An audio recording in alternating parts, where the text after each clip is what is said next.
Good morning, friends and traders. Welcome back to another day of Topstep TV. This is the opening call for Thursday, February 19th, 2026. I am JD. In the middle, we've got John the Goat Hoagland. Over there on the right, my other bookend, Coach Ray, head coach of the Mindset Hunters, Topstep VIP. Good morning, gentlemen. Hoag, how you feeling this morning? I'm feeling good, feeling ready. Happy Thursday, everybody. Great to see you, JD, as always. Ray, great to see you. And of course, always great to see all of you. I'm just happy I don't own any Carvana. Ray, how are you feeling this morning? I'm feeling good. I'm hydrated. Kind of ran through my checklist. I'm ready to go. Very good, very good. You get We're the going to run through a party. checklist. You get the party. We'll share a checklist with you guys in just a little bit. Hey, it's 7:18 in the AM. We got about 90 seconds or so until gold officially opens for business. We're going to take a look at that 1 minute opening range breakout in gold. We didn't take the trade yesterday. It was sort of invalidated, played both sides of the opening range, which invalidates the trade pretty much. We're looking for the extreme of the day, the high or low for the day, to establish itself in the first minute of trading. That's the purpose of taking these opening range breakout trades. But Hogue, based off of what happened overnight, super high level, we got a minute. We like this trade. We playing both sides of the market. Kind of flat overnight, huh? It has been so cold lately, JD and Ray. If we were on Shark Tank, I would look at this and say, I'm out. Middle of the range, Fair middle of enough. value, no overnight inventory, no runs, no hits, no errors, nobody left. And we're in the middle of the first here. There you have it. If you didn't understand that, you'll never understand anything. Ray, Ray, what do you think? Getting into this I gold mean, trade. it's been in both sides, right? We've been bearish, we've been bullish, and we're coming into another area of demand. So maybe a slight side to the bullish side. Maybe I see a little bit of momentum being lost here as we head lower. So maybe there's a bounce. Maybe there's a bounce here in gold coming up. All right. Well, let's get into it. Ding, ding, ding. The bell has rung. It's 7:20. My alarm just went off. 7:20 a.m. in the Central Time. Gold is officially open for business. We're going to let this 1 minute candle establish a range, and then we'll play the breakout with a confirmation candle in the very next minute. Let's see what it does. So far, I've got a high in the micro. I'm looking at the micro gold contract here, folks. I've got a high 5,510, low 5,160. So about a 45 tick wide opening range so far. Pretty decent size opening range, not as wide as we've seen in the past, obviously, but still all right. Ladder's a And little thin. yeah, What's up, Hogue? kind of holy. Little divergence between the GC and the MGC. The high in the GC is 5,480. Currently, the Okay. low 5,001. Okay. 38 tick opening range. 39. Well, here we go. We just extended it to the downside. I have my reasons for not liking this trade today, but quite often when you don't like a trade, it actually ends up being the right one. So, I mean, if you guys are down for taking this, why not? It's amazing how often that seems to be the case, or it turns out to be the Right? case. The more uncomfortable you are in a trade, Yeah, the better off you are, it feels, right? yeah. All right. 49.99.60 last trade in the micro contract. We've got about 15 seconds till this confirmation bar closes. If we can't get into a trade. Tell you what, since we're standoffish and we're only a couple ticks below the low of the opening range, I'm going to start with a one lot. Ooh, we might not even trigger a trade. I don't think we're going to get a trigger here. No signal. We are right back to mid range. Did not get in. All right. So confirmation candle closed right smack dab in the middle. Again, smack dab middle is a very precise term. Don't ever forget that. Right in the middle of It's an that industry. 1 minute. It's an industry term. Hmm. Yes. Close right in the middle of that first opening range candle. So no trigger on the trade. If we do take out the high of these opening range, it will invalidate the trade. So we'll give this a few more minutes to play out. While we're waiting for that, though, I suppose we could go over the economic calendar for the day. So I look at a multitude, or multiple, I should say, economic calendars each morning when I put this graphic together. And yesterday, 2 out of the 3 calendars that I looked at were not correct. So I'm just putting everything on here. I'm going to go through everything that's supposed to come out today, and we'll see what comes out and what doesn't. First up, talking Feds. We've got, there should be an S, not a double D there. I'm not the best at typing at 6 o'clock in the morning, apparently. Starting at 7:20 a.m. Central Time, Raphael Bostic is scheduled to speak. Then we got Michelle Bowman at 7:30. Neil Kashkari at 8 o'clock Central Time. Austin Goolsbee at 9:30 Central Time. Austin Goolsbee again at 1:30 p.m. this afternoon. And we might get a few more sprinkled in throughout the day. So a long list of talking Feds scheduled to hit podiums all day long. At the bottom of the hour, 7:30 a.m. Central Time, a couple of numbers coming out. International trade in goods, jobless claims, and the Philly Fed manufacturing index. Also, retail and wholesale inventories. So quite a bit scheduled to come out at the bottom of the hour. We'll see what they actually post, right? At 9 o'clock, leading economic indicators, or as our good friend Mr. Hoagland likes to call them, misleading indicators. Isn't that right? That's right. Yeah. The Also, old floor days. from the old floor days. We've also got pending home sales at 9 o'clock. The EIA is releasing natural gas and crude oil inventories today because we had that holiday on Monday, so both of those will be out. We've got the EIA natural gas report out at 9:30 a.m. Central Time and the EIA petroleum status report out at 11 o'clock Central Time. So those are the big issues today. We'll see what happens in a couple of minutes. Most of these, we are in the midst of a partial government shutdown right now. So the Bureau of Labor Statistics is sort of cherry picking the events or the news economic releases that they're going to publish, right? Or give to the public. So we'll see what comes out. Everything that I just read off is still on my calendar for today. So we will keep you apprised. As always, we've got one eye on the ditch, watching everything for you. One eye on the news, one eye on the charts. That's why we're here, right? All right, I wish Hogue. they would just like pick one side or the other. Like we're not going to put them out, or we're gonna put them all out.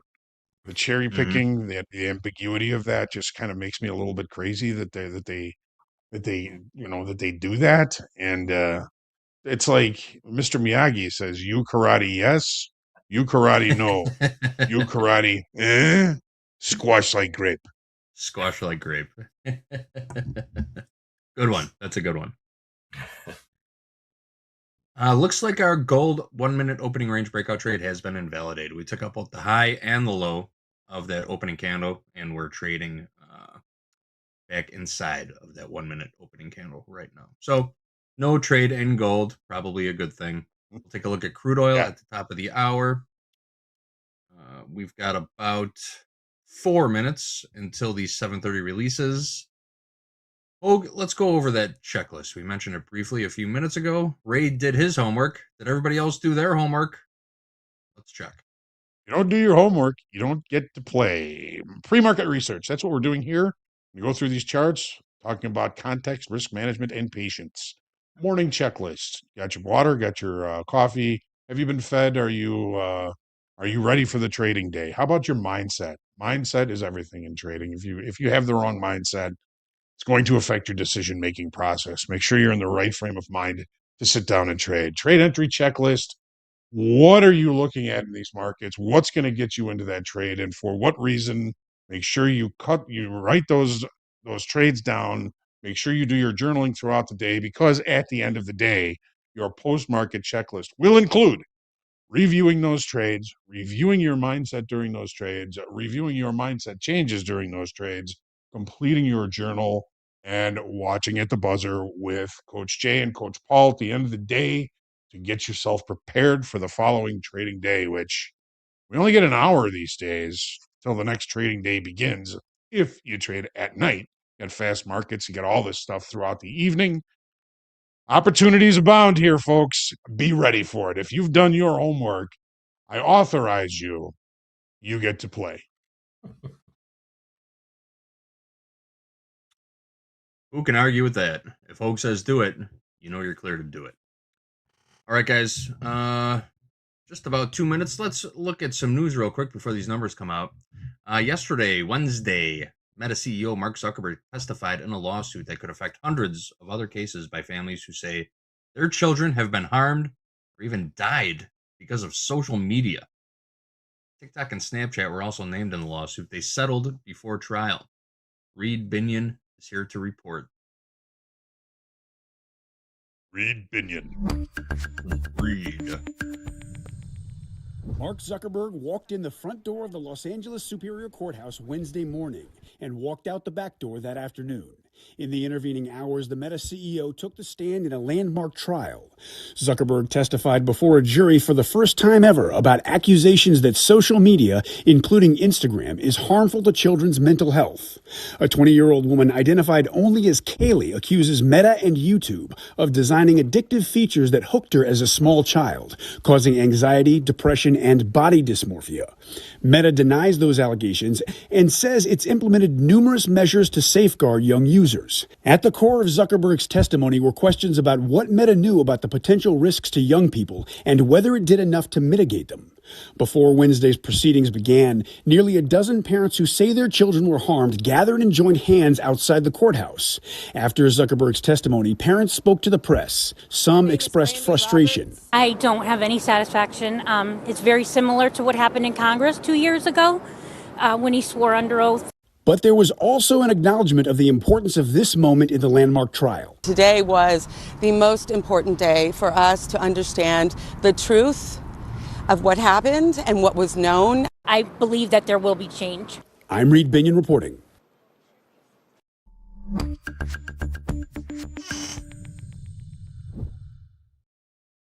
What a great name. Reed Binion. Reed, yes.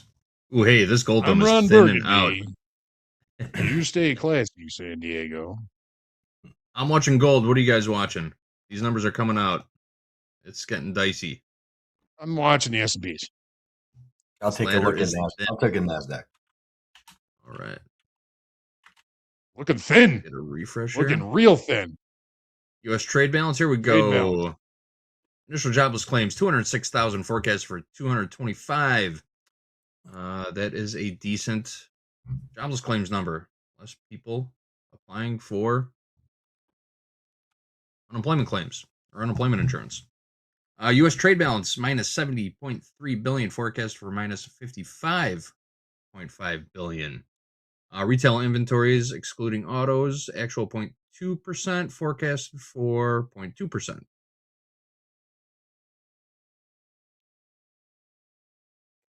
And with wholesale, Really Fed. We got a nice knee-jerk reaction to the downside in gold here. Put in a low. Looking at the micro, put in a low of 49.8840. It's a decent little decent dip. Dip and a rip. Can't see how many of those prices actually traded. But this dome is still pretty thin. It's almost $1 wide on the gold dome. A lot of holes in gold. Yep. Sketchy. No position for gold, though. All right, guys. We are past those numbers. I feel like the market has absorbed these reports. See if we get any more reaction in the next couple minutes. But until then, Ray Hogue, please take us through those gold and silver charts and tell us everything we need to know to get going today. Sure. Well, let's do it. Just kind of looking at these numbers, trying to digest them real quick here. That initial jobless claims is actually pretty good. Philly Fed, 16.3 positive. They were looking for 7.5. That's good for commerce in that district, of course. Continued jobless claims came out not far from where they were expecting, just slightly higher. So nothing too scary in these numbers as far as unemployment is concerned. Trade balance, a little bit higher or lower, depending on how you look at it, than expected. I don't know if that's going to affect too much here, but let's jump into the charts here, Coach Ray. All right, so the way things look to me, and this is the daily chart, of course. what we expected to happen after the big fallout is happening. And when we look at where price is in the current area of short time frame balance, it is very centrally located in the middle of that balance. We've put in a high, we've put in a low, we're right in the middle of it. So it's kind of like anything can happen. And with the low volume that has been occurring, obviously we can make an assumption, and everything is a hypothesis. And my main hypothesis is this market, silver, they're in short time frame control because we took out a lot of major players on that big wash to the downside. We can see it in the volume, you can see it in the dome. There's a lot fewer participants in this market, so it is going to be thin, it is illiquid. Be careful trading it. Volume again, very, very low. Yesterday, off that low, we added 3,500 in open interest. Now, is that short time frame traders? Probably. By the way, the market targeted short time frame levels on the way up and at the high. We'll look at that shortly here on the 30-minute chart. Market is currently kind of looking at this 20 session simple moving average, this purple line right here, as a little bit of resistance for the past 3 days. We're going to have to bring in some new buyers, be they short time frame or longer time frame, in order to see this market continue this push to the upside. I'm not giving this any kind of auction grade because, again, it is falling into balance, and a balance is a two-sided auction. You've got buyers and sellers meeting relatively freely, although volume is very low. And sitting here at the middle, I feel like it's a bit of a coin flip. It could rotate and check to last week's high 51.44 half. It could fall off this simple moving average and come back and retest the lows.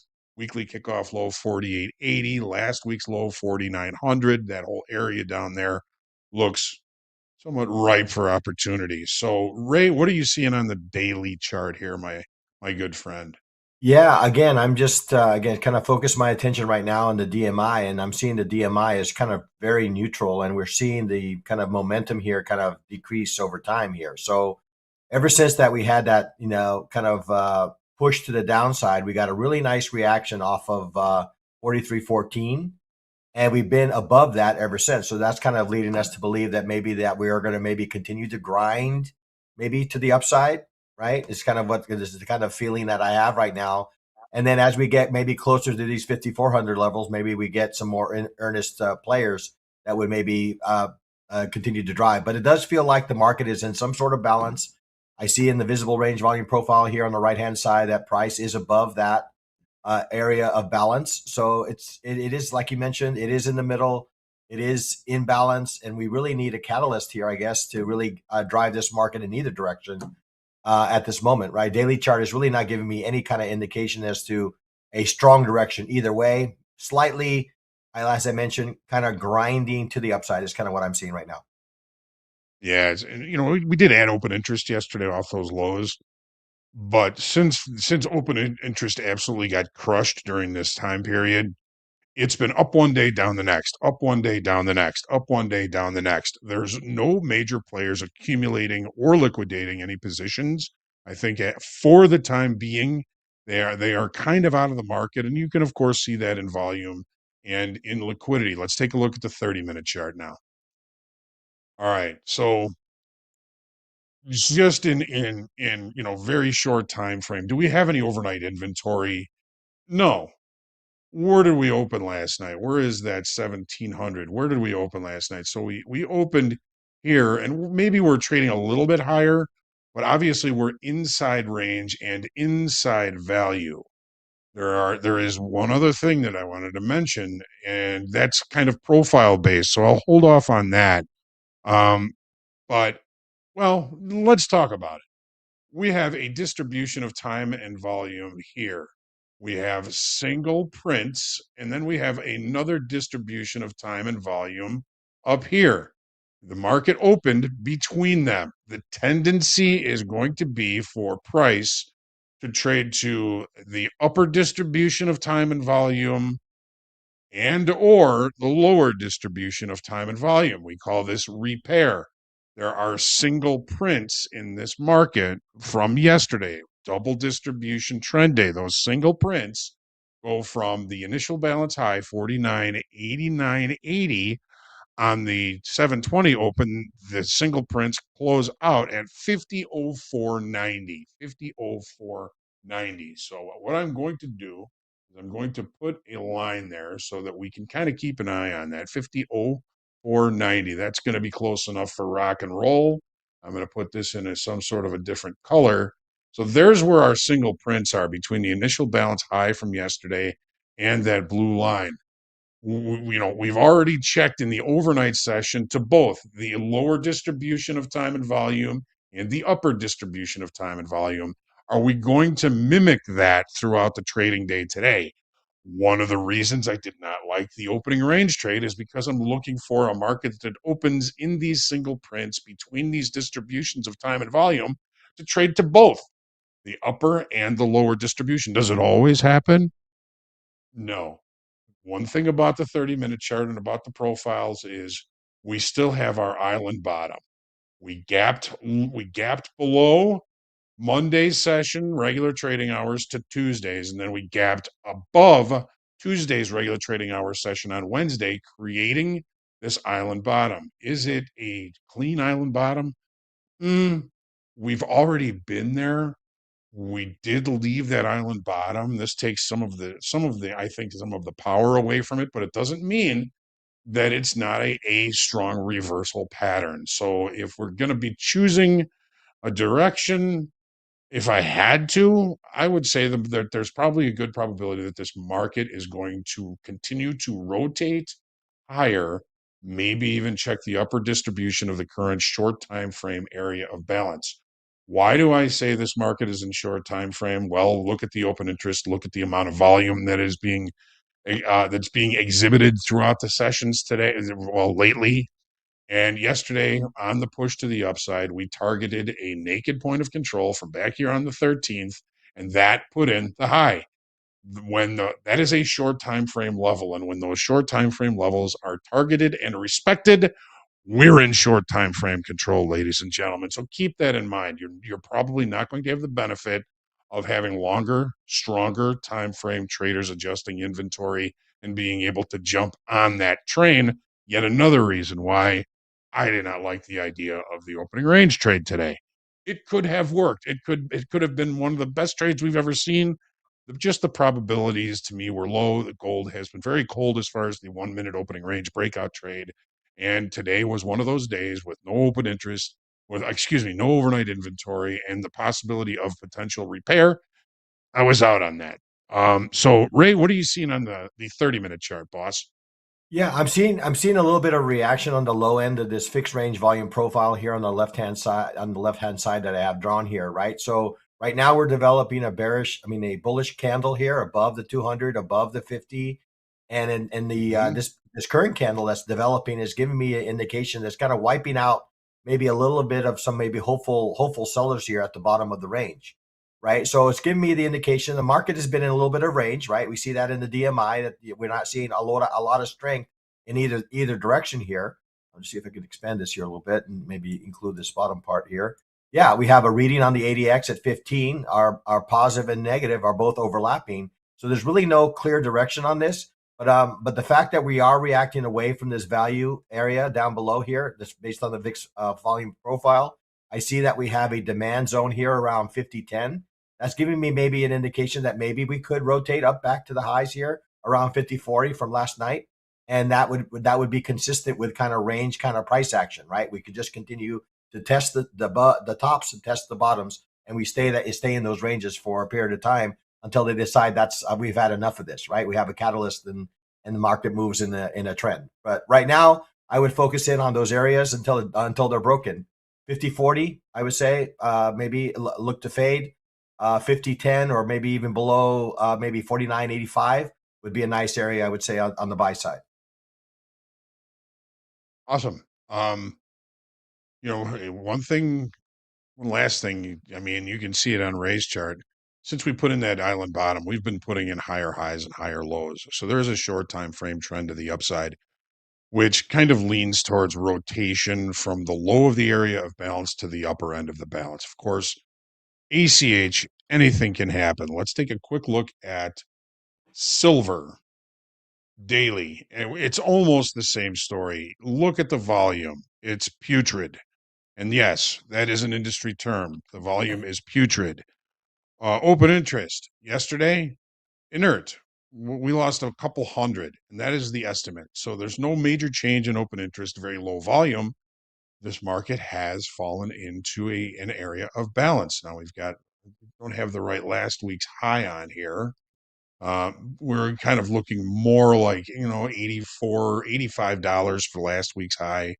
We kind of look below last week's low already. We're rejecting it. But when we look at this, again, we're pretty centrally located in the current area of short time frame balance, short time frame control, very low volume, very little change in open interest that seems to waffle up one day, down the next, up one day, down the next. Very typical of short time frame trading. Ray, what are you seeing?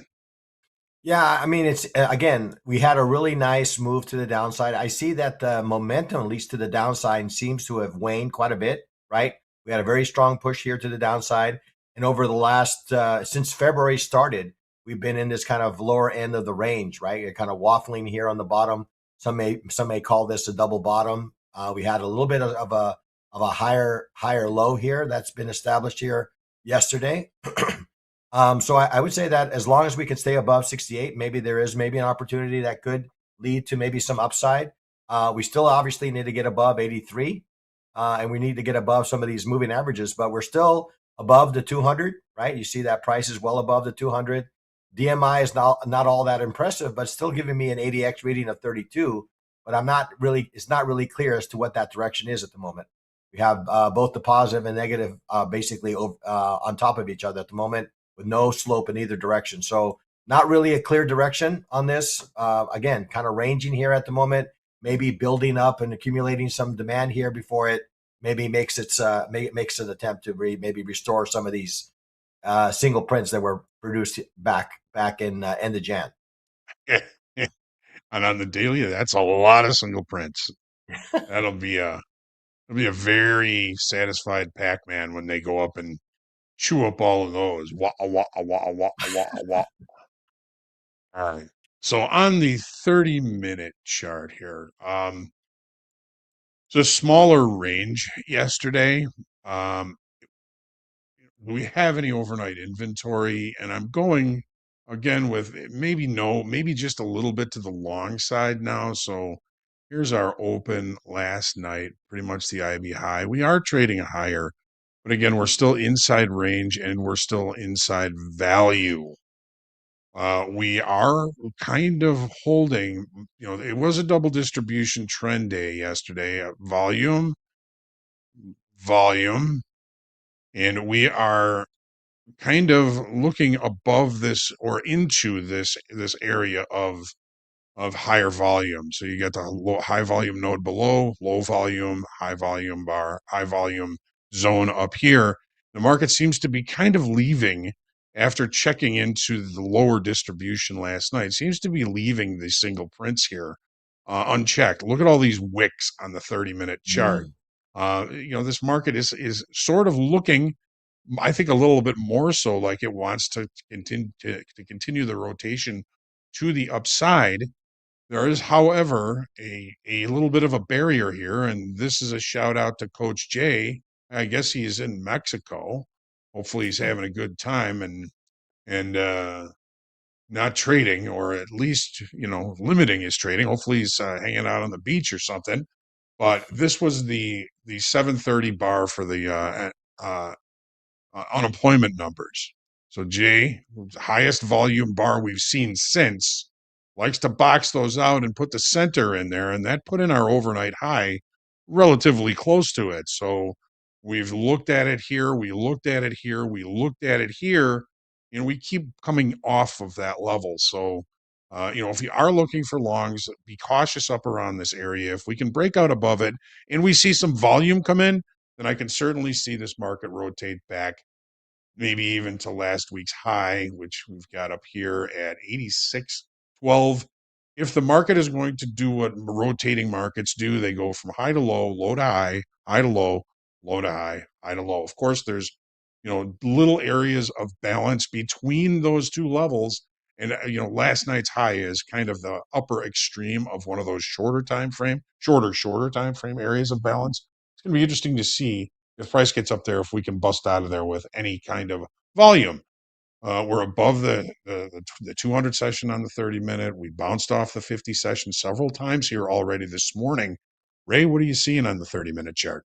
Yeah, I mean, again, I'm right now. I'm kind of focusing on those wicks of those candles. That's kind of giving me an indication, maybe that we are going in. You kind of touched on that earlier. It feels to me that maybe there is some buying pressure that's developing down here around 77, 77.30. And maybe we are looking to maybe retest some of these highs here around 80 above here, right? So as long as we can maybe keep this current candle as strong as it appears to be, and we can start to break some of these moving averages to the upside, I don't see that. I don't rule out the possibility of maybe price kind of coming back to this 79.50, 79.50, 50 level, and that would get us above this kind of fixed range volume profile value area high, because we came into the area and we didn't traverse it all that much before we started to find some buyers. So that's kind of giving me some indication that maybe there is some participants here around this 77.40 level that are looking to maybe drive price back to these and beyond potentially. So that's kind of what I'm looking at. I'm kind of leaning as like you, Coach, kind of leaning a bit on the bullish side on the silver market. DMI is really not giving me any indication as to which direction it's going to be. So I'm going to have to kind of rely on some maybe price action events here to maybe guide me here a little bit. All right. Yeah. I mean, we're basically still inside value from yesterday. I mean, we opened last night's session below value low on this platform. It's coming in at 77.33. And we broke out above it and we came back to that level, that value area low, which is kind of giving a degree of support, a little bit of possible resistance in the regular trading hour session here at value high, which is very close to the high from yesterday, 78.28. If we can bust out of that, we see some volume coming in. But again, volume has been so thin. It's a hard read these days, folks. It's a hard read. Profile again yesterday, a double distribution, trend day to the upside. Very little lower probability for repair here in silver than we saw in gold. But that is what we're seeing here in these metals. Back to JD. Thank you, gentlemen. All right, let's take a look at what happened overnight. Stocks in Asia closed mostly higher overnight. Hang Seng Index closed up 0.52%. The Nikkei closed up 0.57%. And the Shanghai Composite closed down 1.26%. Stocks in market currently trading lower this morning. The DAX is down 0.99%. The FTSE down 0.65%. The CAC 40 down 0.85%. And the Stock 600 down 0.65%. US dollar index up marginally, 97.915. The VIX up about 4% so far today, 20.39 last on the VIX. And the yield on the 10-year Treasury note, 4.102%. That is a quick look at what happened overnight, guys. All right, let's take a look at that S&P chart. Back to you guys. Right. So here's the daily. Okay. Earlier this week, we took a look down to weekly kickoff. Low, 67.96. Found buyers down there. All righty. Those buyers, we did see some pretty decent open interest come in on Tuesday, which was Synthetic Monday this week, right? Tuesday. Saw some buyers coming in, adding about 16 to 17,000 new contracts on Tuesday. Yesterday, we only added 700 new contracts to an attempted continuation move to the upside. Now, in the longer time frame, obviously we are in range. If this were a new upside auction after Tuesday's action and yesterday's action, I don't give it much more than a D plus for the upside auction, because while we did see some good volume on Monday, it fell off yesterday, and that doesn't really scare me that much on upside auctions in the equities. They don't tend to bring huge volume. It's the downside that brings the volume.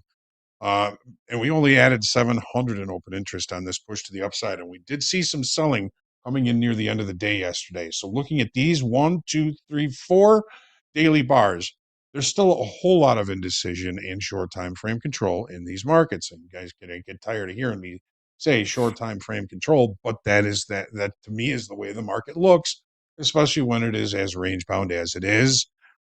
Seeing some decent changes in open interest, but looking at my spreadsheet here, we've added for this will be the fourth day of adding open interest, but it fell off pretty hard last night or this yesterday. So the auction seems to be kind of suffering. We're of course well above the 200 session moving average. We're looking at the 100 session moving average right now. The 50 and the 20 session simple moving average are braided up here a little bit higher, up around 69.30. And again, we're centrally located in the larger picture of the area of balance. Ray, how are you feeling about this? Yeah, I mean, I'm looking at my focus mainly right now. I mean, I see that the price is inside this kind of ascending wedge that I've kind of drawn here in white. I'm looking at the DMI. I see a flattening to down negative DI, but it's still above the positive, right? So I look at the ADX indicator, and the ADX indicator is saying that we're in a relatively strong trend. But I'm looking at the charts and I'm saying, well, what trend is that? Because I see some evidence of buying down here at the low end of the visible range volume profile here. But Mm-hmm. I can't say that it's doing, like you said, a very good job of maybe coming back to retesting some of these levels above us. So I kind of thinking that maybe we didn't make it too far before we started to find some sellers here. So I feel like that we still have some pressure here to the downside in this market, and we've come to this level recently and didn't really move away from it all that much. So the daily feels heavy for me. It feels a little bit heavy for me, and it feels like there's a huge boulder that's kind of resting right about here. That's kind of holding price down, right? That's kind of how I feel right now. So daily's not all that impressive to the bullish side. I feel I'm kind of leaning. Anytime I lean too much in one direction, I'm often incorrect. But that's kind of what I'm feeling right now. Is that the market is struggling to get higher. So Did you guys hear that? Did you hear what Ray just said? what did I The say? market is trying to move higher, but isn't doing a very good job. One No. thing when we're looking at context and assessing the strength of an auction, it's what direction is the market attempting to go, if any, and how good of a job is it doing getting there? And I just said, if I were to put a grade on this auction, I couldn't give it any more than a D plus. It's Yeah. not doing that well. Ray just said the same thing. There's a little confluence for you. Let's take a look at the 30, Ray. Sure. All right. So, Tuesday, synthetic Monday, pretty good jump in open interest. Almost 17,000 contracts were added on a good move to the upside. Yesterday, we continued to try and push this market to the upside. The opening range remained the dead low of the regular trading hour session, creating somewhat of a trend to the upside, at least initially throughout the day yesterday. However, we did run into trouble up here around the initial balance high. All we did was leave wicks above that, and the sellers did come in and push price back to the downside. Okay, adding 700 estimated open interest, that could be actually a little bit of a loss or a little bit of a gain. To me, that's a little bit inert. So if we're looking for the market to tell us the auction process to the upside is healthy, it's not. It's a little bit sick, if you will. I don't know if that's the right way to put it, but it's not doing all that well. So what I Right. did here is I put the afternoon pullback low. Market opened, drove higher, pulled back. The afternoon pullback low is 68.72 half. It's an obscure level. It's a short time frame level, but we're in short time frame. It's likely to be either be targeted or provide opportunity to limit risk. Where are we sitting right now? We're on it. All right. Well, what are we looking at as far as open interest or overnight inventory is concerned? Here's the open right about there. We're trading lower. We did look higher. We kind of come off a little bit. So overnight inventory is looking like it's a little bit short. We're below value. The value area from Tuesday to Wednesday, value did move higher, but how did it perform? It did not perform very well. Do these markets need good things to happen to rally? No. Do they sometimes need bad things to happen to break? Sometimes yes. So, a lot of what we're going to be looking at today is, are we going to stay in the range from yesterday? If we can't hold yesterday's regular trading hour session low, that's a little bit of a warning shot to me. Jack was saying that near the end of the day yesterday because he was thinking, if we take out that low and that opening range was the dead low yesterday, we take that out yesterday, that could be a problem. It could still be a problem today. So somewhat pivotal early in the session here around this afternoon pullback low. We're below value, but in range. Overnight inventory short. We do have some information that came out. We got to see how the longer time frame traders digest that information during regular trading hours. Is there anything else that I wanted to say? Oh yes, there has been some considerable um, uh, liquidity above. Okay, now there was 400 at 68.81 half. That got filled. There was 800 at 68.82. They moved it down to 79 for a while, moved it back up to 82, and that got filled. There was 400 at 68.83 half. Now this was all at 5:30, 6 o'clock in the morning. We're seeing that kind of size above price here. Some of it is filled, some of it is not. We've got about 500 on the offer up here at 68.81. We're still seeing liquidity above price in this market. Do we see anything down below? Little bit, little bit. We got 68.60 for a couple hundred. We got 68.59 and a quarter. Oh, they just moved that one up. So we're seeing liquidity on both sides of this market. Does that mean it's going to remain range bound? Who knows? But we're seeing a lot of larger trades and some big traders, executing some larger orders here prior to the open. It, I'm not really seeing any meaningful selling unless we can maintain price below that afternoon pullback low, 68.72 half. Ray, what are you seeing on the 30-minute chart, my friend? Yeah, I mean, I'm seeing a market that maybe had pretty strong kind of momentum to the downside is starting to lose a little bit of its steam, right, to the downside. You mentioned that 68.60 level. I was kind of eyeballing that as you were speaking there. That 68.60 level seems to be a relatively strong area of support, right? We've been to this level at least once, and now we're kind of retesting it the second time. I'm getting a little bit of an indecisive candle here. So, I mean, if this is truly a demand area, I would expect a little bit more than indecision, right? A little bit more conviction in whatever direction they're looking to take this. So right now we're below a lot of our moving averages. We're still in, I would say, bearish structure to the downside. I'm getting the same indication here in the DMI. Not quite sloping or separating the way I would like to see the DI and the positive DI kind of tell me that I am in a good direction. ADX indicator is climbing.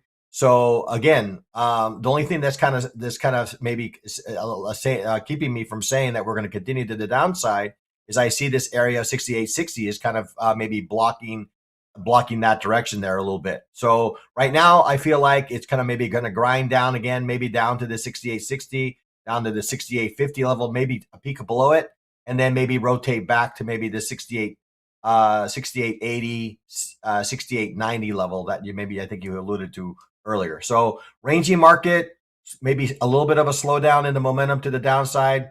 I could see in the U.S. session, maybe we rotate and retest some of these highs from earlier.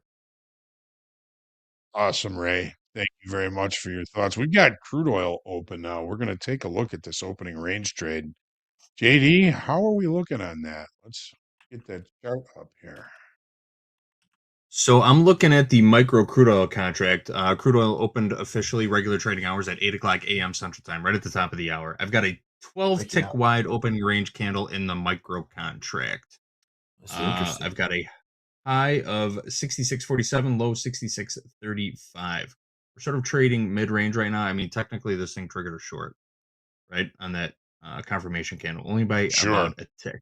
Only by about a tick. And It's a I super mean, cheap trade. how long do you think we are in this? I mean, we've been rallying for night before last, all day 2 yesterday, days. all last night. Do you think That's it. do you think the short is a safe trade? I'm about to put Mm. it on, or at least work an offer. I You mean, could we're only see going to it be for a taking see about, money, take money. yeah. I'm going to put an offer in. We're only going to be taking about $50 worth of risk on this trade. All right, we are in. House count is short a pair from 66.36. Pair of micro crude. We'll be taking probably less than $50 worth of risk on this trade. And we did trigger, right? We did trigger a Okay. short. All right. Exactly $50. We're going to take 25 ticks worth of risk on this trade. Exactly $50 Okay. on a pair of micros. All right. We held yesterday's trade Okay. all day. 1 minute opening range, nailed the low of the day in crude oil. Continue to rally for the rest of the day and overnight. We'll be opening with a gap again, but Hogue and Ray are going to dig into these charts a little deeper. See if we're on the right side of this market right here, right now. Tell us, guys, are we good to go, or should we get out of this thing? I think we should get out. You know what? JD, if we get stopped out, just give me the check. I'll take care of it. All right. So, are we crazy being short here? I mean, look at this daily chart. We've got a potential market state break here, ladies and gentlemen.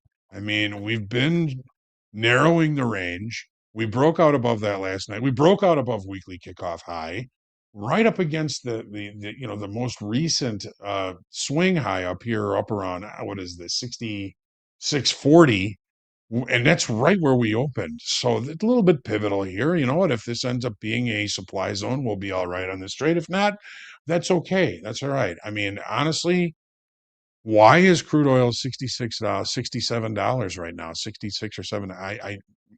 Okay. Iran tensions. Of course, those are on everybody's minds. Don't forget, we do have the EIA petroleum status report today, which whatever that's going to come out, who knows? Is it going to affect the market? Is it not going to affect the market? Are they going to be way off? Are they going to be on? I mean, we're looking for a 1.65 million barrel boost in inventories. You know, and if it's more than that, is it going to help our short position? Is it going to hurt our short position? The trading gods only know. But what do we do yesterday? Well, we lost 35,000 in the March contract. That's the expiring contract. We lost 9,000 overall. So the future months all added a bunch of open interest on this push to the upside yesterday. That was a heck of a trade. That was a heck of a rally. And as far as an auction process, higher volume, increasing open interest. That was a pretty healthy upside auction. The only reason I think we're short is because, well, I mean, we are responsive sellers up here. We are not initiative sellers. We're selling it up against a previously known level with a known amount of small risk. Thinking maybe we're a little extended here. I do think if we do make money on this, it's see money, take money. I could see, let's get down to 65.60, the weekly kickoff high, and see if buyers come back in there for a see money, take money on this. We don't know what's going to happen, of course. So what we need up here, we need new buyers. We need longer time frame, short time frame speculators, longer time frame speculators. We need buyers to continue to come into this market. Are they already all in? Is my question. Ray, what do you think? Yeah, I'm actually was kind of I had to get up on my chair here a little bit because I haven't seen crude oil kind of move this way in a long time, to be honest. We got a very nice, Maribozu type of candle here, engulfing candle. That was quite impressive, right, to start with. Mm-hmm. And now we have a follow through candle that is not quite as impressive, but it's working its way there, right? So we look at the DMI and we're seeing all indications that all systems are higher, right? We have a sloping positive DI that is diverging, right, separating away from the negative DI. So telling me that there's a fair amount of buying pressure in this market. I look at the ADX and the ADX is giving me a reading of 27. So it's telling me that we're in a strong trend to the upside currently, right? So we're above all our moving averages, right? Above all our moving averages. We're breaking some structure here to the upside. We're well above this value area high. All indications, I don't know if you actually gave that grade of that auction, but I would probably give it a B plus to A minus right now. Is kind of what I'm seeing on this auction right now. So, yeah, looking, I'm pretty excited by what I'm seeing right now in the crude oil. Maybe giving us an opportunity to get involved in some sort of trend trade. I haven't been So this you're excited. I haven't been this excited to talk about crude in months. so you're saying there's a chance. There's a chance. I mean, you're basically saying exactly what I said when we first looked at this chart. I said, "Are we nuts being short this? Are we crazy? We must be." All right, let's take a look at the 30. All right, let's take a look. All right. So, yeah, I mean, we gapped higher yesterday. We gapped higher today. Overnight inventory obviously is long. We've got our gap to the high from yesterday. There's that gap.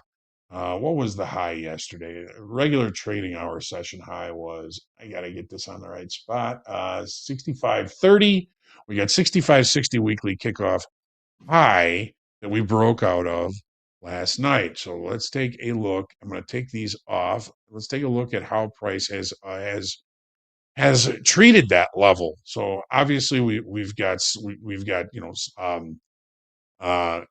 to the upside in the VWAP. Overnight inventory again is long. Even if this is just an overnight inventory adjustment, it might give us enough to take 1-to-1, maybe 2-to-1 on the risk on this trade. And again, if we get down to 65.60, which is weekly kickoff high, look what happened. I mean, we broke out above it. We looked around. We came right back to it, which actually lined up very nicely at that time with VWAP, and buyers came back in and pushed this thing higher. The only reason that that we're short this is it's a cheap short, and we've been pretty much ballistic for two days, 2 overnights and 1 regular trading hour session day. Overnight inventory is long. If they don't get what they're looking for, which is new buying coming in, they're going to start to bail, which they may be starting to do right now. We don't know if this trade is going to play out again. It's very small risk. And what's the last thing? I don't know. Oh, yeah. So we gained open interest. I mean, you're right. The auction is performing very well, Ray. You gave it a B plus to an A minus. I'm always cautious when I give an auction an A because the market always looks the best at the top and the worst at the bottom. Ray, what are your Absolutely. thoughts on the 30 here, my friend? Yeah, so looking at the 30 again, I'm kind of seeing the same kind of really strong ADX reading of 54. It's telling us that that we have a good amount of momentum in the current direction. I'm seeing a little bit of flattening in the positive DI, indicating maybe that we are maybe a little bit overdue for a little bit of a pullback in the market. The negative DI is still relatively flat; it's not really sloping, but the positive DI we're seeing a little bit of slowdown of late. So I would not rule out the possibility. I've kind of marked these couple of levels here for myself. This 65.80 level. We've heard 80 before, right? 65.80 Yep. might not be a bad spot to entertain maybe a long opportunity. And if we don't get there, then maybe another spot I'm seeing is the 65.40. So 65.80, 65.40 would be my locations to maybe look for, maybe entertain the possibility of maybe a continuation trade. Not really a buyer up at these upper levels. Even though I'm saying that the market is strong, that doesn't mean I want to buy at the highs. I'm just going to be looking for some opportunities where I can maybe manage my risk, and those 2 levels would offer me that. Awesome. Yesterday's profile trend day. Well, let's see what we've got going on here. Let's JD, what do we got next? I know we're getting a little bit long-winded here. Yeah, let's take a look at some news, and then we'll hit those NASDAQ charts. I've got some sad news for everybody. The end of an era, guys. Nestle is looking to leave the ice cream business. Oh no. Nestle wants out. They want out of the ice cream business. Let's run it. Oh.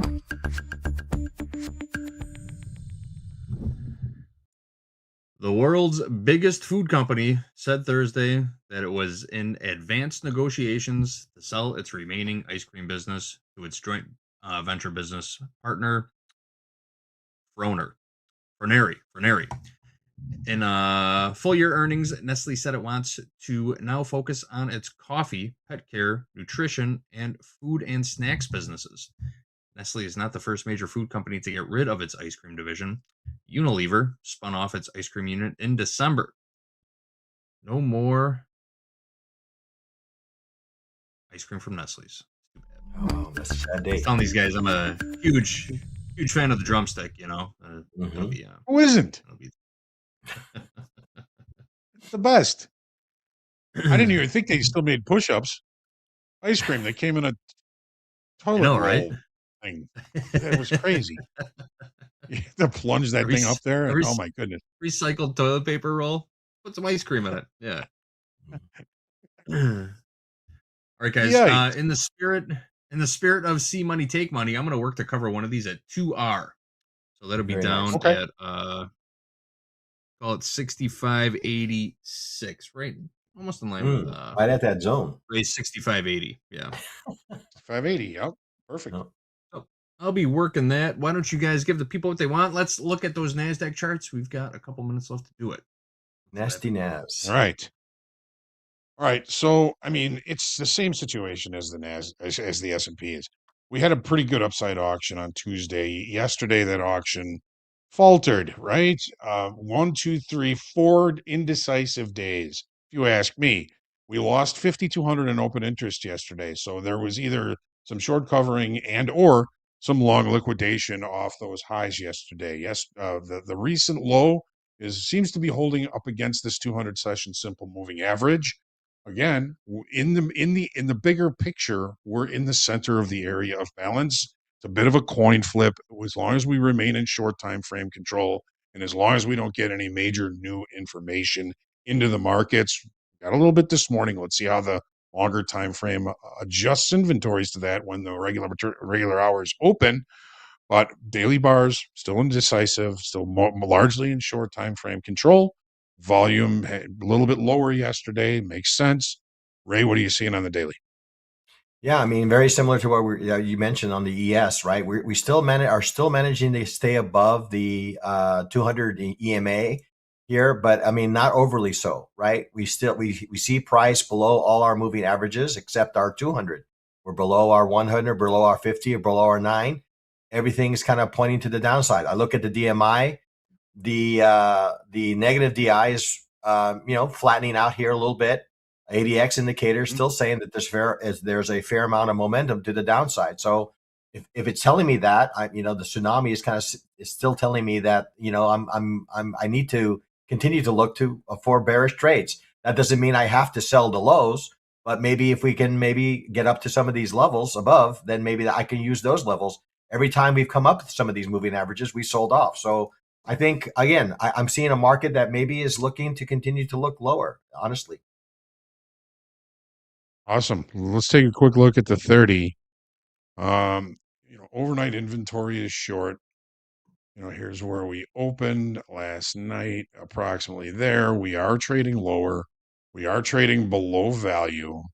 Lower highs, lower lows. Again, ask yourself the auction to the upside, how did it perform? We both have agreed that the upside auction didn't perform all that well. If you look on the daily chart, you've got a little bit of excess on yesterday's high. That's a little bit disturbing for anybody that's holding long positions.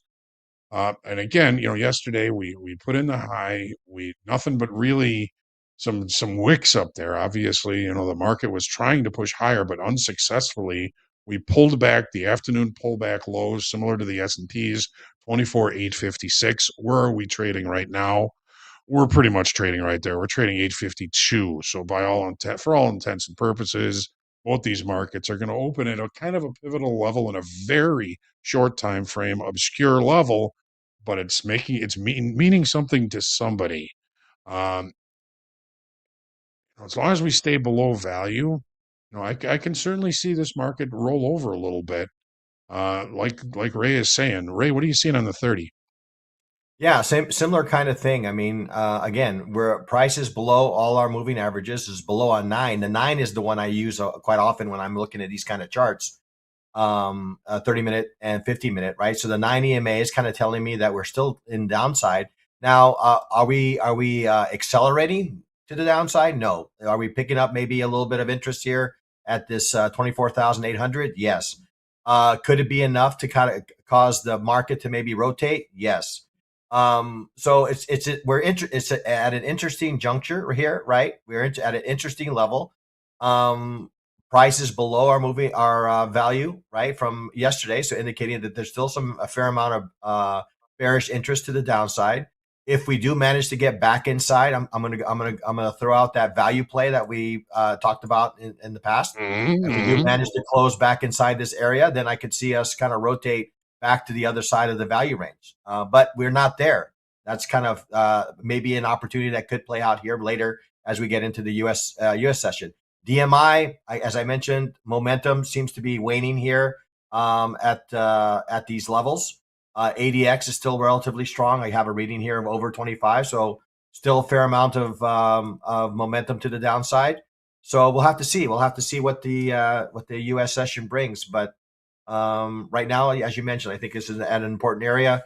I could see it. Maybe it's developing a little bit of a double bottom here. Maybe that could offer us maybe a rotation in value here. Thank you, Ray. Thank you. You see Coach Jay in chat. Jay, what are you doing? What are you doing watching? You're supposed to be on vacation. Good to see you, Jay. We were just talking about you. I think I just said your name and I conjured you into chat. Good to see you. But that's what we've got for the NASDAQ. JD, what do we got next, my friend? Let's take a look at that schedule for the rest of the day. Who's coming up next in fast markets, you ask? I've got the answer.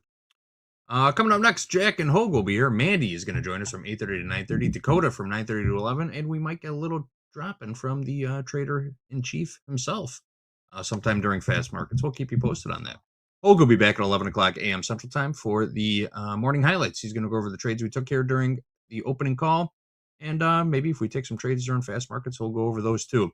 Power Players at 11:15. Our buddy Yusuf is back. Dolby and I will be talking to him through that Power Players segment, 11:15 to 12. 12 o'clock Central Time. Group coaching. Hogue's back here with Coach Robert and Coach Hoop. If you got a question for one of these three or all three of them in general, we're going to pin a form to the top of the chat in a little while. Grab that form, fill it out, click submit, and we're going to answer your question live right here on Topstep TV. Trade with Topstep at 1 o'clock Central Time. Jack and I will be here hosting our man Mohammed live from Riyadh. And not us live from Riyadh. Mohammed's in Riyadh. And then Power Hours. Power Hour, 2 o'clock p.m. Central Time. Jack, Anne-Marie, and Dolby Time will be here to close out the day. One's for enough. all of you. One is enough. Plenty of tradertainment coming your way all day long, bell to bell, right here on Topstep TV. I do have one more piece of news to share. Does anybody out there have kids? Are you saving for college for your children? Now is the time of year. Many college acceptance letters start arriving. It's an exciting time for students and parents, but it also means navigating rising tuition costs to pay for school. In today's Consumer Watch, Jen Sullivan breaks down the various scholarship options that can help bring down those bills. I heard school's expensive now. Is that true? Oh, pay now or pay later. One of the two. I'm joking. I know how much it costs. No, I really don't. Let's roll it. How much does school cost now? The cost to attend a four-year college continues to rise. The sticker price on college costs is certainly shocking. Dr. Sean Patel is the founder and CEO of Prep Expert, a college admissions and task preparation firm. More and more people are questioning it because the cost of college is so high. In the last 10 years, tuition and fees have risen 32%, even when you factor in inflation, according to U.S. News & World Report. For this academic school year, average tuition and fees for private colleges are more than $44,000. Out-of-state students are paying more than $25,000 for public institutions. In-state costs are more than $11,000. And if you're taking out a loan, it can mean graduating with a massive amount of debt. You want to try to take the minimal amount of loans out. It really should be the last option for parents and students trying to pay for college. Instead, Patel says find out what kind of aid your school offers. The most common way to find out eligibility for federal scholarships is to fill out the free application for federal aid form, known as FAFSA, and you can apply by going to studentaid.gov. Almost every state offers some type of financial aid, either a grant or a scholarship, and you can learn more at nasfaa.org. Several counties and cities also offer financial assistance.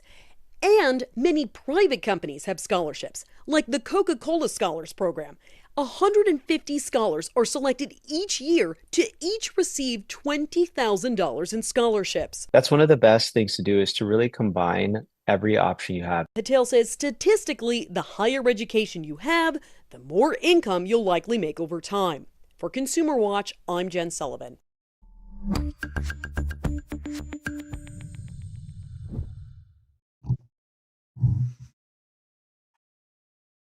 There you have it.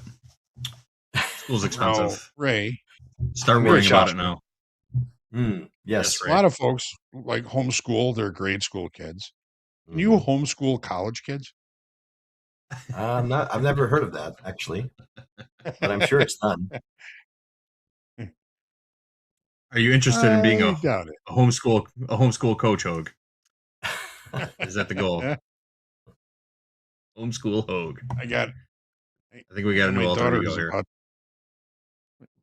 My daughter's about to graduate with a double master's from DePaul University, so I'm very Congrats. familiar with the cost of private schools. It's crazy.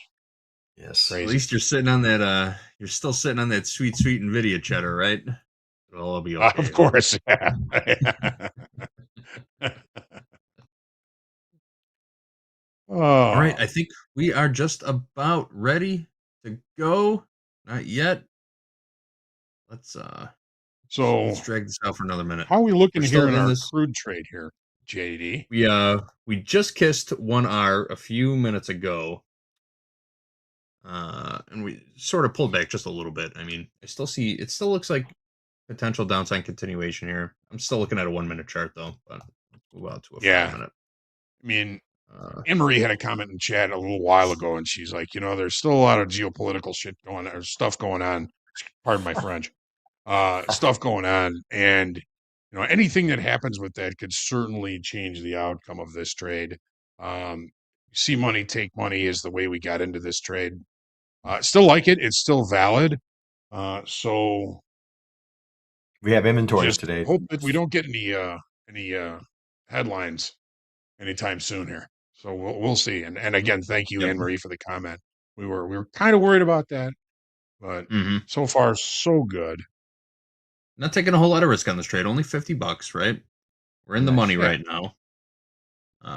We do have inventories out at 11 o'clock a.m. Central Time. Crude inventories 11 o'clock. Natural gas inventories are at 9:30 today. So we will have some news later this morning. We'll come back to take a look at this trade before then, obviously. So we're getting a little bit of selling coming into gold right now. As we were looking at earlier, we are now taking out or working on taking out those single prints that we discussed. Mhm. Just traded down to the IB high from yesterday, 49.89.80 is that level. We just traded down to 49.90 half. So kind of coming into repair there in that gold. If you remember that lower distribution from, let's just call it 49.86 down to 49.70 might be attracting price at least for now, but it's going to be an interesting trading day. They always are challenging. We are looking forward to seeing lots of green on the screen for all of you. And I think that we are about ready to go. JD, Let's do the thing, Hogue. Let's do it. let's do the thing. We're still working on the dance steps for doing the thing here. But as always, we appreciate y'all being here, JD, Ray. Always appreciate your thoughts and ideas. And of course, we appreciate all of you being here. Top of the chat.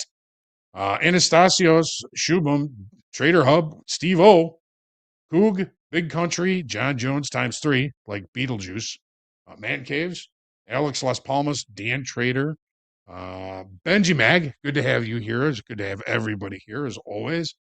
Remember, stay humble, grateful, creative, and centered in your trading. Pray for peace every day. We're heading into fast markets here in 5, 4, 3, 2, 1. It's going to be a good one. Make sure you stick around.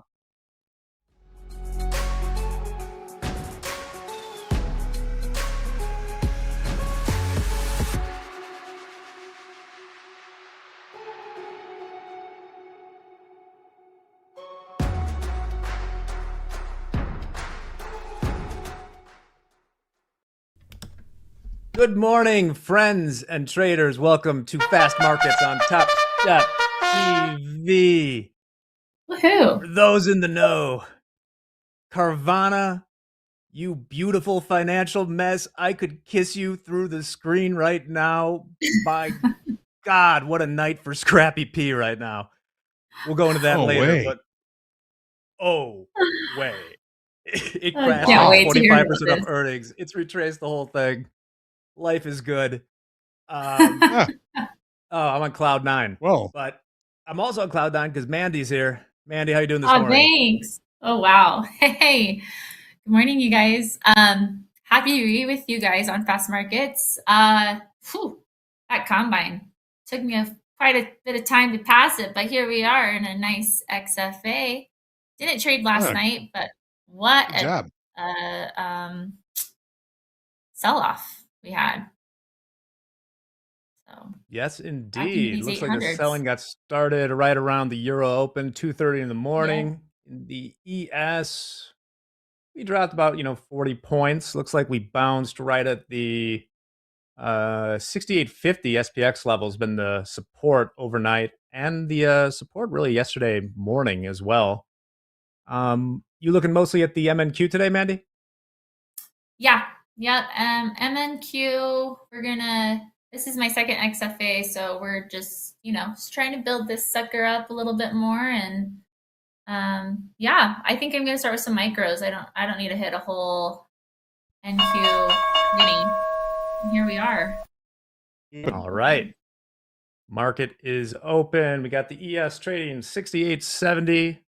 Hogue, you were on for opening call. What are you looking at today? All the markets or maybe the ES?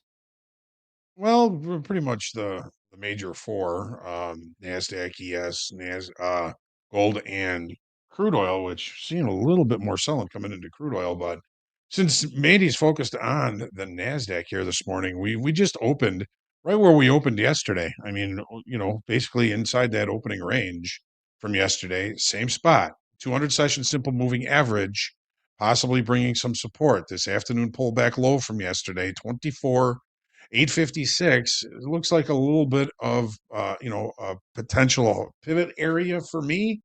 We were looking at the auction process for the last couple of days, and we weren't all that impressed with how the auction was pushing to the upside. So Ray and I both agreed we may be looking for opportunities for shorts at some point today.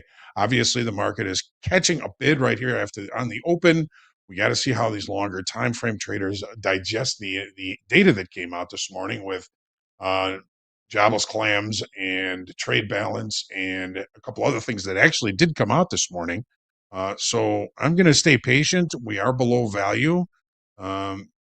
See if we can get a test up to that value low from yesterday, up around 24,915, and see if we can get an opportunity up there. But right now, it's really whippy, isn't it? You seeing this, Mandy? This is crazy. It is. We are, oh my gosh, how many points are we at? I can't do math in my head right now. About 65 points that we're just bouncing in between and straight chop zone right now. So like I tell you guys, you've heard this before and I will preach it over and over again. I'm just going to let the market figure out what it wants to do. Tell me what it's going to do. Give me the confirmation, and then I'll enter accordingly. So, no need to guess what the market's going to do. There's usually some good indication that it's going to want to do something. And right now, it's trying to decide what it's going to do. So, hands off. And yeah, we will just let it digest initial jobless claims, the sell off. It rejected these 25,000s again. I mean, we popped above it over Asia London session and then sold right off. So very interesting point right now for NQ. Yeah, we just got to figure out where we're happy. I mean, this 24,700s has been a major magnet area over weeks for NQ. So let's let it decide.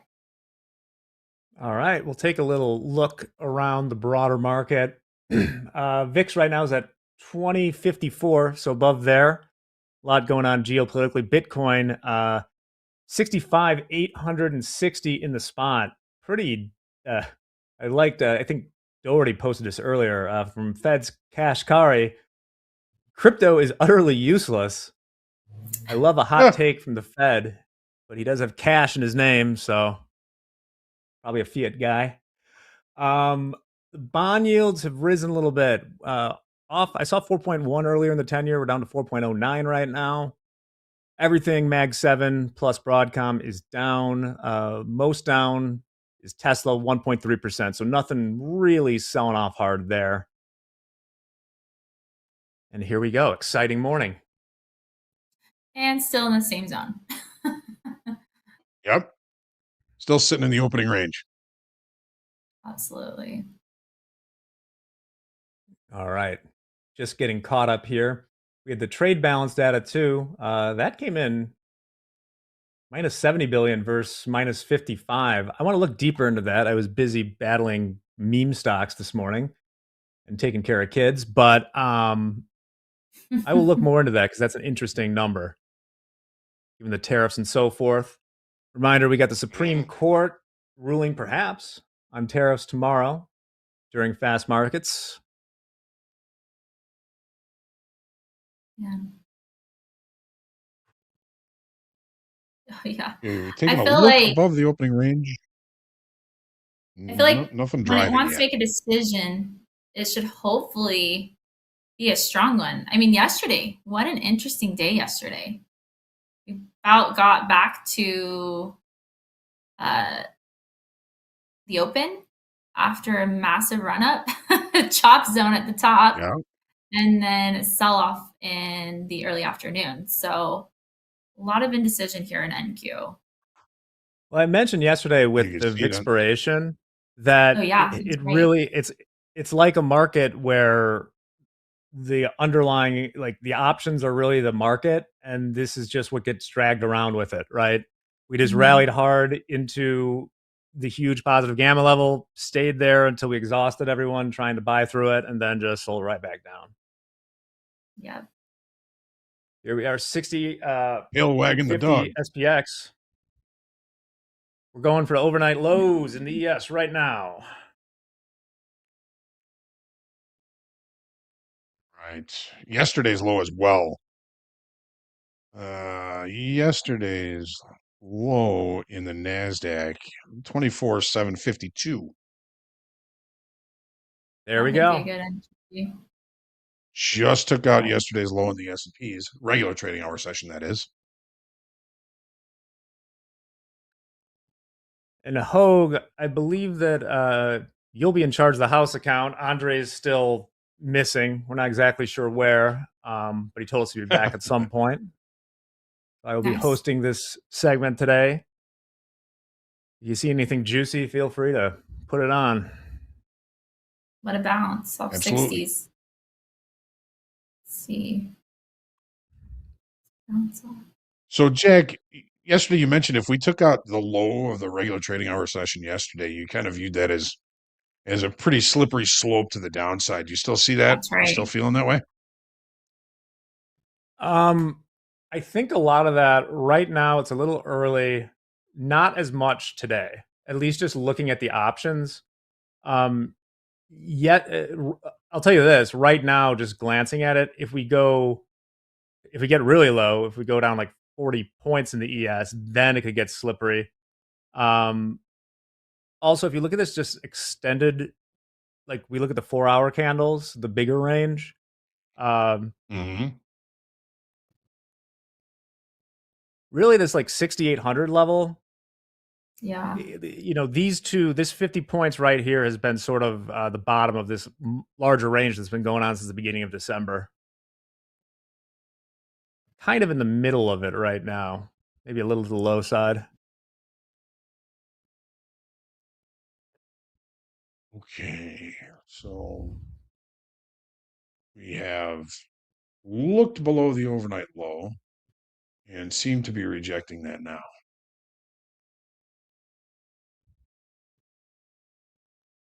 Back up above the overnight lows in the ES.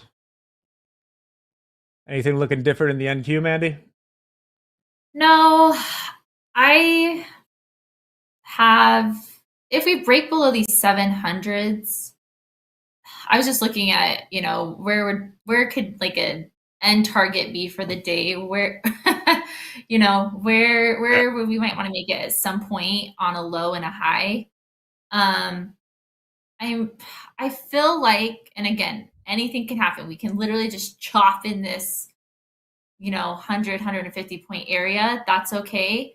And Q will do what it wants to do. But if we break below 700s and I have like a 5-minute candle below that, I mean, last week's low looks awesome.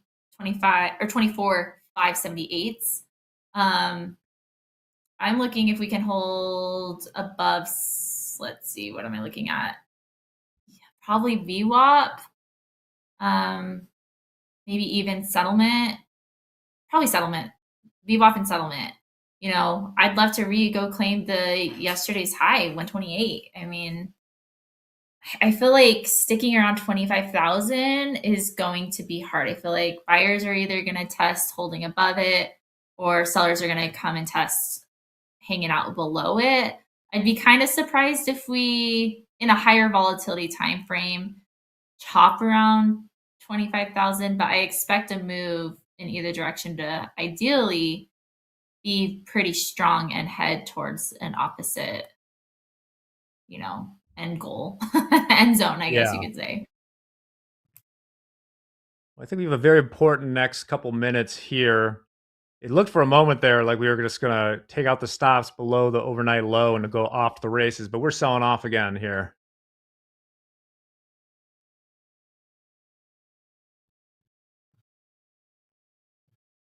Or from Kashkari. I do not take the national debt into account in setting short-term interest rates. That is a fiscal policy issue. I do agree with him there.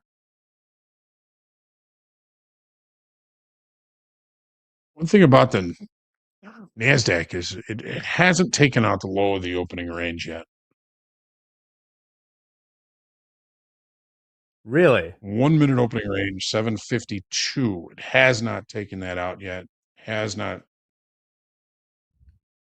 Oh, yeah, it did. Oh, no, I'm looking at yesterday's. Jeez. Looking at yesterday's low. Got to widen out my charts here. Yeah, it hasn't taken out yesterday's opening range low. All right. 800s. What are we going to do? I might enter. Go ahead, Mandy, below please. these. It's a momentum. It'd be a momentum trade. If we come test these lower 60s, possible entry for short for me just to have a momentum move down to the next leg, which would be 700s. But we're not even getting near that at all right now. Still in that initial opening, even for the, we're still in 15-minute opening range right now. So let's see what it wants to do. The opening kerfuffle. Indeed. We're kind of sticking around that 68.50 level. Now we're busting through it a little bit. What's up, Hogue? I was just going to say, prior to the open, early this morning, there was a lot of liquidity in the S&Ps, up in the almost the 6,900 level. There were some size orders. The 800 at 68.82 that got filled, 68.81 half, 400 there, 400 at 68.83. There's still an offer of 400 up at 68.90, or 700 up at 68.95. So there was some pretty good liquidity above here. So one thing that has me kind of staying patient here, along a few other things, but if there's liquidity above, I could see us recovering and maybe getting up to take out some of that liquidity. And of course, this is the ES 68.95. There's 700 on the offer.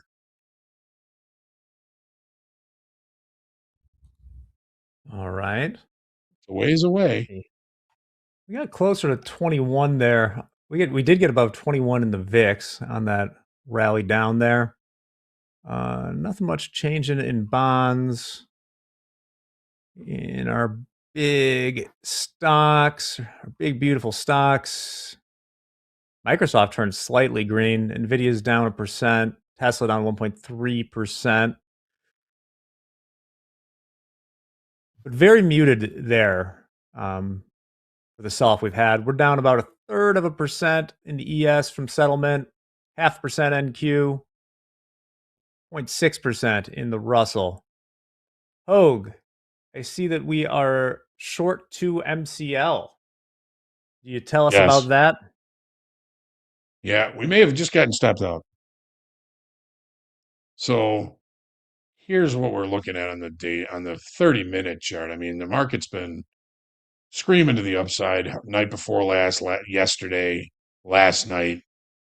We're looking at a potential breakout. I mean, we all agreed we were crazy taking that short, and initially we did see some pretty decent profit, maybe almost 1-to-1 reward to risk on it, but I think we probably just got stopped out. It's only a $50 risk on that trade, but the crude oil is so news sensitive. Anything about Iran or crude oil is going to create change. So Definitely. we all said we're crazy being short. Looked good initially. It was going to be a see money, take money trade. We were going to take one off at 2-to-1. We got really close to it. If we would have 10%ed it, we would have taken a profit on it. But I think we may have just gotten stopped out. I saw that position in the header and I was like, a good example of showing a trade that might work, but definitely have those stops in. Oh, for sure. NQ. I can't with you sometimes. Oh my goodness. We got close to VWAP there in the ES, turned it around back to our comfy, cozy, safe 800. spot, 68, 65 or so. And 800 on NQ. All right, sellers stepping in. We attempted to close above. We did, on my 5-minute MA, we closed above it. All right, selling pressure is coming in. This looks a significant move here. I'm going to enter short. Significant 45-second candle into the 5-minute. So that's where I'm looking, sticking to it. It's going to be a tight VWAP while we were looking at crude. 3 might have been a lot. All right, Mandy's getting short. MNQ, we got on the docket coming up. We do a number 9 a.m. We got U.S. pending home sales. We also got Austin with 2 A's. Goolsby is speaking at 9:30. 30-year tips auction. Tips auctions won't really move things if you're trading equities. Trump visits a local business. I like these headlines. Right, Trump participates in podcasts.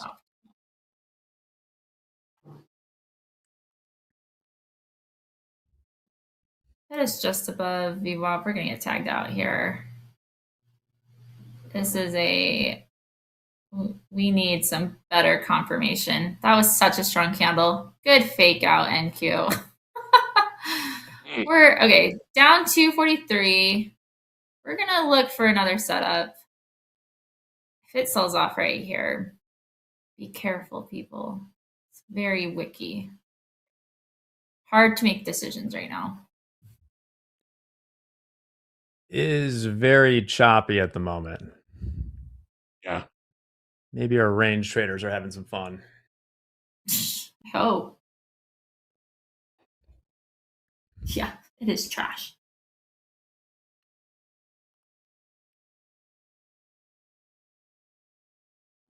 Confirm we're out of that trade. What was the you said $50? Yeah. All right. Oh, we're still in it. Really? Nice. Yeah. Can't kill a man born to hang. My mom used to say. Okay. Stops at 61, 66, 61. Almost came and got us.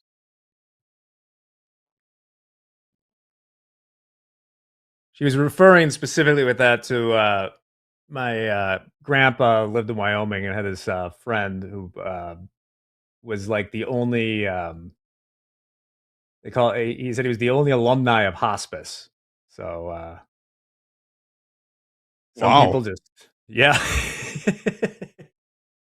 He's since Wow. passed away, but that was very fitting. Well, good for him, though. I mean, every day is a gift. Yeah. That was like the tagline for Dick's Last Resort. Thought maybe she got it from there. Oh, the first Dick's Last Resort reference on Topstep TV.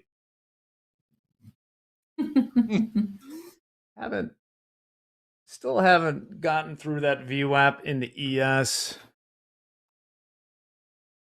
VIX still above 20. Bitcoin bounced a little bit, 66,260 in the spot market. What else are we looking at here? Oh, yes. One stock. Keep going, my friend. Oh, you looked at any of the metals today?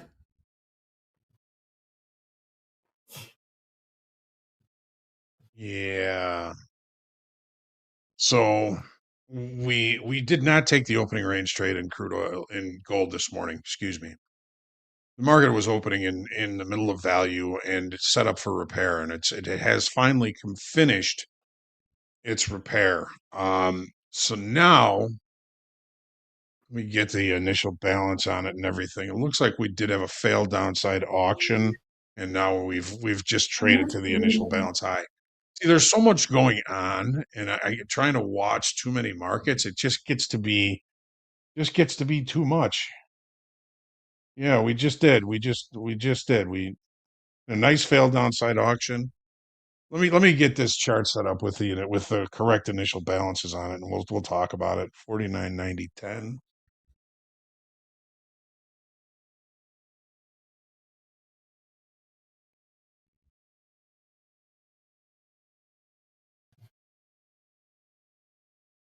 NQ loves this area, man. I tell you what.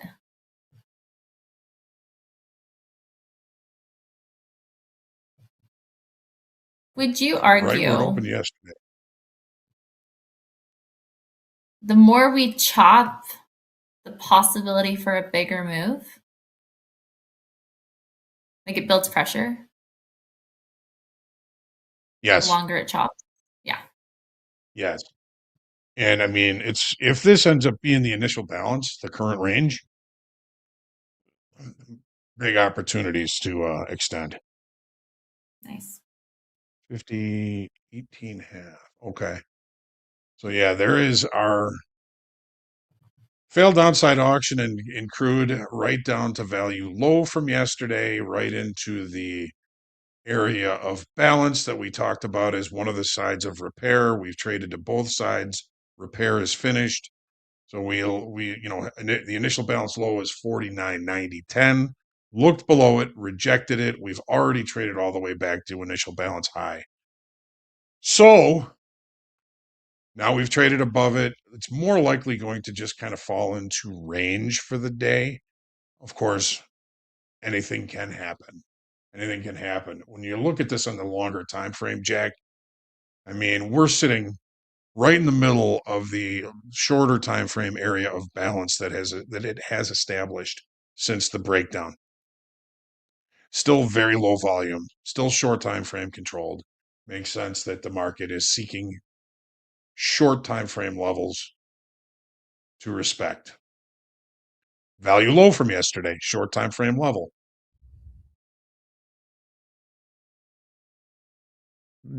Excellent.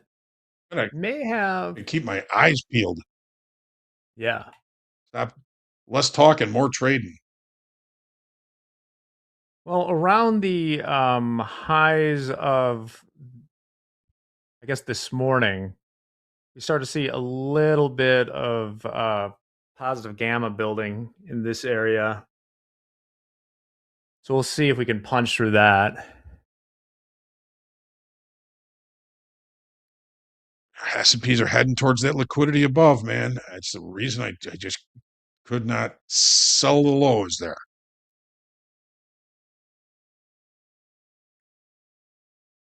Just took out overnight VWAP. Broadcom joining Microsoft in the green, both of them up 0.5%. Nvidia's up 0.5%, or from the lows or so, just down 0.5% right now. Apple's back to scratch.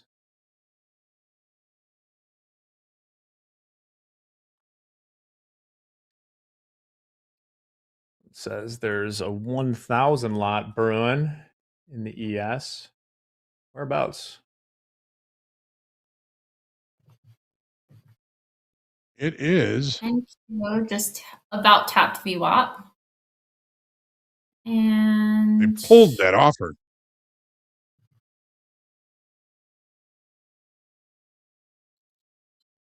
They pulled that offer. I think it was 92.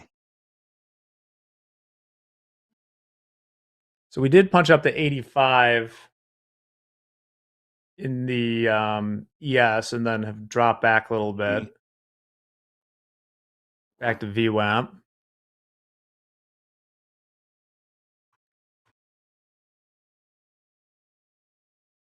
Mandy is concentrating.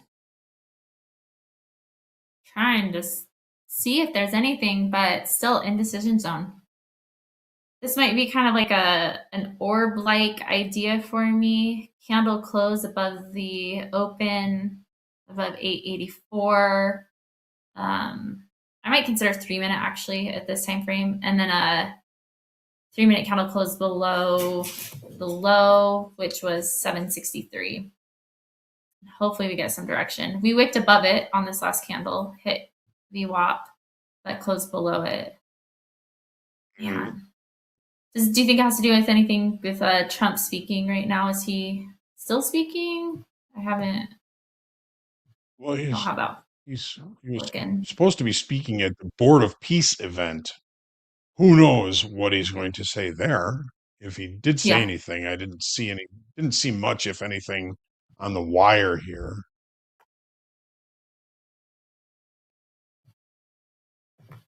We're pushing higher. Yeah.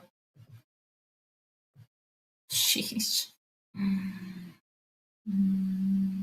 Goodness my. You know, you're talking about a story that's been building. I've been talking about the crazy dispersion going on in the index, right? So in the S&P 500, I talked about yesterday how like 90, we were basically flat for the year or something yesterday. And only 93 of the 500 companies were up or down less than 5%.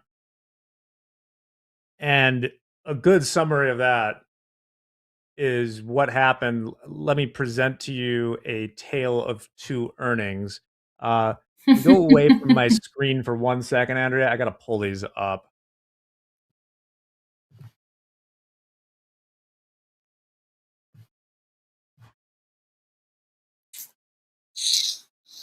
Back at 900. Tale of two earnings.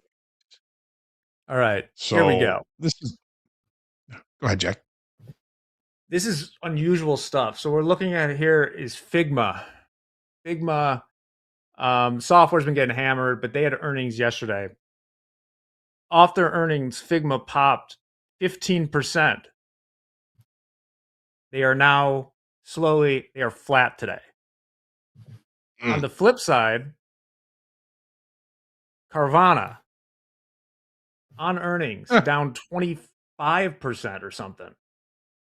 It's almost back to flat. So Wow. what those sorts of moves are friggin' unusual. And what I think might be happening is a lot of people are betting options on earnings, a lot of retail or something like that. So in the illiquid market, when it starts going, there's like a gamma squeeze in one of the directions, and then it just fades back. Because I would think like long Figma and short Carvana are two of the big like retail plays right now.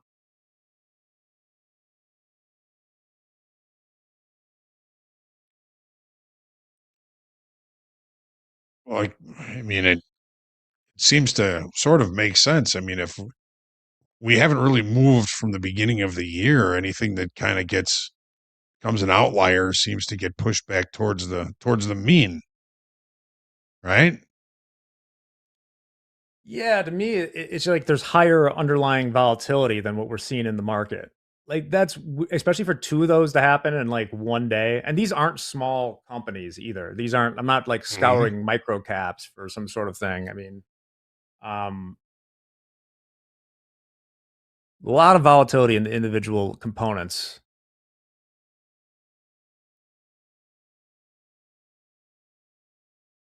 What is that company, Figmo? Is that a tech company? It's like a web design, graphic design thing. Like you can think of it kind of like Adobe tried to buy them. They're best known for they actually IPO'd last year, and it was one of those IPOs that people could buy through Reddit and stuff. And the stock rallied to here. 1 second. This is very interesting, actually. Readily available IPO. That's probably a good thing, huh? Not for the people that bought it. Here we go. Here's Figma since the IPO. Mania. Like Adobe offered to buy them for like $33 a share when they were private. It opened and squeezed up to 140, and it's been down, down, down, down, down ever since. Software in general has been getting killed, but this is special. How much did that from open? What percentage down is that? Oh, a lot. I mean, like if you bought the first share in the IPO, you're down probably 60%, but from like the high, it's down God knows what. And this is even now a $12 billion company, so it's not small. But it wasn't an $80 billion company, apparently.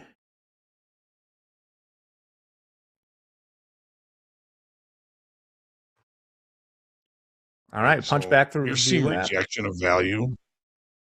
I would be looking for a spot to get short here, so we're gonna keep an eye out here.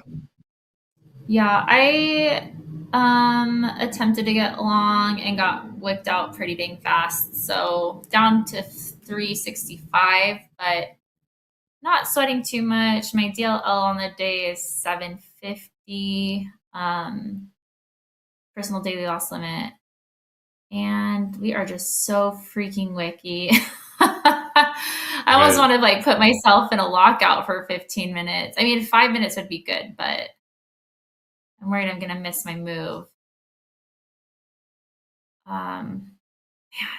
It is Back to wiki, where man. It is I was at. a little Dang whippy, it.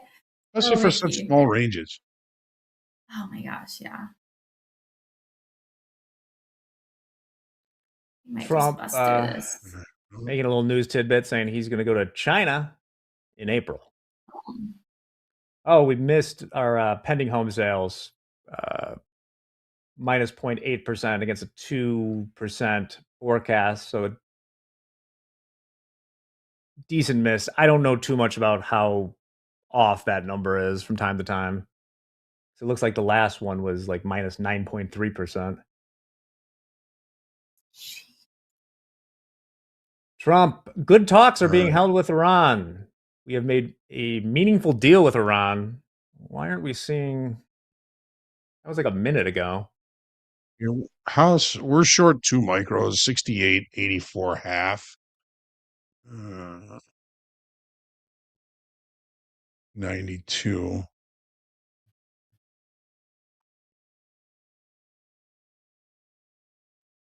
Just up against the high here, we can see value low from yesterday is 87, and we looked above it and rejected. If we continue to reject there, we could roll over. If not, that's value acceptance, and we're wrong. So we'll find out soon enough. Love it.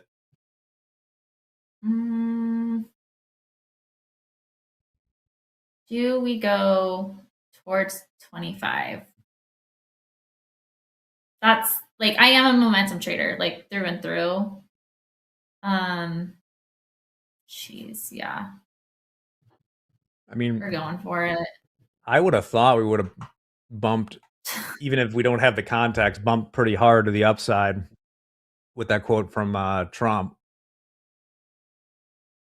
Yeah, we're gonna try to get some of this back. There we go. I've lost. Yeah, here's the move. I am a momentum trader. It's just wiki, that's for sure. We're gonna. Jeez, what do we do at 50s? See that? Did not see that tweet there. I think he just said it. Okay, now we got to follow those board of peace meetings. But if we're still in the, are we still in the crude oil? Yeah. I mean, that probably looks better. We are. Oh yeah. I mean, that looks a lot better. Holy cow! What a great trade. Oh, just hedging off some risk there. I love it. Masterful. Beautiful. Where are you long, Mandy? Right here, right now. 27s. I get wicked out of this. I am putting myself in a lockout. Yeah, let's see what happens at 900s.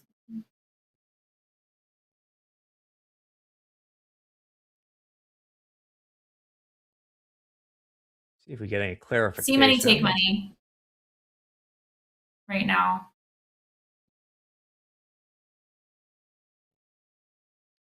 Yeah, it's really just kind of digesting here, isn't it?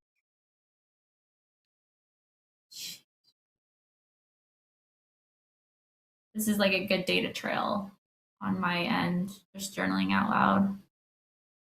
Come on. Just digest and then shoot through. Let's go.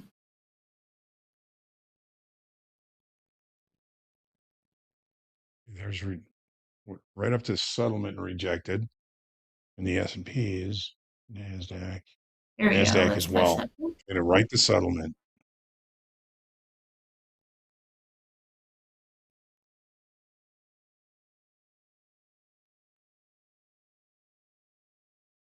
Rejecting value again. At the VWAP there. I mean, to the high side, still there's a lot of positive and growing gamma around that 6,900 level. Remember, 6,900 SPX, so 6,915 in the futures. Remember that tomorrow is monthly options expiration for stocks, indices.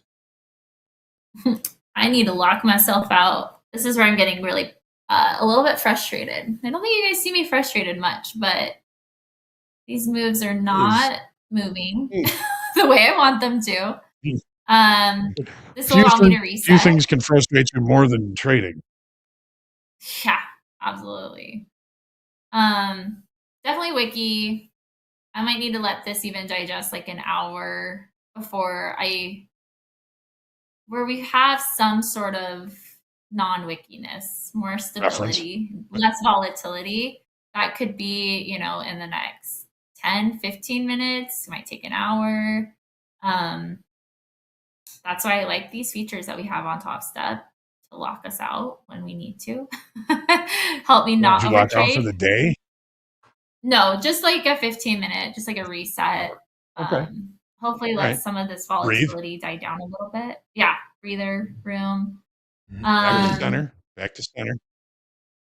Yeah, and the funny thing is like, oh, well, maybe I should have put my stop a little bit below my moving average. That would have been great because now we bounced right off of it. Put it back at VWAP. Now we're bouncing right off of it. These are journaling ideas out loud for me. If I see a setup, I'll put in like the take profit stop loss bracket. If I see something here in the next 13 minutes of my lockout. Yeah, we'll do that. Really quick, since Mandy's taken a short breather, we'll take one as well, just to remember to submit your hashtag fast markets or hashtag power hour content on the Twitter X. Show us your setup, your trades. I want to see your losers. We don't get many of those, so I make that separate. Take the good with the bad. Show us them losers. And we'll show some of our favorite on air today. Continue to sell off here.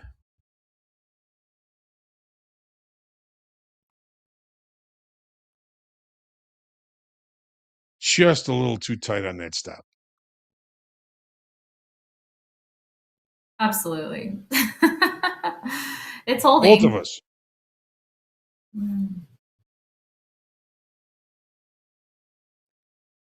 Well, you seem to be pretty cool with the frustration, Mandy. Like, it's not like a Jekyll and Hyde thing. I knew that it was a very there were definitely people I worked with back in the day who was like a I would call it like debilitating personality fault that would just lose their friggin' minds in a way that I don't know if still happens in workspaces in 2026. Yeah, exactly. Truly incredible meltdowns. Yeah. No, I mean, I've been trading, I think now we're about 8 years now. Actually, I need to update that in my bio. It's almost like, I don't know if this is a bad thing. It's almost like I have to just laugh, like in this situation, right? With all these wicks, it's like, oh, well, if it goes into where I thought it was going to go later on and I got stopped out, it's just like, oh, well, I was right. It was my risk management. And I don't want to say you can't take trading like too seriously with these stops, but there's a fine balance, right? You're not wrong though. Yeah. It'll do what it wants to do. Man. You can't control it. You set your risk parameters. We were talking about that yesterday. It's like you got to try and trade carefree, but not careless. I like that. Carefree, but not careless. That's great. Like, there's going to be another trade. There's going to be another setup. I didn't blow my account. Like, these are all good things. Right. Yeah. Take the good things. If I blew my account, you might see a little different version of me, but yeah, but no, we're good. We're good. Like, honestly, right now, for me, my scalping personality, my track record, I could probably come break even before the end of the day with, $300 left to go. So we'll be good. Sizing down is going to be key. That's absolutely for sure. Look at this, 900s, just dang magnet. We hit these, what was it, 50? Yeah, 50 on the dot. And VWAP. I guess you could say all roads lead to VWAP then. Back to it. They do. Shout out to George. Eventually. And we're never wrong. How many XFAs sometimes early have I blown? More than I want. That's for sure. It's part of the process, though. Have I been profitable? Absolutely. More than I've spent in Combine's activation fees Mm. Oh, um, on the floor there were like the equivalent of bouncers, right? There was like security and stuff. Oh, Yes. Was this this is good. so there was some limit of like like how is that enforced? Just the CME rules or something like that? Well, there were a couple of layers. There was the pit committee. So there were always people in the trading pit that were part of the pit committee that were keeping an eye on decorum, keeping an eye on how people were acting. There were no limits as far as like vocabulary is concerned, or if you were yelling or if you were freaking out. You just couldn't hurt anybody. If you punch somebody, the first fine is $10,000. So if you get mad and you punch somebody, that's $10,000 fine, and it goes up exponentially every time you do it after that. Uh, you know, Wow. there was no decorum, there were no manners, there were no good managers Mm, on the trading floor. It was a whole different way of doing things. The pressure was great. People got mad. Everybody understood that. So it wasn't like if you got mad and started just yelling or freaking out or jumping around that you'd get in trouble for it. I mean, if it became an issue and was disturbing trade, yes, that would be an issue. You cannot do anything to confuse the pit or disturb the trading that is going on in the trading pit. If it does, right. then you'd get in trouble. But security was more about, I don't know, like this exchange security. I think they did more chasing people around that had sandwiches on the trading floor than anything else. Mm. Because food What was was the not fine allowed. for Was there a fine for a sandwich? $200. There you go. I got caught Expensive sandwich. trying to bring a burrito onto the trading floor once, and it wasn't even my burrito. It was for my boss.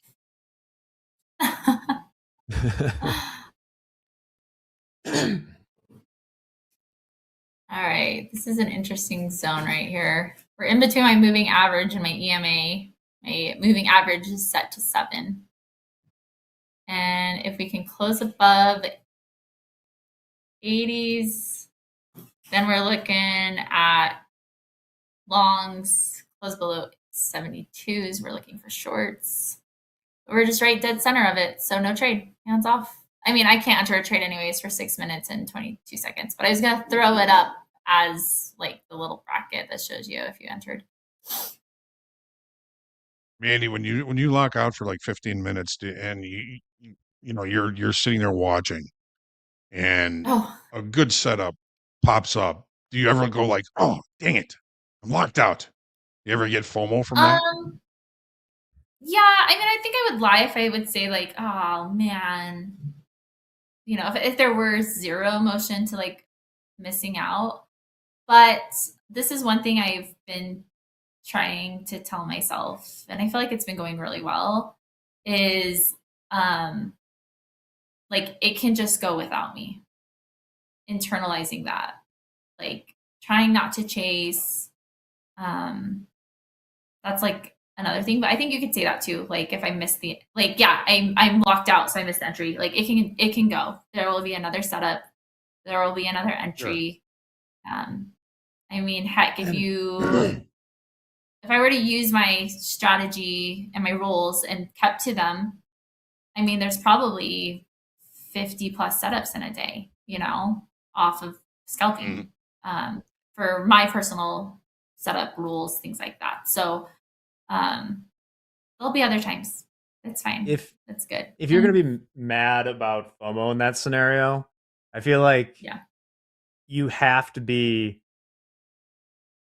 paper trading it with your strategy, no expanded list risk in real time. Because I think most people, myself included, if you look back at a chart for like the Oh, day right. before or something, it's really easy to see the huge trade that would have worked for you in it, but you tend to discount how you would have got chopped up or something Absolutely. like that. I mean, a perfect example because Absolutely.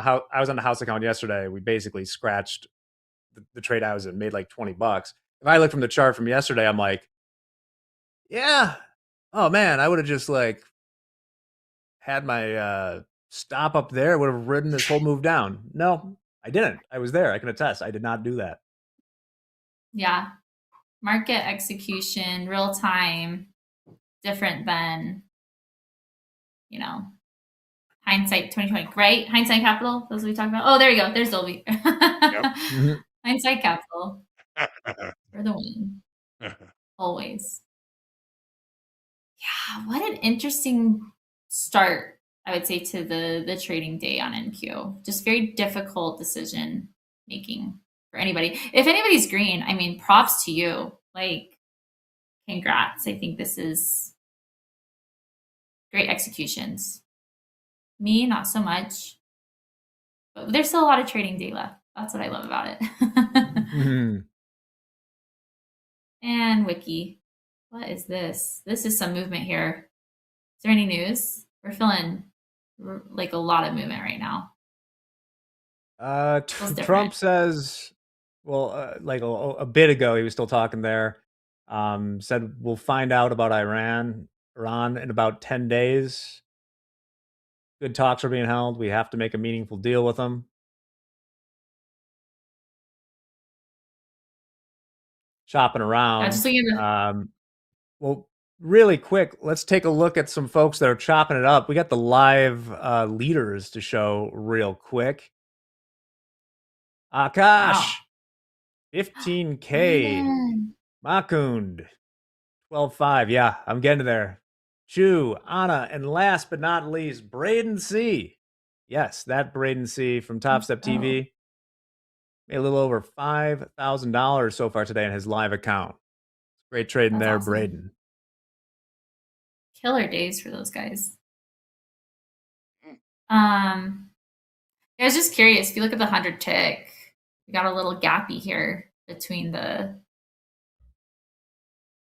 each 100 tick. So that's why I was curious. Like, was there news? Was there something going on? Hey, bum. Man, I might even break out for an hour and just wait for things to chill out before I enter. How's ES looking compared to NQ? Is it following a similar trend? It's the same market today. Honestly, they're in the same position. The only difference is we didn't look below yesterday's regular trading hour session low in the Nasdaq where we did in the S&Ps, but regular trading hour session, we put in the low, we traded back up to settlement, and we're kind of stuck in the middle here. We keep rejecting value from yesterday in both. They look very, very similar. You can kind of see it here if I do this. So there's yesterday's range, yesterday's value high, value low. So here's today's range. I'll put the volume profile on it so you can see it maybe a little bit better, maybe not so much.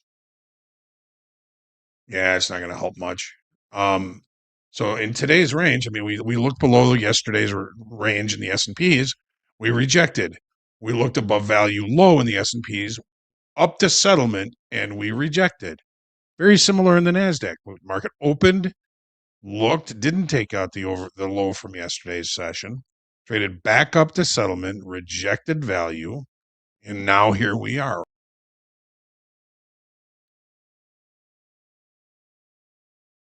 Very So I put cool. on like a position.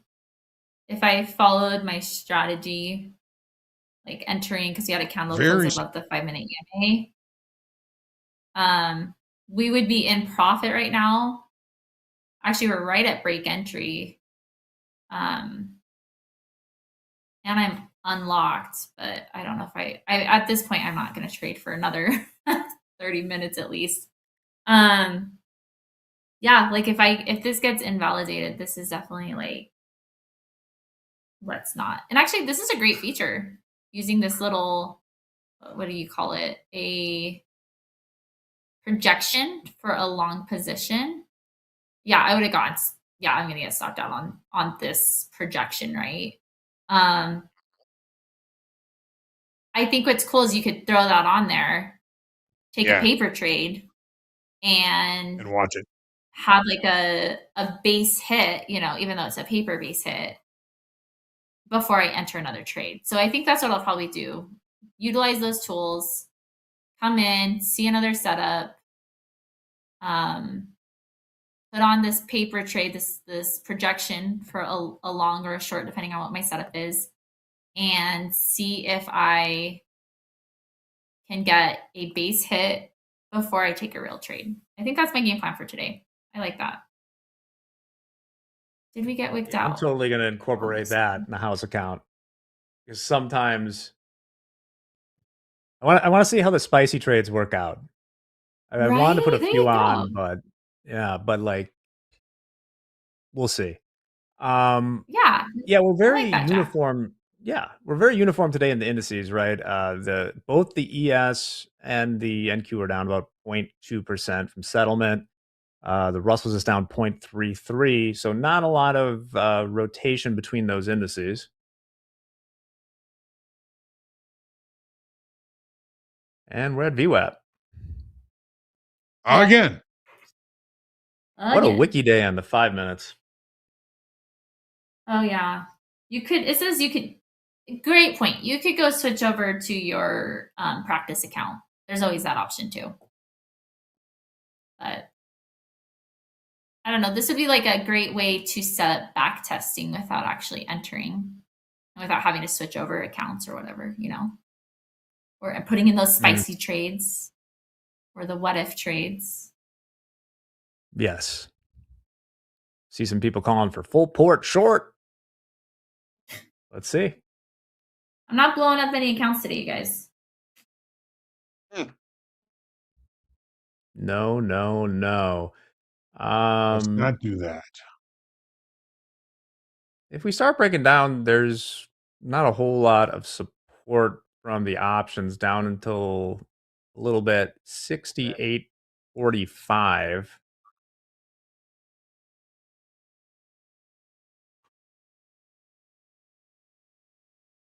Would maybe be one. Hogue, are we still in those MES? No, we got stopped out on those right when that Trump tweet came out. Ah, That'll do it. Yep. That's why we got have a stop trumped. loss. We got Gouldsby speaking in about 5 minutes.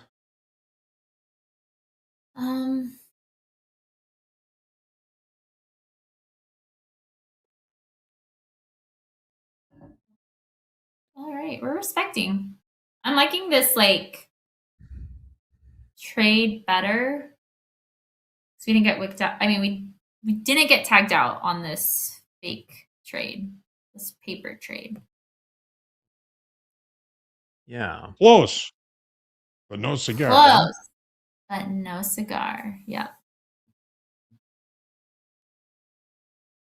So Gouldsby's pretty good on media too. So maybe some good tidbits out of that. I'm trying to keep track of the Fed members who give the good takes, and man, Kashkari is climbing the list. He was spitting fire this morning. That makes things more fun for me. As we go down to VWAP again in the ES. All roads. And NQ. Sheesh. What a morning. Right. Yeah. Let's see if we can get any play with the initial balance high and initial balance low, which we're about to establish pretty much already. Can count on them remaining for now. This is feeling a little heavy. Might be wiki.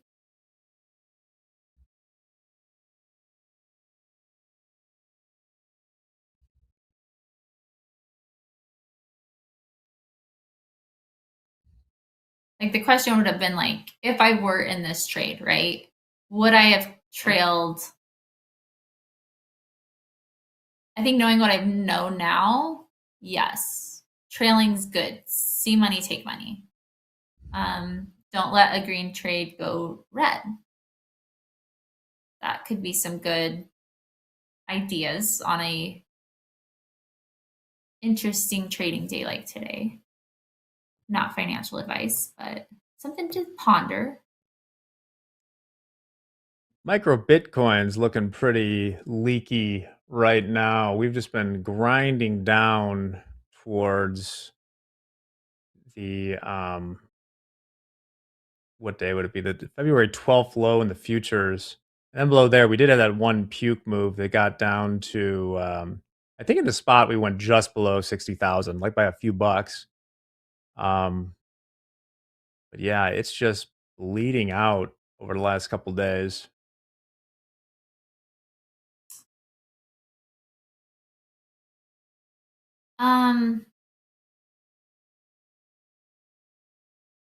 I just want We're to sitting here. We're in the middle. share one thing. Anthony reflects in the chat. I have been there. And green on the day, ready to take a payout, and end up not being able to take a payout and blowing the account. Tilt can happen really in the times that you don't think it could happen. Like it can totally happen. That's where I'm just gonna share real quick. This is what totally gets me to my payouts, you guys. If I don't use this, tilt is easy to do. I call these my training wheels. I'm grateful that Topstep has them because it helps me just be a better trader and better risk manager. I can find myself over trading, but especially like, yeah, you should have a personal daily loss limit in here. I forgot to set mine to 750, but like, let's say you were up 1,000 on the day, right? And you don't want to drop below a profit of $500. So that way, no matter what, you're above that 150, you get a green day for your payout, towards your payout on your XFA. You keep your account moving profitable. You're going to set it to like I said, 500. These are just examples, right? You're going to go to liquidate and block, enable trailing, and then you want to do it based off of your realized gain. So yeah, if you had $1,000 and you don't want to lose more than 500 and be at least green on the day for $500, just simple math. Save that. Help you not overtrade. Do you have a target that you want to hit? Right? For me, I don't usually like trading more like 2,500, but make sure, that's a great target for anybody on a given day. These are great things, symbols to like, I don't want to trade a full gold. Let's see where we at. Symbol block. I do not want to trade a full gold in my account. Like, that would be too much for my account size. Same with silver. I gotta come in here and do silver. But you can do micro silver and then limit yourself. So then, yeah, add block. Come down to contract limits. Like if I'm going to do silver, micro silver, I'm not going to trade more than 2 contracts and save that. So then it won't let me enter in any more than 2 at any given time. And these are account savers, you guys. Like, this is fantastic. Mandy, thank you so much for showing those risk features we got built in the Topstep X. I know you're heading out soon. That was a great finale. Thanks for joining us this morning. Yeah, of course. You guys, we would have gotten stopped out on this trade. I think, see money, take money, and use your personal daily loss limit. That's account savers. So it's okay to have a red day. It's part of the process. You're not going to be green every day. But great being with you guys. I'll catch you guys tomorrow. And yeah, thanks for having me. Thanks, always Mandy. A pleasure. We're going to kick it over real quick for some announcements, and then we'll be back with Dakota. And a little later, Michael Patak is going to be in the house, I believe. We'll see. We'll see if we can summon him. But let's hit those announcements, and we'll be back in a few. That's right. I'm here for the announcements. Be careful. Hogue already said Beetlejuice once. I just said it twice, and we're one name away from having trouble on our hands. But guys, you don't care about that. What you care about is what I'm here to tell you, and that is tell you about Topstep TV on the X. That's right. X, formerly known as Twitter, it had a glow up, and so did our X account. If you haven't already, go follow us on the Topstep TV X, as we have just done a whole refresh. We got new colors, new themes, new polls, and new ways for you to engage with Topstep TV. And of course, you're still going to find the live reactions, highlights, and best of clips that you've come to know and love from our X account. It's the Wild West of the prop firm space on X, but be sure to follow the only crew that's got your back bell to bell, Topstep TV. And while you're there, be sure to follow the core Topstep account, our help channel at Ask Topstep, and then be sure to follow the newly launched Topstep News for all updates and news related to Topstep endeavors. And then once you're done doing all that, come back here to the stream because we're about to talk about group coaching.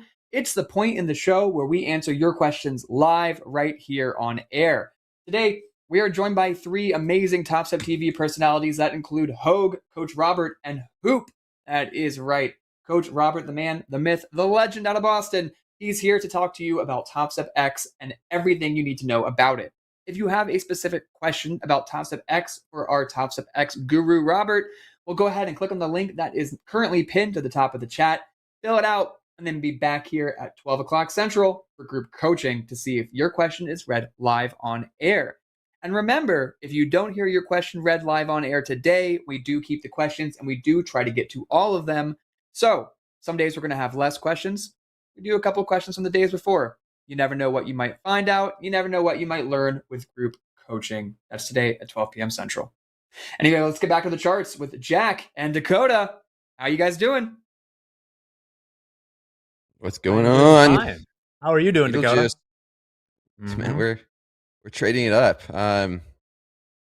Seems like for this past week, we got the job numbers out this morning, right? And we're mixed. We're very mixed across the board. We got fixes above 20 though. Everything else is just back and forth. Kind of a range bound day, it looks like. I don't think I missed any too much, did I?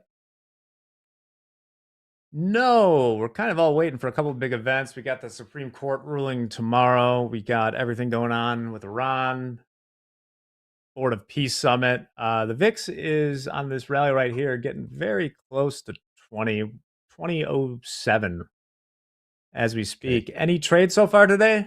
Dakota? No. I finished slow markets up just a little bit, just up a little bit here in the live account. And it's been really choppy. So it has no trades for me yet. Like you said, we have inflation data tomorrow, and we have the supposed tariff ruling. See how that's going to bring, and headlines on Iran. So geopolitical tension. But honestly, these equities are just sideways. Gold's been pumping. Gold's been rallying. We're at 50.54. So that's the market mover. We got crude rallying as well. Crude's up almost 2%. So instead of equities, maybe there's some better opportunities in like gold or crude. You can see crude breaking through session highs as we speak, 50.42. So maybe crude can come up gold can come and test these 5100s. That's the target I was looking at from earlier. You tune in slow markets, those longs off those 488s. It's printing. Might see 5100 tonight, and that's what I have. Other than that, it's just wait, patient, see if there's opportunity. NASDAQ's just chopping back and forth. This is an hourly chart. We did have a pullback, and it looks like for the past 4 or 5 hours, we've been trying to hold this 24,840 level. And one thing I'm looking at, is this just a higher low? We made a higher high, and so there is a decent chance we come back up and break out to make a higher high again if this is a higher low. But it is Thursday. We don't have too much time. We would need to start the rally right now. And I don't see that happening yet. All right. Well, as Dakota alluded to, too, we got kind of three big times tomorrow that will drive. 7:30 a.m. We got PCE. PCE is the Fed's preferred gauge of inflation.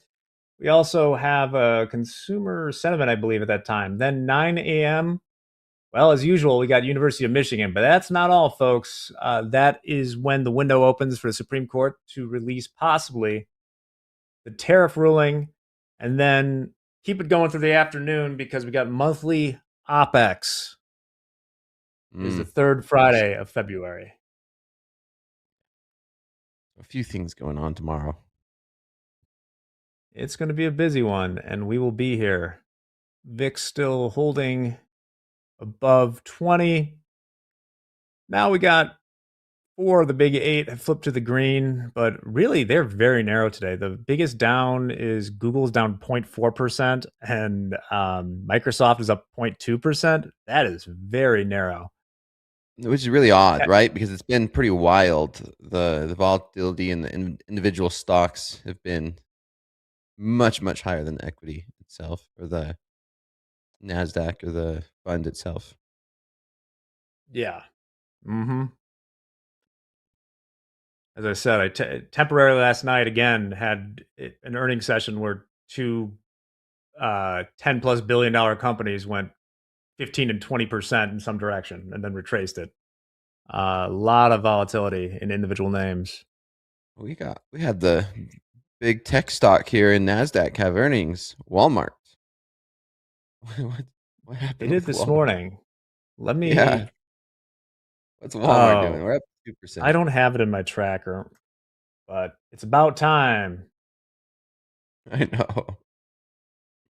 It beats. Looks like top and bottom up 2% today.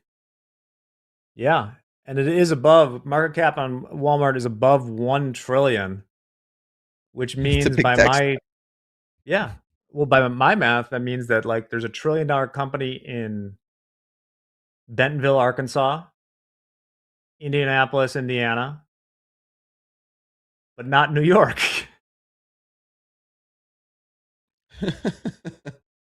Go figure. Wild. What's Walmart's the biggest? Let me see what JP Morgan's doing. I think. Let me know in the chat if I'm wrong, but I think that would be the biggest market cap company. Yeah, they're at a measly 830 billion. Yeah, I'm adding Walmart to my watch list here for the Nasdaq. Yeah. Wild. Absolutely wild. There it is. Okay. Walmart is now on the Nasdaq tech watch list. Never thought I'd do that. And it's up there. It's up there with like Tesla and the rest of them. I think that's if it's a trillion. Yeah. Oh, I got a great Dakota. You're gonna love this. I think we got to add Walmart. So we had the Hateful Eight. If Walmart's above $1 trillion, I think we got to add it. And I vote we call it the Tech 9. The Tech. Oh, there you go. There you go. Hey, I'm for that one. Goodbye, Hateful Eight. Hello, Tech 9. Walmart, you got the call up. We'll quote your stock more often. Yep, I'm for that one. Shout out Kansas City. Isn't that where Tech 9's from? I think so. Drink those Caribou Loos, and we will take care of the trading here. Dakota, what are you looking at, like the NQ if we do it today? Yeah, I'm watching the Nasdaq right here. I'm wanting to get in long for a breakout towards 25,000 again here.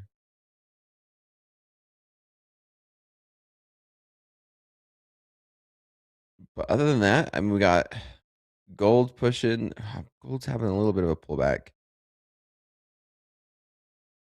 Feels like just like yesterday, consolidation day. Where do I get in long for a breakout? Would be my lean. Maybe a retest of settlement. We're 33 points away from settlement. I can see a settlement test here. 6,900 is still in the 6,915 in the futures is still the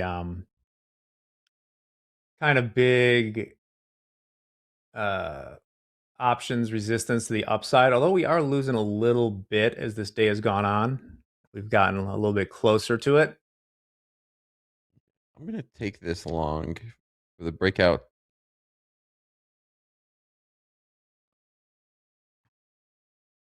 All right. I'm watching these 920s. Okay, I'm long one. Long one. I gotta switch it to points. What do you use the tick for? Like silver?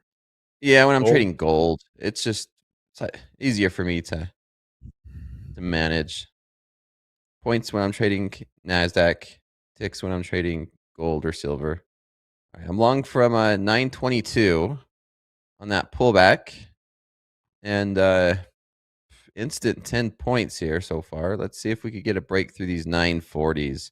I first want a test of settlement. That's my first target if we can get it. Obviously, the risk is going to be back into this range. I'm considering having a wider stop to account for it, and Sure maybe even thing. scale into another contract. We're about 32 points away from settlement in the NQ, almost there in the ES. Somebody asked what settlement is. It's where they settle the prices for the futures at the end of the day. It's if you held overnight, it's where your P&L would go to zero. If you want to get it on the chart, it's in our Topstep levels. There you go. Vince says he's sitting long from 859. That's a good price. Very nice. Yeah, it is. Vinny going bullish. I'm used to him being Dr. Doom. Always shorting it. Yeah. Or maybe he longs more, but I just feel like when he shorts, it's like 300 points. Hey, stair step up, elevator down. Yeah, VIX is sitting at 20. NASDAQ holding these 920s.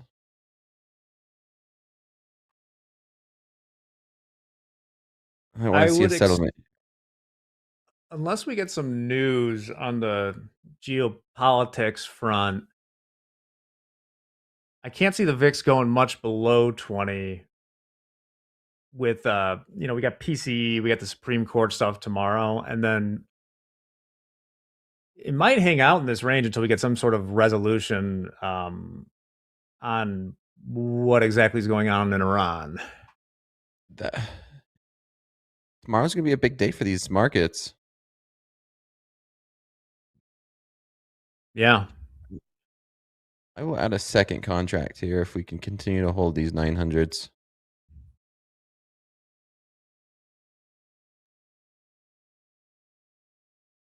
And it makes sense too that if I just think about it, a 20 VIX with what's going on, a 20 VIX is not going to make selling calls very appealing to me going into the weekend. Fair. Need more juice. Okay, I got into my second contract now. Average price 23. See if we get that breakout. We're holding so far we're holding these 920s. See if we come back and retest these 40s up here. But still mixed across the board. Broadcom up 1%, Walmart up 2%, Microsoft up 0.6, Nvidia slightly green, Apple, Google, Amazon down 0.2, Meta down 0.2. So just a very choppy day. I'm leaning towards settlement. We could test it. If I say it enough, maybe we will. That's right. Where is Andre? Andre is actually the Topstep representative to the Board of Peace, so he will be out this week while he makes peace. We figured he's a good guy to send for that. Oh yeah, definitely. We'll make peace. Well, did he bring? We'll let this trade play out. We got to hit that tip of the week soon. If you were here, you already know it because it's the tip of the week. Be prepared to reinvent yourself. Markets, life, all about change. People change. Your wants, your dislikes. What makes you happy changes. Find your niche because it'll change over time. Trading is both an art and a science. So be like Bruce Lee would say, be like water. Be like water. These markets could change in a heartbeat. Grayed out chat is always some of the best. I know. I had to catch myself, man. I heard there was a shortage of something, and send Andre with a package of them. That'd be peace. Yeah.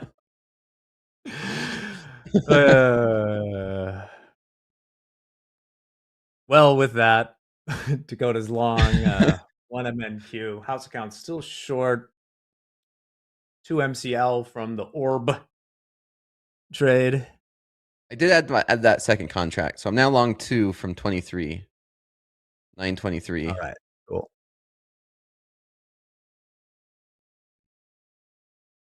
But we're having troubles in both direction here. Kind of hanging out at my entry. No, we're inside the initial balance. Did we ever get to... I don't know why I'm doing this to myself. Looks like we got just the settlement in the ES. And the NASDAQ. Hey, look who's back. There we go. What's up? Oak. It's How you doing, Dakota? We're chilling. We're at point of chill here in the NASDAQ. Yes, we That's for sure. Just seeing if we get a breakout to the long side here. Long and strong. BTFD. Seeing if we could see that elusive settlement price here. Which, if I say it a lot, if I say it enough, we might get it. Might make it happen. Settlement. Make it happen. It's that delusion that we can suffer through as traders. You want it enough, it might happen. You conjure settlement.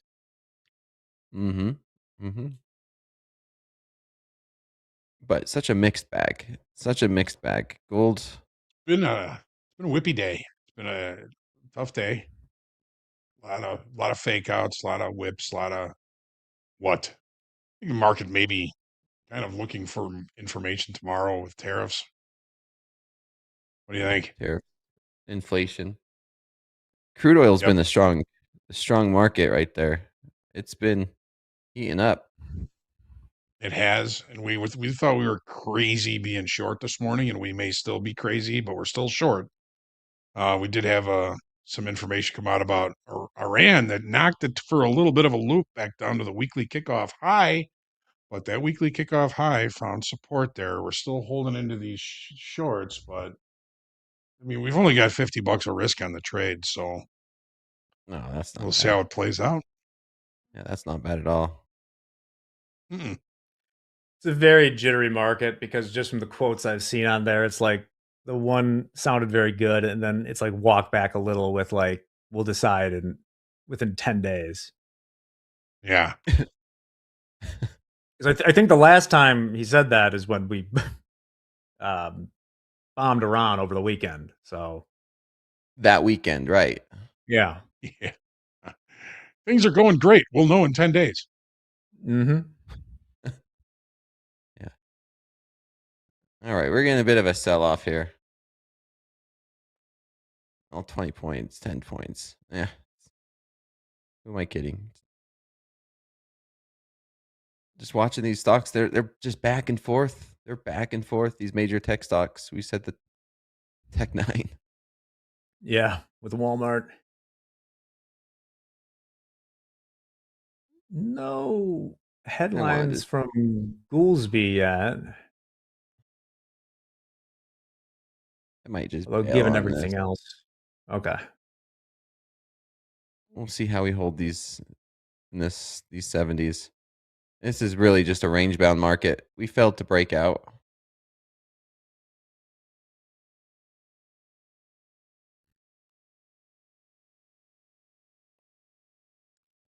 Do we just hey, Dobie, I know what Dobie would be doing. Buy these lows, sell the highs. Yep. And keep doing it until it doesn't work anymore. Yep. Unfortunately, this I just bought the high. I bought the high. Nvidia is now red. We were like slightly green. Now we're down 0.3, 0.38, 0.4. It's still just mixed.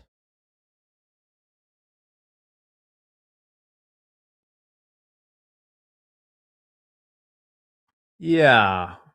Well, what do you see as the bottom of the range here, Hogue? Like, taking it literally, like down around 68.70. I like that there's, let me see. Yeah, Well, there's bottom of the candle bodies there. Mm. Yeah, buyers stepping in. Bottom end of that range. Bottom of that's the low of value as well, Jack. That's a good looking spot.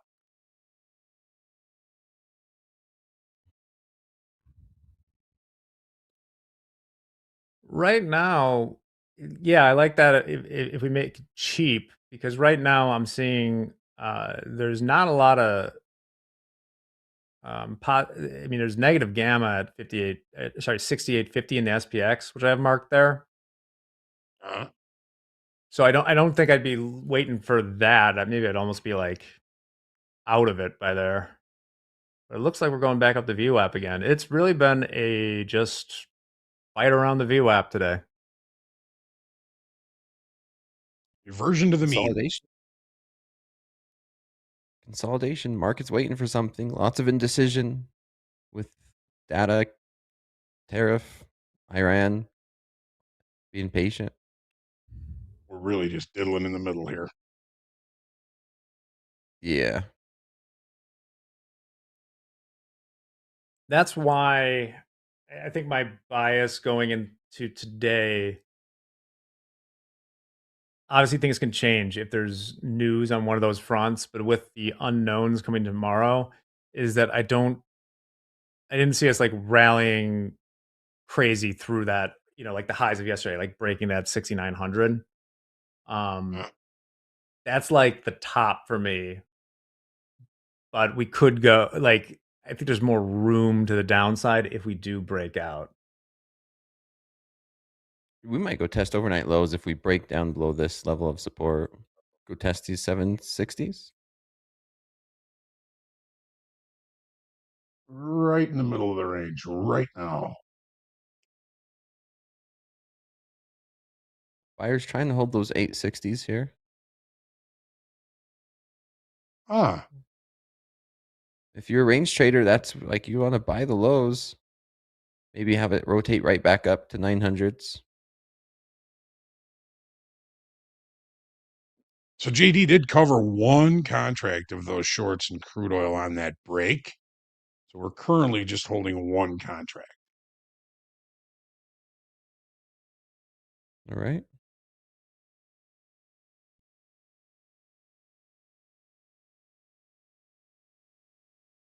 Buyers stepping in again. If this goes back up to 900s, yeah, it's just a theta type of day. Sideways.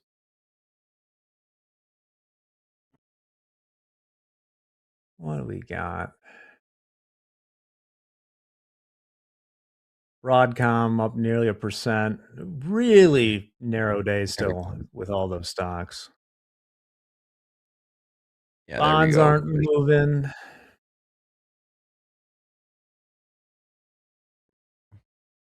So Okay, are we everybody. going to actually see the PCE numbers tomorrow?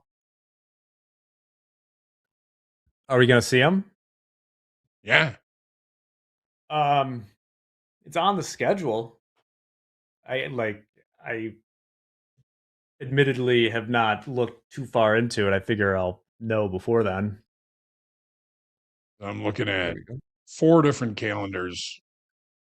2 of them have it as delayed. 2 of them have it as due. Oh man, not this again. I know, Delayed right? data. Yeah, Can it's we the last week can we already. just pick one or the other? I know. Hey, I'm looking at this range. This range playing out perfect. Who in the chat bought these lows? Like these 860s? I mean, that's why I had my stop loss where it was below these lows. Buy low, sell high. Because that's 60 points off that low right there. Come Small on. size, wide stops. Bottom, me. Nice. Right back to point of control. Bottom. There you go. Traders in the chat doing it. Been buying since 880s.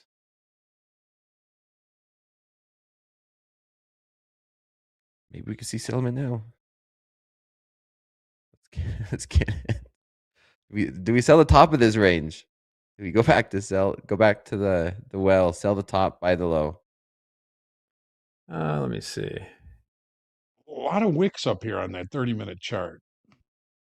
Nothing but wicks below settlement. We seem to be trying to reject value from yesterday. Yeah.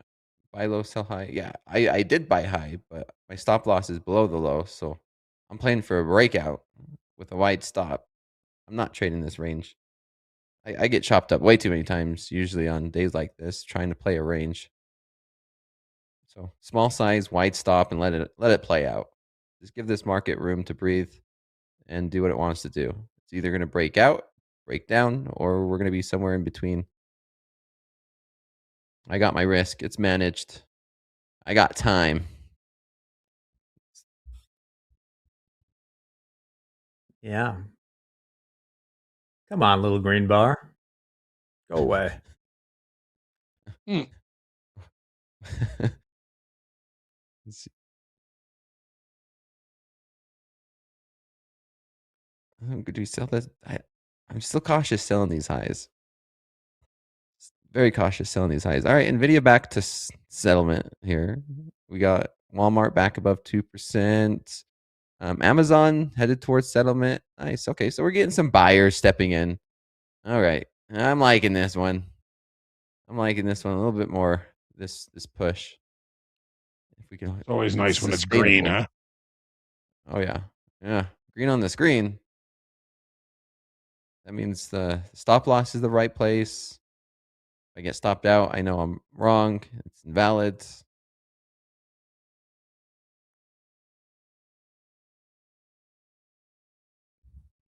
Someone said, "Bro, bought the top of the range." Yeah, yeah.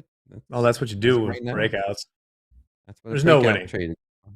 You know, if you're wrong, it looks like you bought the top, and you're really wrong, right? When you're right, guess what? You buy high, sell higher. Sell higher. But I'd rather be long right now than short. I'm leaning that way based off these Tech 9. Let's do it. I just want to get something outside the range. You just want to feel something. Let's do it. Come on. Someone says, this isn't breaking out, though. Well, right now, it's not. No. We're going sideways.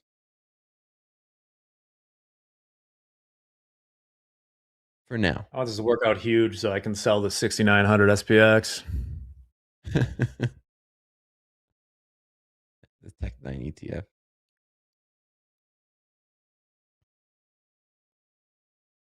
Looks like it's setting up to explode. I mean, that's what a breakout trade is, right? You consolidate, you break out, you find new levels. I'm going to be honest. I could see this thing going to 25,000.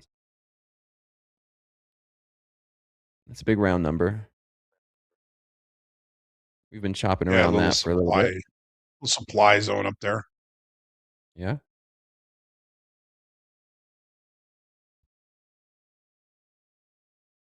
I could also see it going back down to the bottom.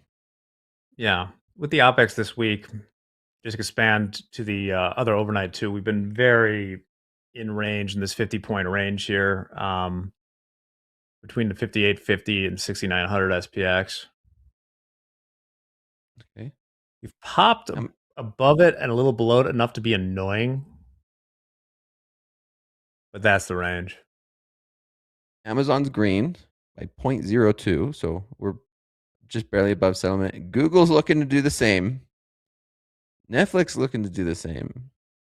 Apple's making a little bit of a run here. So buyers continuing to come into these equities slowly, very slow, but we're doing it. We're 80 points off the low that we just made 5-10 minutes ago.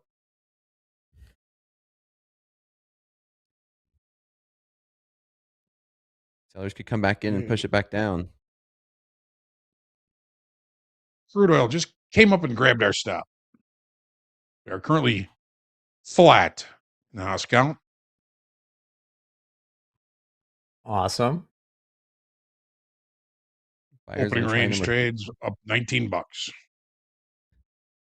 Fair enough. Fair enough. Love to see it. Buyers are in try number 13. Well, might push it back down here. Will it be number 15, 14? We could do it all day. We could do this all day. Yeah. Yeah. Why not? Let it be known, no one beats So this- Dakota 15 times in a row. No. So this is really kind of playing out as an anticipation day. PCE due tomorrow.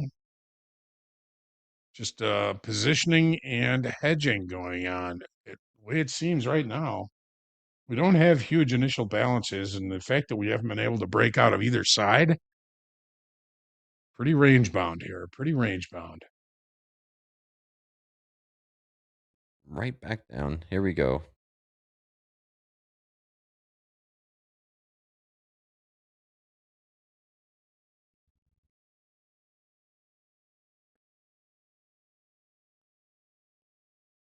There goes the market. Back down to this range. Oh, range bound trading. Dobie. That's the play. Be smoking it. Be just killing Oh, it. yeah. 13 times, I hear.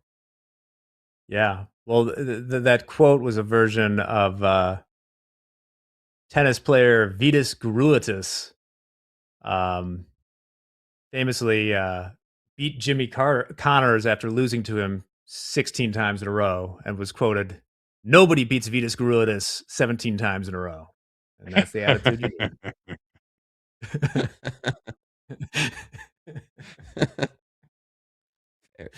Fair.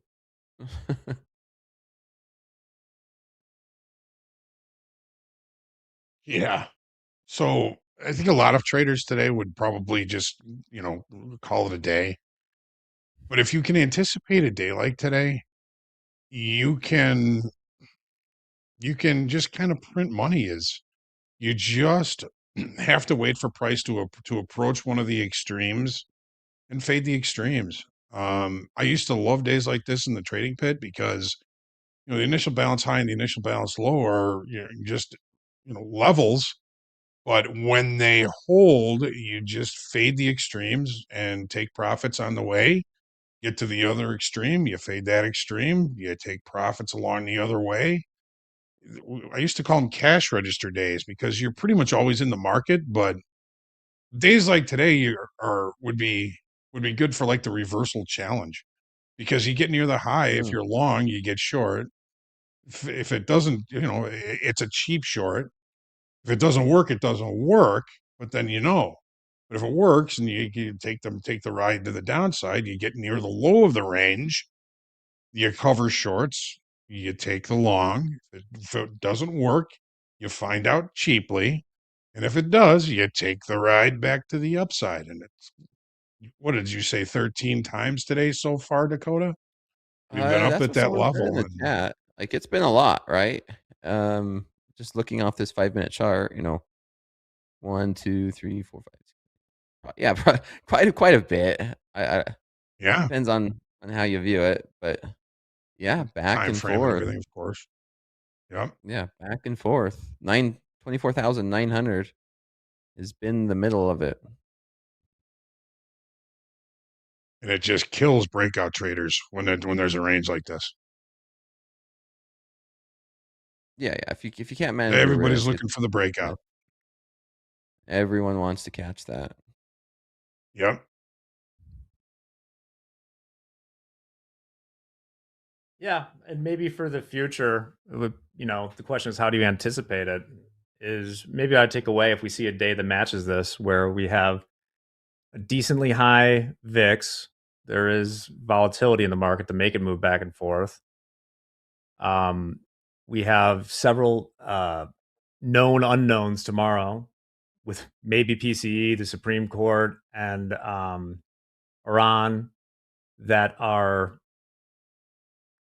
people don't exactly know how to aren't super confident positioning one way or the other, and it's option expiration tomorrow. So maybe if some of those boxes tick sometime, we'll look for the range. Yeah, we might be breaking down here at the bottom of this. We'll see. All right, we'll Get keep down near those Dakota. 70s, Jack. We still like those?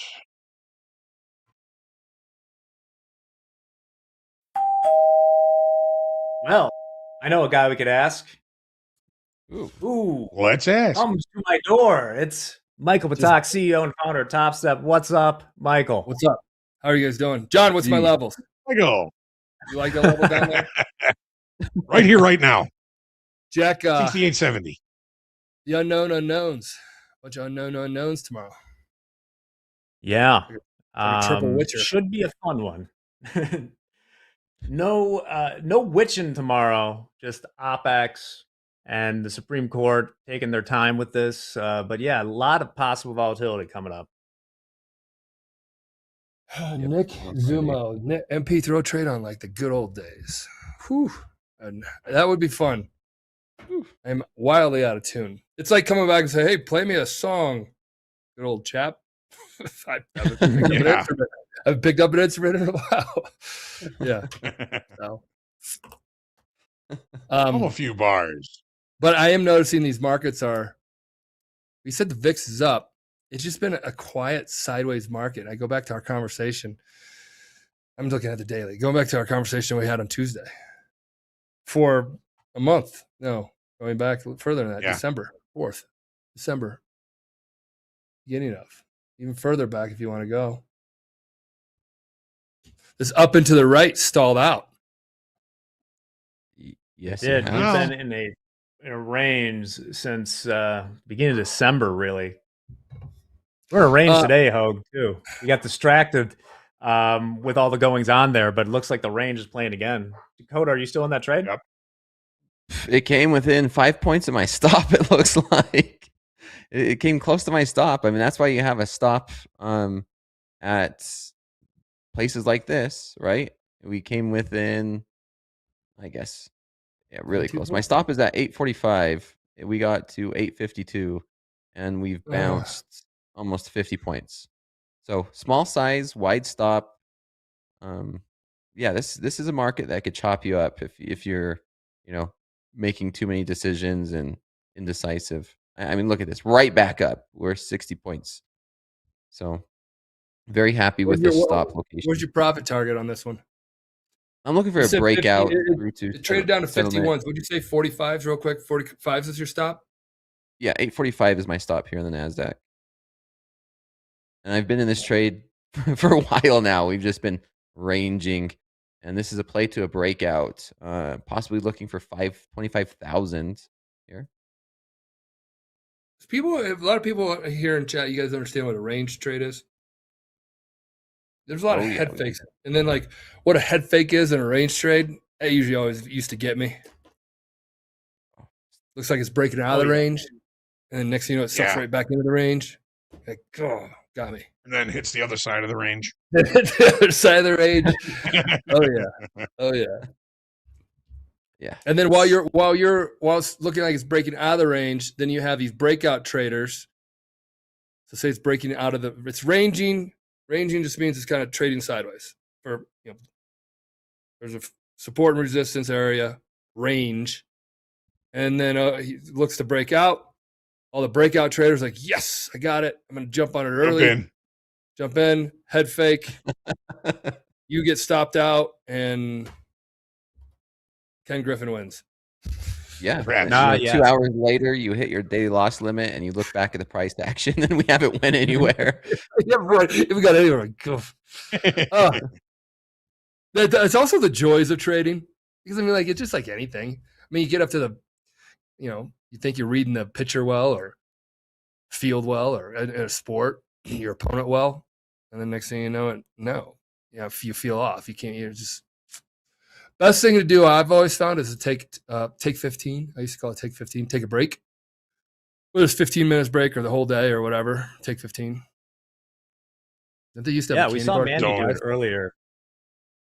And I think we've had a few traders on today who, tend to do more momentum trades. And I was just going to comment. I got the 5-minute chart up right now in the ES. We have touched VWAP in 13 of those candles. So that is hella indecisive, as some might say. We still got the VIX holding above 20. We're up to 2030 right now. All the big dogs have mostly flipped green, but not much. And the 10-year yield is still hanging around 4.09 or thereabouts. MP, you were asking some questions last time you were onto the chat. Have you been pondering on them? I've been pondering on them with more talented, smarter individuals than I. Correct? Yes. To your answer. That's the way to do it. I think they ran a poll in Discord. We do this. I don't know. It's actually been a couple of years. Do it every couple of years. Get to know, like, this was like recent. It was like, hey, in the last 60 days, what concerns or things that that here at Topstep that you would like to see. What's your most concerning thing? That's that. But we've always done other ones like, what would you like to see? And that allows us to then take that. Oh, well, we had 500 people reply to that one, and the majority of people said they'd like to see performance bonuses added to the live experience to incentivize them. Blah blah blah blah blah. We release it X amount of days, weeks, months, years later. Not years, but no, sometimes takes a while. Takes time. Yeah. There's bigger things. There's stuff that like, oh, that could work now. And then you have to go back to, so taking Jack to answer your question, yes. Then we took that back. And the we have a trader experience team that we built out that are traders from the community that are now either on the team or in the Discord or getting their thoughts. It goes through a process now. It gets their thoughts. I don't want to give away the secret sauce to all the other firms. No.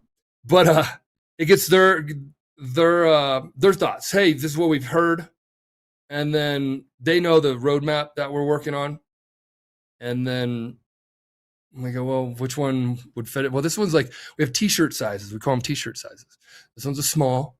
This is medium. This is large. This is extra large. And, the bigger t-shirt size take weeks to months to more than months. But the small would be like, hey, we can get that one out in a couple weeks. Well, what does that interfere with? And then they prioritize and do that kind of stuff. So there is a process, and the process is always getting dialed in. And we added this trader experience group, which makes it more dialed in. So that it's just not, it's people that actually understand the program and the prop landscape. There we Excellent stuff. What do you think? I was just wondering, hold on, what? I've been Jack, Nick Dolby just goes, Chicago Bears going to Indiana. Wow. That's fully announced. If that is true, what happened to Arlington Park or Heights or whatever it was? Okay. I won't believe it. I don't care what they announce. I will not believe it until I see a stadium in Gary, Indiana, and I see the Bears play at it. That is an X, like you were talking about t-shirt sizes, MP. That was that's a gentleman's big and tall, triple XL, Galaxy Brain. You know how hard it is to get from anywhere that's not on the southeast side of Chicago to Gary, Indiana? Have you ever ridden the South Shore Line? It's the worst train on planet Earth. Yes. And it doesn't smell very... I've been down there a lot of times. There's a lot of factories down there, and it's not most pleasant. And let's talk about the other Bears. Let's talk about the Bulls and the Bears. Well, Dakota is working out now. I'm a Bull. I'm a Bull. We're right back at the top of this range, pushing up against session highs. I'm still long. This is, I think, a good example of wide stop, small size. Without a small enough size and managing risk, there's no way you could. I mean, you'd be at your day loss limit getting chopped up in this mess. But yeah, here we are. This is a decision zone, and I think it's the same decision. You sell the highs and play for a range trade back down towards these lows, or are you going to be looking for a breakout and a push higher? I'm still leaning. I'm still playing for a breakout push towards 25,000 because I'm a firm believer in not selling a quiet market, and these equities tend to be more resilient than they are than not, right? So I'm looking for a breakout. We're at this decision zone, these 930s, 940s, and I am still long with my stop loss at 845. Hair your chinny chin chin. That's the NASDAQ. Are you touching gold at all? We did lift, so you can add a bit more if you would like to. I always encourage people to trade smaller and high volatility, high risk products, stocks, or really anything in life that's high risk, high volatility. I do during slow markets, and I mean, things are starting to settle down now. We're starting to see it this week in slow markets. It's Chinese New Year, so they're on holiday to the 23rd, and the markets, metal markets, are back to normal. I mean, it's still like double the ATR than it used to be, but it's more tradable to scale into micros. Before, it was hard to just hold on to one micro and manage risk. Now it's more tolerable. Chinese New Year. It's also the Lunar New Year. My buddy just texted me. He's like, the year of the snake is over. It's the year of the fire horse. So Year of any the of those fire lunar folks. There you go. Year of the horse. Here we go. New session highs. New York All session right. highs. Okay, so What do you think? we were talking about feedback, Jack. Yeah. What do we feel? Is there, like we talked about what we were talking about on Tuesday, gathering feedback. I talked about the process of feedback. I'm sure this is what you guys would like to drop in and get your feedback so that I can take this groups, which I get much more intimate conversation with. Feels like we're at the coffee shop together, staring at each other's eyes, talking, learning about each other. No, and then we take it to the team and keep going with that. It's what we used to always do. We stayed very close to be like, hey, what would you guys do if you were in my shoes or anything like that? So we got that. And getting an idea of like other things you'd like to see here at Topstep. And I don't like to go like the whole gamut. So maybe we'll start with just like the live experience. What benefits would you like to see? And you can drop them in here because then we'll collect it or whatever. If there's anything on your mind about what benefits would you like to see at the live funded experience, we have, so everybody's on the same page. We have live real money trading. It is performance bonuses, risk management, access to coaches, all this. If you reach out and say, hey, I'm a live funded trader now, I'd like to talk to John Hoagland. I mean, John would have on down. He'd have to open up his busy schedule. But yes, he does do that. And we do that. And Mick, I know he's working with the risk team very closely. And we always, because that's like our time where we finally, if you want to look at Topstep, as we used to be a scouting agent, call ourselves a scouting agency, and we were. And we'd like have a vetting process. And the vetting process started in a trading combine. This was at a prop firm when we just had a prop firm only. And we're always saying how can we, the ones you work with, the closest are the ones that are on the live real money accounts because they've kind of like passed the combine. They've got called up to the team. They're on the team, so to speak, trading live capital, about ready to play for you on Sunday night type deal. So you want to get to know your players, your traders. Just to hit it one more time. So Michael's asking for chat to come at us with what benefits would you like to see as a live funded trader at Topstep. We will be recording these in a very special ledger. I've Access seen, to Brett's health and dental. Yeah.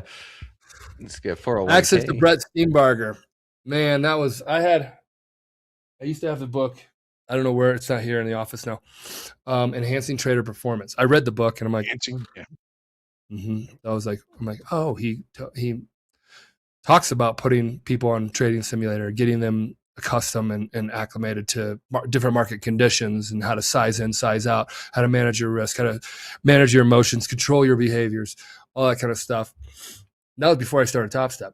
And I was like, I remember Cassius read that book too. He chewed that book. Yeah. He did. The dog ate my homework. That was definitely, I think it was 100%. That was I had all notes in there, and then because I was looking for it, and then right when I was looking for it right now, I was like, I think it was all chewed up or something like that. So thank you for reminding me. Yeah, that is what happened. He was a puppy, and now he's R.I.P. So he lived a long, full life. Yes, he did. 11 solid years. Mandy says that she will offer the dental. Better her than any of us. There you go. Thank you. Ooh, hold on. I'm going to read some of these because these are good. Live Trader Summit. Heck yes. I feel like there's like a Live Trader Summit, and then there's a summit for like everybody, and then there's like a breakout room with the live traders. Whether you are one currently or you were one prior, both of those have shown. I mean, you're in a small percent. I think it's like, I don't even know, 1 to 3% of folks that can get up there and produce at the live level. Now think about it. The average failure rate that they say in the business is 95% of people fail active trading with their own personal brokerage account. And having a safer on-ramp into live trading, be it the trading combine where you can create, hone, and develop your strategy, all the way to the XFA where you get paid out to continue to prove your strategy, which then gets you called up to live, which now you're trading live capital. Overall, this whole thing should help you be better prepared to trade our money or your own, wherever that may be. But that whole process, it's in place for you to move that 95%, actually the success rate of 5% to 6% to 7% to 8%. So then the community of active traders becomes better and better when they're going against the Ken Griffin Citadel fucks of the world. Yeah. There you go. I can't think of anything outside of, I'm just reading through this chat, and I'll be honest, for me, scaling up, that's a big one, right? What happens once you already unlocked the 20%, then 20%, then 20%? Will there ever We've be a already had day people. where yeah, I've seen that. Yeah. I think we got Mick will be coming on here shortly. We'll be talking about some of those folks that within a week already have access to 40% of their full balance. I mean, out of the gate with the changes that we made, and it is to manage the prop firm, risk management, less exposure. $150,000 Jack has in the market, $150,000 that Hogue has in the market, and they just started live trading, or start them off with 30,000, let them work to 150 and have profit targets that then unlock it. So you go 20%, now you have 40% access. Taking payouts along the way, up to 50% of that balance you can take. That's bigger than anybody out there in our space, not in the Citadels, but yeah. But the next layer below that. So we've already had people unlock that. So that's great to see. Keeps them reaching for more. But as you're doing that, I'm going to read some of this stuff because it's interesting. I can read it to myself as well. Yeah, we'll check in on Dakota real quick. Still in that trade, we had the VIX drop below 20 right now. I think for maybe the first time since this morning.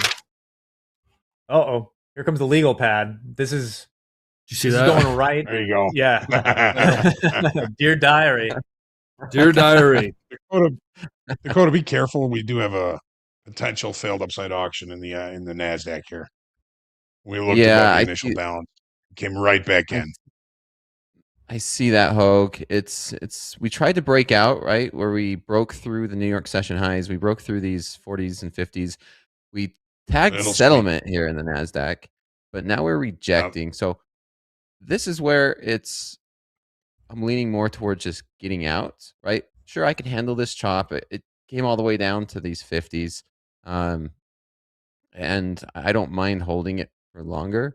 But now there's a better chance if we can't get back up into this level of just complete rejection and, like you said, a failure. And it would make me lean that we might come down and test these lows around these 780s. Yep. So, Yep. I can see it. yeah, I'm watching this a lot And closer, and I'm watching these Tech 9 stocks. So far they're we're holding 3 up. minutes from confirming. So be Oh, did careful. you say Tech 9? Yeah, We we just did. We dubbed it added this Walmart. morning, Michael. Walmart's a trillion-dollar company in the Nasdaq, so we added it to our Mag 7. We had the Hateful Eight, and now we have the Tech 9.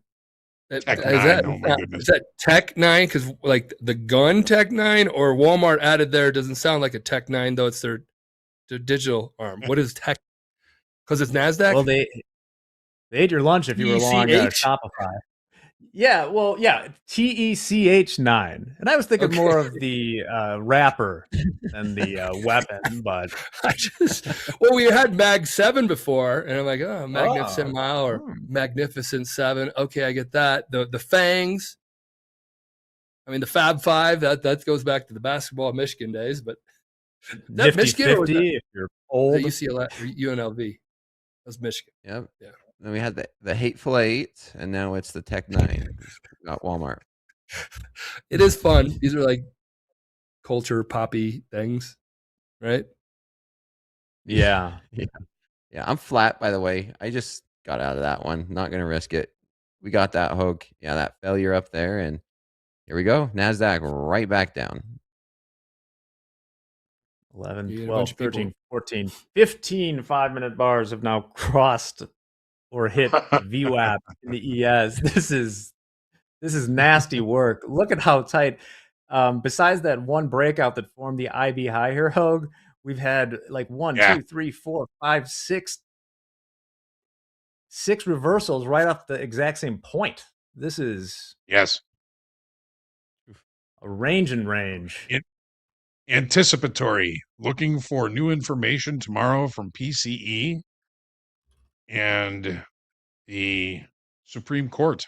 Apparently, a lot of eyeballs waiting for that. Court watchers in high demand. We're above 20 again in the VIX on this sell-off. Bitcoin spot 66 160. My condolences to Scottie Pippen on his wedge pattern. And Hey, big stocks holding up well. Jack, Tech 9. What's the ninth? I got Walmart 7, 8. What's 9? So it's the Mag 7 plus Broadcom, which really, I mean, Broadcom is probably more part of that than Tesla is. So it's the Mag 7 plus Broadcom and Walmart. Okay, help me out. Broadcom, is this like a 1990s phone or Nokia? Does Nokia and Broadcom do anything together? Or is Broadcom, yeah, and then Broadcom entered the AI world, I think, or the Yeah, they're a big like AI infrastructure. But what were they back They're in a the 90s? big conglomerate. They started in the 90s, right? I remember trading Broadcom penny stocks, not even penny stocks, equities, stocks. I don't know if it's penny or not. Would have traded at back long time ago. Broadcom. BRO. Hold on. What's the AVGO, AVGO. AVGO. Okay, There's a long history there for it. Just to answer some questions from the chat really quick. Yeah, Broadcom is not in the technical Mag 7. Tesla is. So the Mag 7 is, all right, put me on the spot. Apple, Google, Meta, Microsoft, Tesla, and I've forgotten in my mind. What am I missing, guys? NVIDIA. It's two others. NVIDIA. Oh gosh, biggest of all. Yep. And Google. The Cinderella of the ball. You didn't even remember that one. And yeah, those are the powerhouses. Yeah. Mag 7 Someone makes also- up 40% of the S&P, or of the. I know they're Nasdaq and S&P, but like of the moves. When you're seeing moves out there. Well, they're Market like, weighted. yeah, they're like 40%, close to that in the market cap. They're more than half the NASDAQ 100, I believe. And also, Okay, just so so we know how we're managing these, there's not many trillion-dollar companies in the market. Someone asked, like, why Palantir is not in a conversation. Well, to give you an idea of these companies' size, Palantir's market cap right now is $320 billion. So they're only about a third of the way to the Quattro Commas Club. I love the chat. Sam, 24 ticks. It was Qualcomm. You're 100% right, in the 90s. Yep, I remember Qualcomm, not Broadcom. And then Dub. Broadcom dominates various computer motherboards parts. Okay, all right. Learning something every day.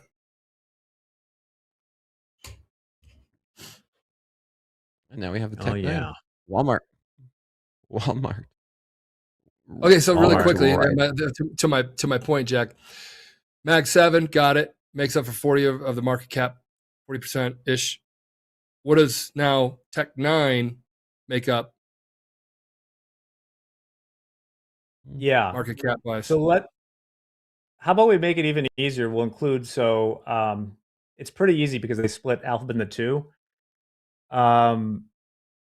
I'd have to put it into a spreadsheet, but so Nvidia's 13.6% of the, and so we'll do the NQ, the Nasdaq 100. Apple's 11.6, Microsoft is 8.9, Amazon 6.7.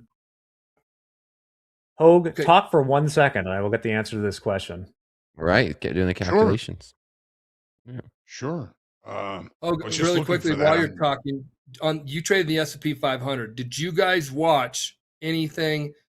Any of the? You couldn't watch 500 of them on the board, right? Or were they? I know really quickly. I was in the Dow pit when you guys got brought over to the CBOT. Your pit was behind my pit, and my pit was a Dow 30 stocks. We would see all 30 of them if they're up and down, I'd be like, American Express, taking on chin today, whatever it was, we'd see who was the one dragging it down or holding it up. Now, the reason why I'm asking this, there's 500 of them in the S&P. Did you see 500 of them? And my next question is, an index, well, just to trade a Tech 9 only and see the 9 in there, and that's the movement of that Tech 9 index, and that would be, to me, possibly more better to read and stay in tune with than an S&P 500. Make sense? So if you remember the pit, they had that big board, and it was like the original Topstep trader logo, right? It was the pixels. There was probably about 120 of the top S&P 500 companies on there, as well as other things like the SPX, the bonds, the dollar index. So they were all just kind of piled up there in that big board. So we weren't able to see all of them, but we were able to see most of the ones that mattered.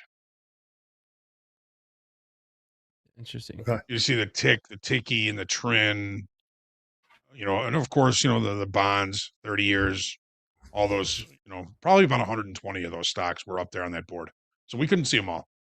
So now my question was, if there's a Tech 9 or a Mag 7 or FANG back in the day. I don't even know if FANG's still what they say. The Nifty 50 they used to have. Nifty 50. Way back. Yeah. The Nifty 50. That's what I liked about the Dow 30.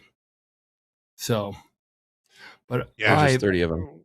I better get to asking a question because I got AG Drummer 11 killing me, my man. I'm going to ask you a question. Ask your question is the question I'm asking you. Michael Patel comes on and spends 95% of the time not answering questions. I'm here to answer questions. I started with getting your guys' feedback, but I'm here now to answer your questions. So you're on spotlight, AG Drummer. I'm waiting for you're the first question I'm going to answer. Well, we talk about the Tech 9. Yeah, exactly. For the record, it's almost like, if I'm doing this right, man, it's close to like 60+% of the NQ is those 9 companies. So 60%. That makes sense. Yeah, that makes sense. Yeah.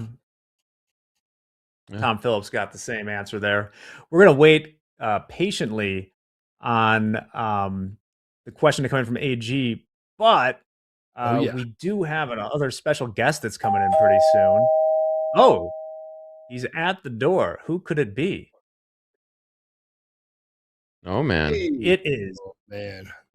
Got that mustache Head going. risk guy, Mick. Clean white shirt.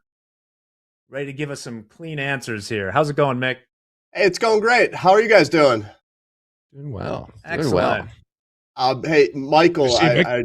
you guys were talking about Cassius earlier. I guess I Uh-huh. didn't get him in the frame since you guys closed my my window a little bit, but I have the painting of Cassius. Yeah, bring it in my here. shoulder.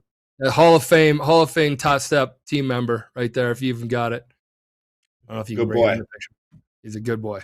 There he There is. he is. There he is. Oh, There my he is. camera's reversed. Oh, Cassius. Cash. I got a new one now, though. my uncle was a vet. He's like, well, Michael, the best way to get over your dog is get a new dog. And I've been through 5 dogs in my life, so that is the truth. That's not wrong. That's not wrong. AG Trader come in here yet? I'm waiting for you. No, It's insane. They disappeared, man. They Insane. disappeared. He didn't have a question. Maybe just a troll. Trader or troll? Trader or troll? Trader or troll. I know what you are. I know what you are, Dakota. I'm a troll. Glaring. Yeah. It's glaring. No, no, Glaring? you're not. You are He does not. troll a little bit. You'll get oranges delivered to your office. You are a traitor. Yeah. It is an Or apples. Man, it's been some time, right, Mick? It's been a year and a half. Too Almost long. 2 We years. still haven't had that golf round yet. No, I've been to your office though. Yeah, I like your set of golf clubs over there in the corner. Yeah, I know you wanted to take those. I just about did. Soon. Well, soon. we ain't golfing today. Someone in chat was asking whether you were here to do some sort of shoulder tap, but like that's not the case today, Mick. I believe you got something else special brewing. It's not the case, but it's not far off. I'm on to let the group know that I'm coming back, and I'm going to be rubbing shoulders with you guys, brushing shoulders with you guys, and we're coming up with a new segment right now, where we are going to be talking about our live traders activity, and that sort of thing. But it's going to be a little bit different. We're going to try and add a new flair to it. But I will be back on TV, so I'm looking very forward to being on with all of you and talking about our traders. I got the 1-page fax to my office here that was just Mick, I'm back, as the dog goes through the background, just like Jordan. We'll be excited to have you for that. I'm happy to have him back. It was one of my favorite segments, watching the shoulder tap, getting some insights of the risk team. I think it's good to know who's doing well and almost equally who's struggling. Because I think, well, for one, it's just in the regulatory world in general, their big thing and is if you're talking about something good, trader made $1,000 in profits. You should talk about something that a trader struggles with. So then it doesn't become one-sided. So then people understand that this is it's a challenging endeavor. You call it a game, but professional game that you want to play serious with a strategy and discipline and all that kind of stuff. Yes. There are people that play it well. And there's people that play it kind of not the right direction for longevity. And there's people that play it poorly and talk about all that. That's kind of what we want to do too with these. Mick gets a better insight than I do. I'm more here to just kind of gather feedback and not answer any questions, according to AG Trader, who hasn't jumped on here yet and asked this question. I'm gonna keep calling. Better be an all-timer. I do see Dan Edmonds in here. I saw your email. I do want to chat. I don't think we got a time yet because my assistant hadn't thrown it on my calendar. Excited to talk to you though.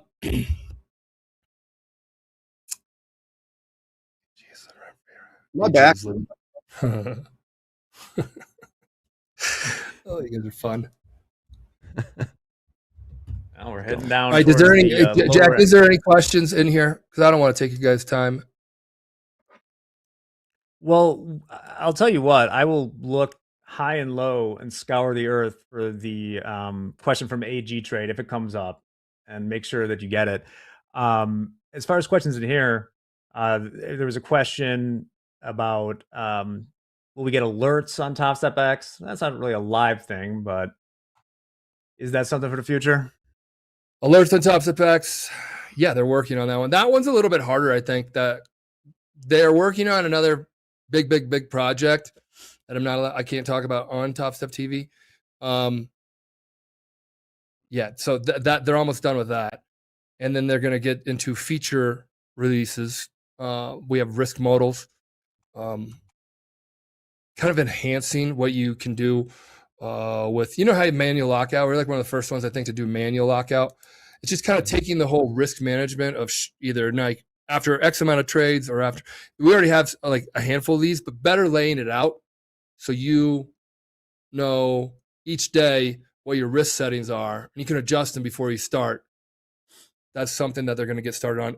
Alerts is huge because alerts will be like while I'm,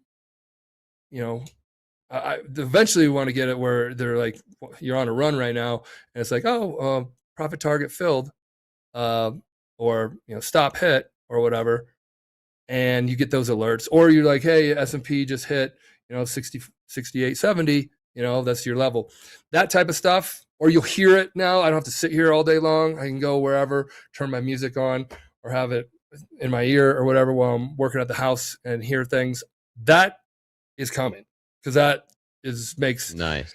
Not being glued. Yeah, it makes not being glued to the seat all the time. And then you could actually be a little bit more patient. I think anybody who sits in the seat in Dakota, you sit in the seat and watch the markets all day long, you will perceive something's going to happen, even though there may not be anything. So if you could have alerts, you can go live life, so to speak.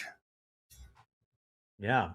And Mick, while we got you here as well, we're talking about this Rising Star segment coming up. Dakota, who's you see on TV often, you've seen a lot of what he does. You were once from that same program. There's a pipeline there. What do you think? What's your experience been like as a Rising Star, Dakota? Any advice to the potential Rising Stars out there? Ooh, yeah, good question there. Good question there, Jack. Yeah, me and Mick has spent plenty of time going back and forth, and with anything, it's not from point A to point B, right? Everyone wants to get to that success, that point B, and it's not a straight path. Mick knows this more than anybody. I've experienced it. I've been on air with Mick getting shoulder tapped, right? It's ups and downs, and anybody going through the program, going through trading this prop firm and going on that Rising Star segments, there will be ups and downs. The most important part is just don't give up. Understand that there's going to be ups and downs. When you're at the high mark, everything's going good, your name's being shout out, you got to appreciate those, because usually often after that, I've had my worst trading days or worst trading weeks, and you're at a very low. And so you have to take the good with the bad and vice versa. Like you were saying, MP, can't just only focus on the good. There's both of it. There's good and bad. Okay, so there's some questions. What was your target really quickly? You're out. Did you get stopped out 45s? Yeah, I'm flat. Okay. Yep, all right. Let me get some questions before I have to start my take this trader hat off, which is the most enjoyable hat, and go in there. AG is AG in here. We've been waiting for you, AG, this whole time. You are holding up this entire show. We got it. Michael, there's a question. I got it. I sent it to you in Slack, Michael. Oh, we if you want to check it, or we can have Jack read it. Yeah. Oh, okay. Yes. Do you want me to read it? Yes. Okay, I'm Ron Burgundying this. Like, I don't know what it says, which is always dangerous to read. All right. At Michael Patak, traders were paused/banned for this. Why not one XFA per program, e.g. 250, 500, 750K with increased relative profit targets and drawdowns? Avoids hedging AG? and simulates real live account. Is this AG? Yeah. I got memory like an elephant. You said this. I think I answered this on Tuesday, right?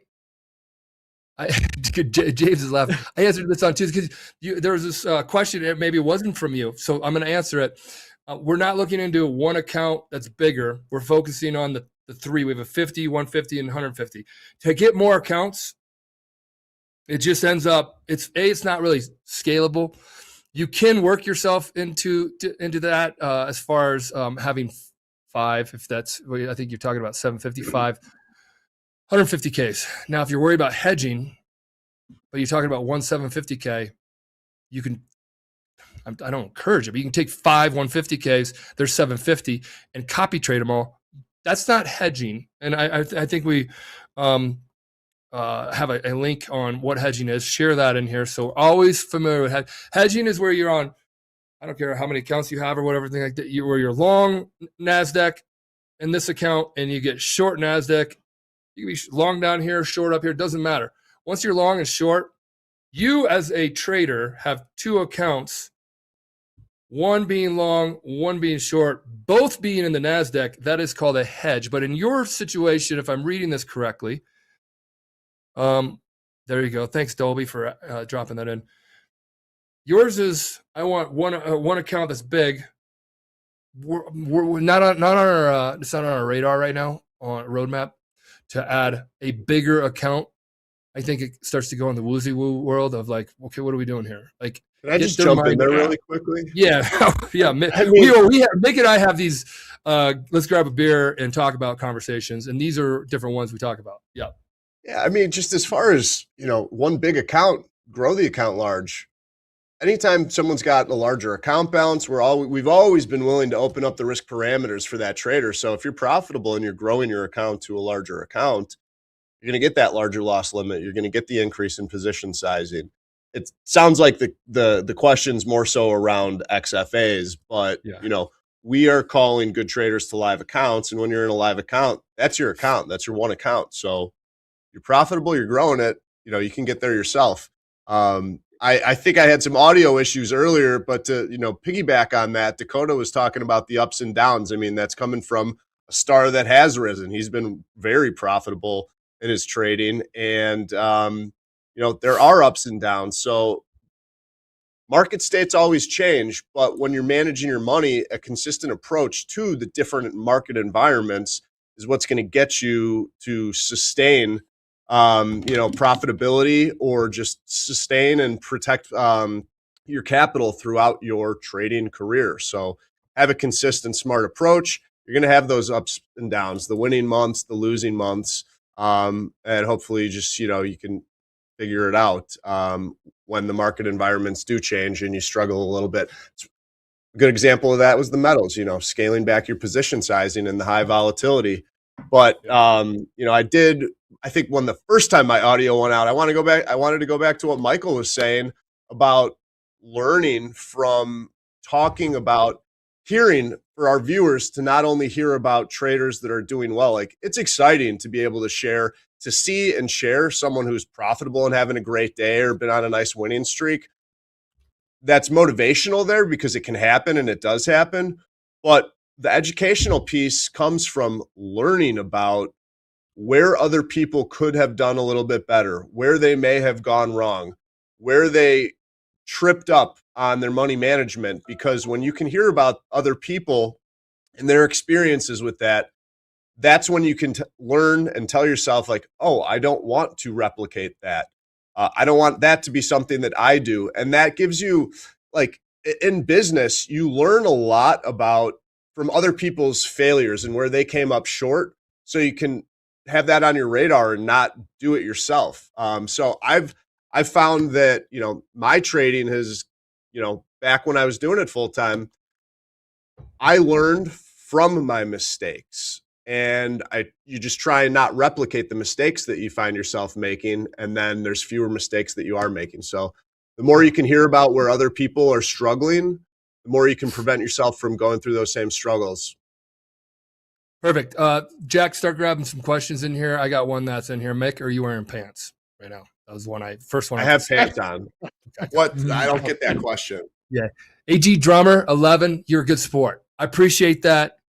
You called me out. I called you out, and we are riffing. We're talking. I like this. That's how I want to play. Well, not the call out, but just maybe the question, and then say, did you see my question? But yes, we all can improve, myself included. They're sending some questions right now. First, your trader hat. Is the NQ picking a bottom? You can think about that before you go while we get If I knew the NQ is picking a bottom right now, I would be sitting solo at my trading desk, trading billions of dollars worth of, and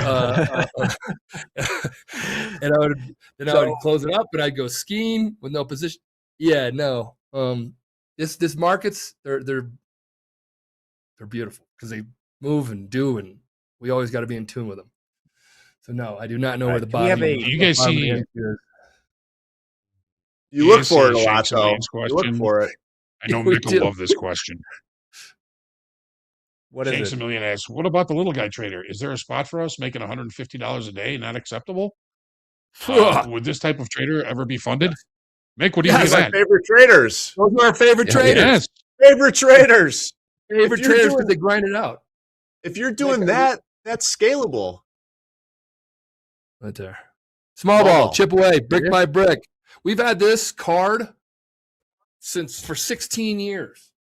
Why? Yes. Because those are the traders that we see that do the best. We do see YOLOers in here. Our program is looking into how best can we steer that YOLOer into YOLOing is not the life for you. Like thug life. No. You don't want it. No. Just get on the straight and narrow, work hard, get around the right people and the community and have them motivate you to be a good participant of the marketplace. All right. I'll give one umbrella answer to one that I see a few versions of. If something like a promo or anything else isn't available in your jurisdiction, it's because of laws. And we just follow what the lawyers say, and we can't change that. We're sorry. Can we have a no subscription combine for the right money, MP, even if it's a little more expensive? Well, hold on. Oh, no subscription. So it's a one-time payment. We've explored that. There's We ones had that, that. we've explored. We have had that in the past. Here, I'll tell you why that's we struggle with that in the past. Mick remembers, because if you have a one-time combine and it says profit $3,000 without losing $2,000, do X without hitting Y to earn a funded account. We've had that in the past. People are on their 29th day. I'm at $2,500 and my profit target is $3,000. Remember these days back, Mick? I'm at 10-day combine. $3,000. Yeah, my profit target is $3,000. Tomorrow is my last day. I got to go for a home run. And we're like, no, you don't have to. And but at that time, it's 30 days. It was one time. So you have to have some endpoint because there's a lot of cost here daily. There is. Trading platform costs us money. The data fees every month, data fees, we pay the CME for data fees and things like that. So all that, that all then turned into what we called the continuous combine, which was each month. And then you do receive a free, complimentary or free or whatever goes with it. Every month when it rebuilds, you get a new reset. So move on because we're going to get the same feedback like we used to. I got one day asking me to make $500 and I'm a $200 a day trader. And that's the traders that we want. It kind of messes with their mojo, right, Mick? We were incentivizing behavior with that. And, we're just talking about YOLOing. People would YOLO on the last day or as they wound down, and that was detrimental for, our cause here with, trying to develop better traders. We're looking for consistency, not a lucky day. Radio. That last day of Right. that 1 week or 1 month combine, if you're not there yet, you're just trying to get there. And that's taking you away from your strategy and having you focus on profit. And that's not what we're trying to do. All right. We'll ask one more hard-hitting question. Then we got to wrap up here in fast markets, keeping the train moving. Jack, can I grab one that I'm seeing right now? Is it the Topstep Yeah, call you up can do that. small accounts? Mick's on here too because he's a part of the whole call up process. There's a call up process that we've had since I don't know, a long time. Does Topstep call up small accounts to live? If so, and you only have a 3K balance, do you only get $600 to work with, and you need to make 3,000? Mick, what's the answer on that one? There have been small balances called up in live in certain scenarios. Those $150 day traders might be able to, sustain a smaller balance or start with a smaller balance. Mick. Are you going to call me up if I have $3,000 balance and start me on a live account with $600? No. We've never done that. We don't really start. We don't absolutely not. Typically, unless you have a $10,000 live account starting balance, we don't really want to call you up and put you on there. this is us managing our risk now. We're like, why would we put somebody on a real money live account? This is a good one, guys. This is what everybody's asking this question. Why would we do that? We're asking, you guys are in our meetings now. Why would we put somebody on they call them up a $3,000 balance and start them with $600? That would be a waste of our time. It'd be a waste of your time. And you haven't yet really proven much in XFA to call you up that early.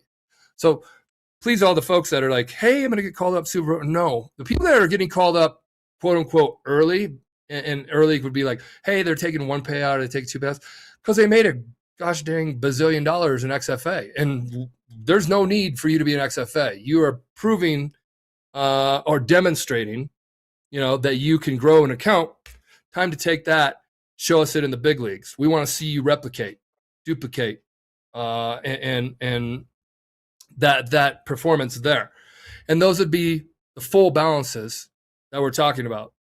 Somebody has 150K. Mick, I don't think anybody should start a futures trading account anywhere. Their own personal account with Topstep getting called up to live.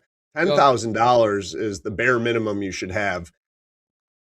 I don't like it anything less than that, and I don't think we should be doing it. And we are very, very conscious of that too. We want to set. I don't think that's setting people up for success. We've talked about it before. We were having those conversations all the time. And I'll always advocate for that. Is that the question you're going to grab, Jack? Because that's the one I'm hearing the most. Like, people are worried about getting called up early with a small balance. I hope that squashes that. Again, Can I play devil's advocate here? Yeah, go ahead. Play it. So 10,000 minimum, right, for a starting balance. I think if I'm with Mick on this one, it's always good to have. I mean, I want to come in and trade futures with a $50 minimum. There are brokers that, I'm going to sneeze, that will let you open up with $100 or something like that. I don't think that's helpful. Okay, fair enough. Or the right move. What my first thing, I get this question relatively often. Do you think the max loss limit for an XFA should be 10,000 or staying at 4,500? I think that's a good question. Oh, the max loss limit. We have daily loss limits of 4,500, and that's just a soft reach. That's just like, hey, man, you're not seeing it today.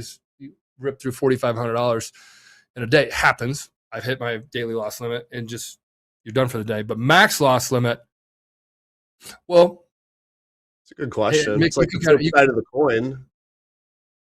Yeah, agree. Here's the thing. What we do, we have what's called shoulder tap. We've been doing this for a while. When a trader's struggling, and they start, or they're a certain percentage off, or they've hit DLL after DLL after DLL after DLL after DLL after DLL. Think about this, guys. That person, there are people out there. Our risk team, they are trading prop firm capital. It is only your capital when it hits your bank account, and we are managing our prop firm capital, and we are managing the traders that are trading our prop firm capital, and we're using the program as a recruiting arm into the prop world. So when somebody starts going, deal, Mick, how does a phone call like that go? Hey, what's going? You take us through. We call it a shoulder tap. It's been since the dawn of time. He's sitting at a desk. He says, tap you on the shoulder like he is right now. Imagine the whole room has traders in there. And he said, hey, Mick, can we talk? You got to pump the brakes. I mean, yeah, what's going on? There's in my experience, and when I was with a prop firm, if you were having 2 losing days in a row, definitely 3 losing days in a row, something's not working. And you have to, it's capital preservation. I always feel like I'm an old bore saying that, but if you're consistently losing money, you have to step away and stop. Something's going on, whether it's, something outside of the markets, we know that trading's very, very mental. So something could be affecting you there, but you have to stop the bleeding before, it gets to be too much. And, the $10,000 minimum that we were just talking about, look, it's pretty easy to make or lose $1,000 in a day trading a one lot in the NASDAQ or S&Ps, any market for that matter. So that's a good cushion, 10,000, but these losing streaks, you just have to stop somewhere. You can't keep forcing it and fighting it. Whatever you're doing is not working, whether it's a long bias, short bias, or you're taking too much risk on a daily basis, or just it's not working, you just have to stop at some point. It's like Michael likes the baseball analogies. Like, you could have one of the best pitchers in the MLB out there on the mound, and it's just not his day. Like, they're going to pull him off the mound, and you got to yank him. Gotta you gotta yank yank him. Yeah, gotta yanking yanking him. We're Yep. back to I don't know why- 6850 SPX, just where we started the day. Michael, you're Jack, gonna be I got on one more. more. We're gonna have more. Oh, you Jack, do? can I got one more just because it's the same topic. Shoot it. And it's Joe Trades. If you are in a small count trader with 10K in total and have consistency, why wouldn't you call up with 100% if they have 10K? Yes, that is what we're saying. We are not going to, we typically, and this is typically, guys, there's always these outliers. This guy, hey, it's individual, blah, blah, blah. Typically, you will never start on a live funded account with anything less than $10,000. So if you're a small ball trader and you have 10,000 and you're trading so damn well, you're going to get called up with 10,000, the full amount. Because again, the guidelines are 20%. These are and then there's an XFA trader that has crushed it, call it however they're trading. They're going to get called up and say they're trading at 50K. They're going to get called up and they'll have 10 grand and they're starting because it's 20% of that. Or if they're on a 150K, they'll have 30 grand because it's 20% of that. But there are the small traders that we're watching and seeing that if we call you up 100%, that's what we talk about. We're like, there are ones that are, they're base hitters, they're growing the account, and they'll have a conversation with them and say, hey, we're going to bring you up with 100% of your bounce. Yes, we do that too. We're not going to, again, bring you up with a $10,000 account to then put you with $2,000 on it. That's a waste of our time, because you go up there, then let's just say you blow the account out. We set it up, we talk to you, we're having a good chat. Next thing you know, you're getting sent. And that's not the world that we want to live in the brokerage side, because that doesn't help you, nor is it best use of our time. Mick, I think that's awesome. If you have anything that's to fill what in, I think great. a lot of people wanted said to it hear. well. Said it well. Got nothing. That's amazing. Nothing to add to that. And now, Perfect. if you folks in here in chat want to go in social world and help explain if somebody's confused, because there are people that are confused because there's prop firms that do it certain different ways, and it's always like, well, how do they do it? And you always got to ask others that have experienced it. So now we are getting people more and more into this type of live program, but now you guys are hearing these questions. That's what I wanted to come on. And then Mick, thanks for jumping in here, so then we can flush out any confusion. You're going to see explainer videos with the beautiful mustache of Mick on there coming out here very shortly that explain this in more detail. That's good. Good stuff. There you have it. The hardest working man in prop business, Michael Patak, founder and CEO of Topstep, Dakota. Thank you for joining today. Mick, Thank you. always a pleasure to see you. We'll get out there this summer. And Hogue, you are the rock. Michael, thanks again for joining. Thank you. Coming up next, Hogue's going to throw down a few highlights. And then we got Youssef, JD, and Dolby here for Power Players. Stick around. A lot more movement. A lot more, Friday's going to be lit, but this afternoon could be too. So stick around. This is Topstep TV. Let's go. Let's go.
Welcome back, friends and traders. It is time to trade with Topstep. We've got an all-star here joining us, Yusef, the man in the middle.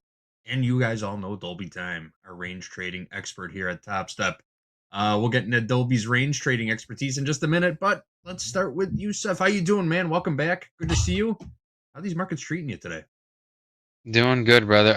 Unfortunately, I have not been able to execute, but it looks like it's been pretty straightforward, guys. There have been plays to take, and it's just about getting into the play itself. We'll be breaking down later here why I thought there was a lot of good plays. Nice. Very good. Very good. Very nice. All right, Dolby. Yep. This is your time to shine. I know. It's been a hell of a market. It's been a hell of a market. Probably a lot of frustrated traders today. And I'll tell you why, because we got one of the nastiest megaphone formations I think we've seen in quite a while. So if you are not familiar with the megaphone, it is higher highs and lower lows. You get a stop out. You get a stop out.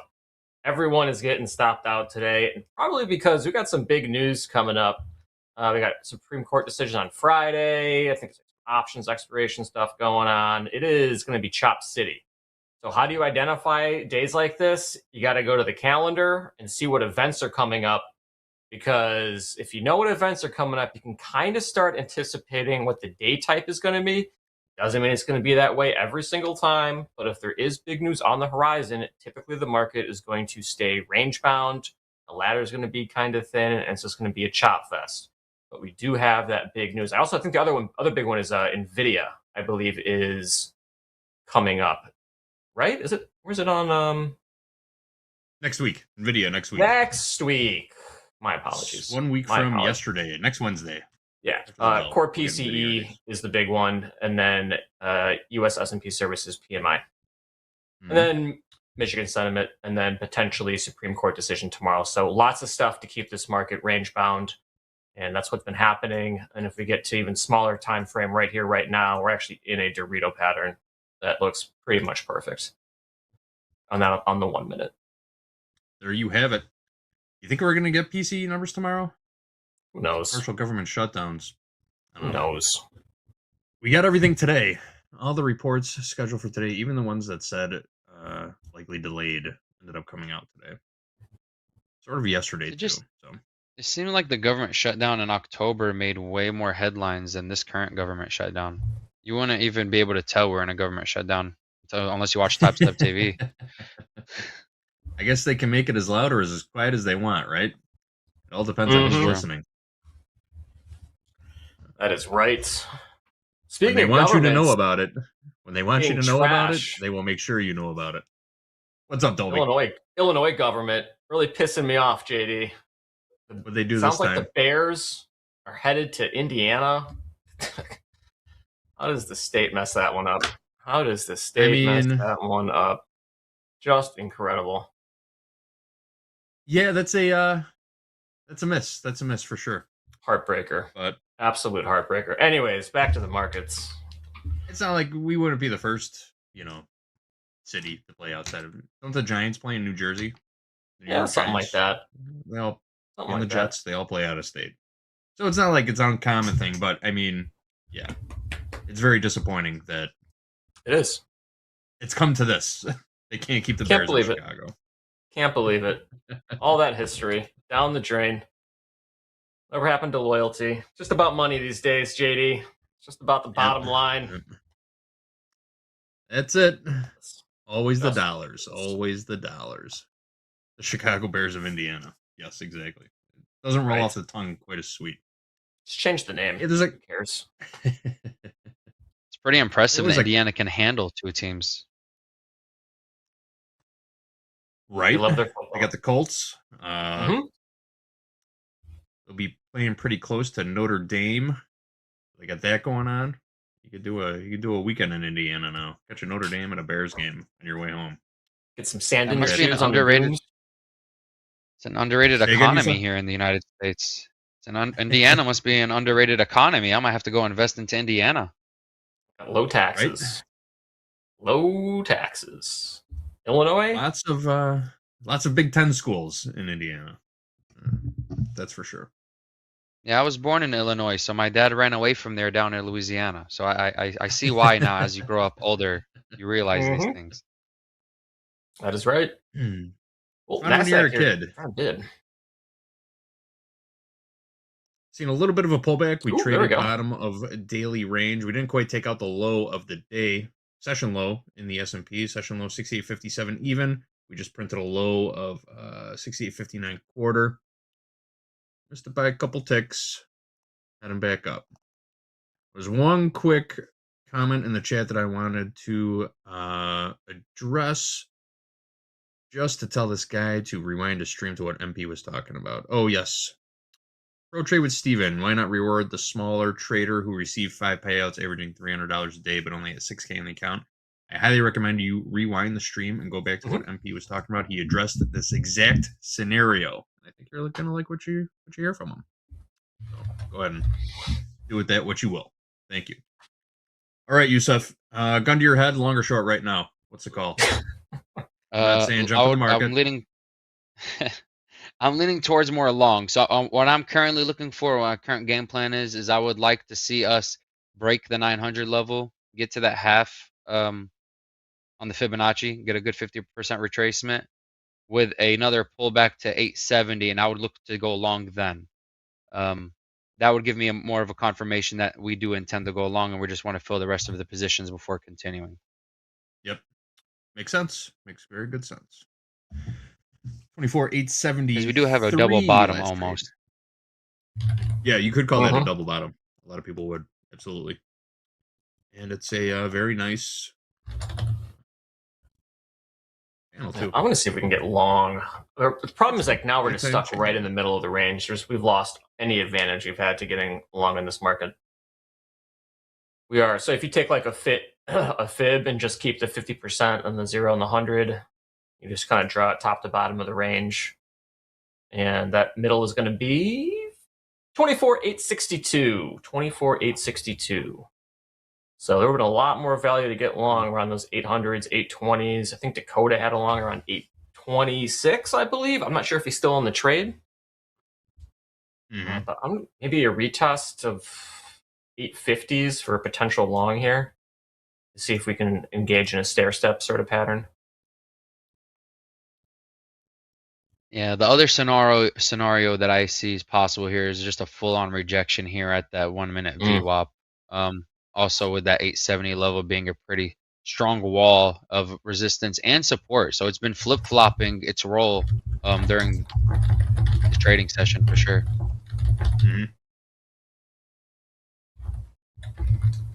Yeah, Gentleman Dad, nice name. If we're making a megaphone, don't we need a lower low? Well, we've kind of stopped doing the lower lows. I think we've almost have gotten ourselves into sort of like a diamond formation. I will draw out the megaphone pattern for you. So this morning at 10 o'clock was the megaphone high, and then at 8:30 was the megaphone low. The difference between those two was what, 763 and 960. That's like a little over 200 points, so massive range. I'm kind of wondering now if it ends up transitioning into sort of a diamond pattern, where now we end up getting a Dorito on the other side as we get stuck in the range here. So maybe we end up testing initial balance high off of this move right here. Okay. We do have, if Hogue was here for, we had to scrub the morning highlights. We went a little long in fast markets, which was fine. But I believe if Hogue was here, he would talk about this failed upside auction in the NASDAQ. Took out the high of the initial balance, came back down, traded back inside the initial balance, or trading back inside value from yesterday also.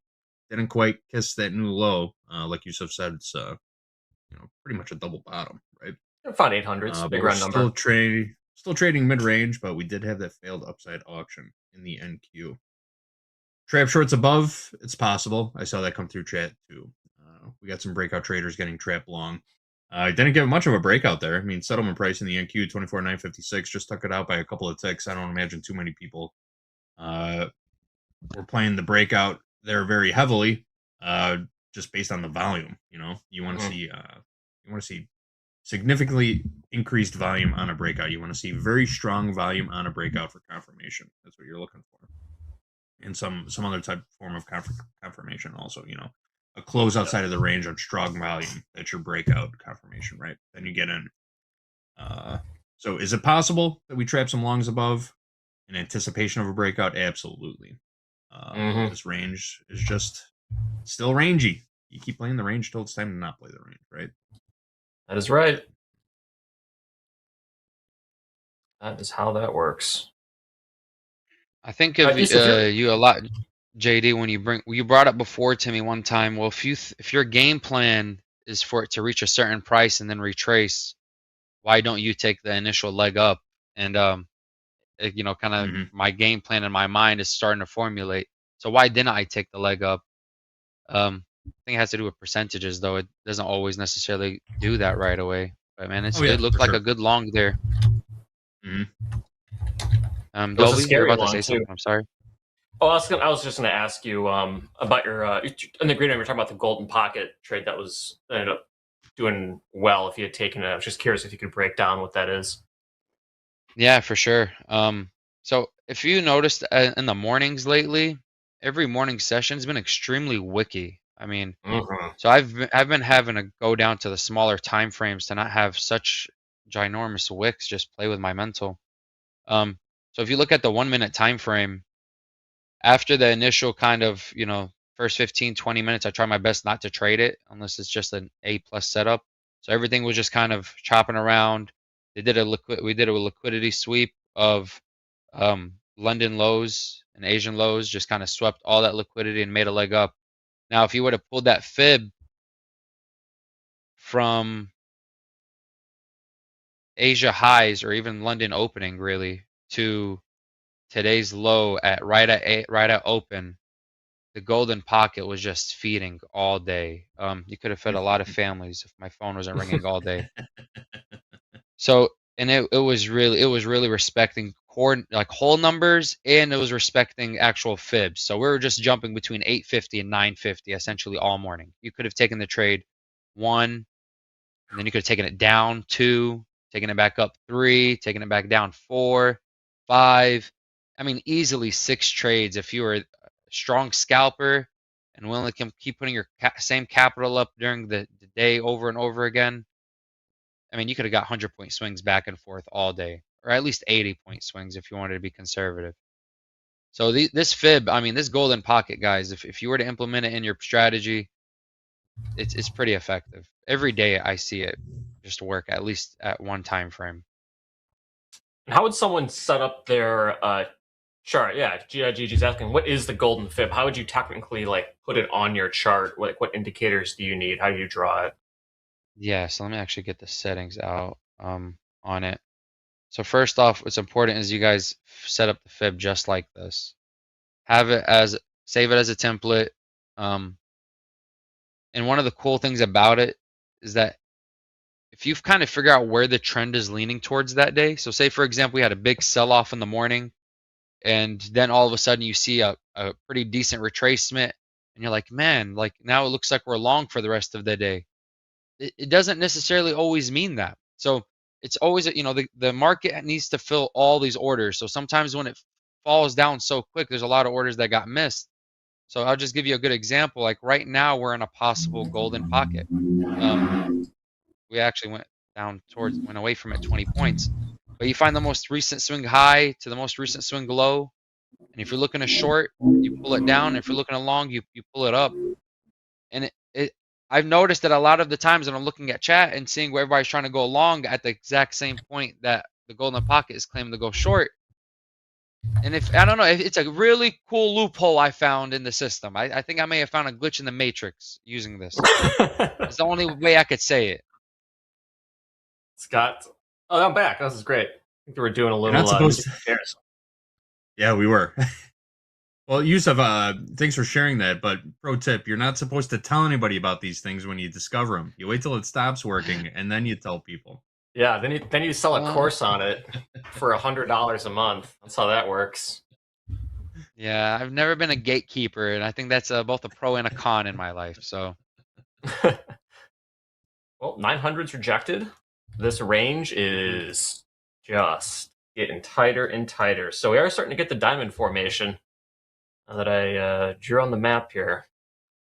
Lower lows into higher highs into lower highs, higher lows. Tongue twister. There we go. We got it. Mm-hmm. So I had a game plan and I'm sticking to that plan. So I have a limit buy right now for about 865. Let's see if I can get filled. Here we go. Here we go. Is that the group? Oof. And we are There you go. filled. It's He's in. Yeah, With that's fine. momentum. Filled with Stop momentum. at that low. And I'm on one of those I attempted to take one of those 40% consistency accounts. I want to see how that operates. So I don't want to go too high with my profit right now. So I'm going to try to go shoot for a 1-for-1. Nice. May have gone a little heavy with 3 micros, but let's see where this goes, guys. Let's see. What was the entry price there, Yusuf? 3 MNQ? I am in at 24,865 and a quarter. Let's call it 865. Yusuf long 3 MNQ 24,865. For the people in the back. Thank you. And I believe, did we just post the group coaching form to the chat? Is that what that is? I think so. Yeah, it should be up there. Let me check. It is. Yes, it is. I just saw it got posted. Someone asked about it also. So the group coaching form is now pinned at the top of the chat. Whenever you get a second, go ahead and grab that link, fill it out, submit, click submit, and we will get to your question for group coaching. Hogue, Coach Robert, and Hoop will be here at 12 o'clock p.m. Central Time. If you have any technical questions, Coach Robert will be here to answer those. Anything else, trading related, trading mindset, strategy, anything you want, Hogue and Hoop will be here. Group coaching is always fun. Yes, it is. We're going to bid 853s and see if we can get a retest here. Dolby's getting in too. All right. Yeah, maybe. We'll see. Back to the NQ. We haven't checked out on the your new toy yet, the Russell, have we? Looking at it. The Russell. Oh, Russie. Still all right. Is it Jay that likes to trade the Russell? Jay and myself like the Dolby's Russell. been putting on quite a few Russell trades. We almost had the trade of the week yesterday. Missed it by a tick. Story of my life. It's been a rough February, JT. I need to start 10% in my entries, it seems like. That was a tough one. Game of ticks. Say it every day. One tick away is a green day. One tick away could be a red day. All it takes. It's all it takes. Let's do a quick check-in on the tilt. Yusuf long NQ. Dolby trying to get long NQ, and the tilt is flat. 51% long in the NQ. 51% long in the ES. Nothing going on there. Stopped out already, I think. Is it many breakout traders? Say again, Yusuf? Yeah, I'm not a big fan of how that one closed. That candle. Oh, okay. But again, no. Yeah, we're gonna stick to that plan. I do wish I didn't go in with 3 micros. I'm contemplating just pulling one out to be able to just manage my risk better. And I think I'm gonna go ahead and do that. And hopefully we can get at least to pay enough for the commissions on that trade. Hopefully pops and takes that one. Always like to cover and commissions. it did. That's good. Oh man, I accidentally actually sold another one. That's not what we meant to do. Double down. No fear, Yusuf. Yeah, that was not fun. That is not a good scenario. Don't make that mistake at home. So are you going to flatten the whole thing because there was a mistake in the trade? You just want to close out one? No, I just need to figure out how to close that one effectively without hurting myself more than I should have. And I'm gonna go ahead and get a market to buy now. Well, I'm actually doing the wrong way, guys. This is not good. Here we go. Here we go. All right, let's slow it down. Okay. What do we got to do? I'm just gonna slow it down there. It's just because I've been going to limit orders as of late. It's kind of changed it up for me in regards to the way I trade. Got it. Versus the hotkeys. Ooh, you're a hotkey guy. Yep. Yeah, I was, but man. Ooh, nice. I use hotkeys for join bid, join ask. That's it. I don't do market orders so much. I have a hard time getting filled. Join bid, join ask, but I also have a hard time getting filled with limit orders apparently. So maybe it's me. Join bid, join ask are limit orders.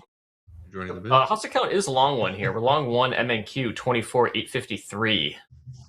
24, fill. 853. So far, so good. So far, so good. Are you scaling in, or is this just a one and done, Mr. Dolby? I think it's just one and done with this volume or this sort of price action. I just want to see if we can hit like 903s. We're just going 2-1, risking 25 points to make 50. We are in the discount of the volume profile for longs. So that's just if you bisect the volume profile, and it is a very clean volume profile today. Okay. Anything below the point of control is a discount for longs. Anything above is a discount for shorts. So we got a slight discount and decent momentum if we can hit these 900s. Yusuf, it sounded like you got another order filled. Do we write? Yeah, I the ship fixed over there? up. I'm righted the ship. We're good to go. I'm all liking the position right now. Very good. What's the position now after the adjustment? Okay, so right now it looks like my average is at 24,859. I have 2 micros. I currently am down $30 on the trade. Overall realized PNL due to the bad execution. However, I do have my stop at 24,826 and a half, and my goal I am shooting for 24,921 and a half. Got it. 24,921 half.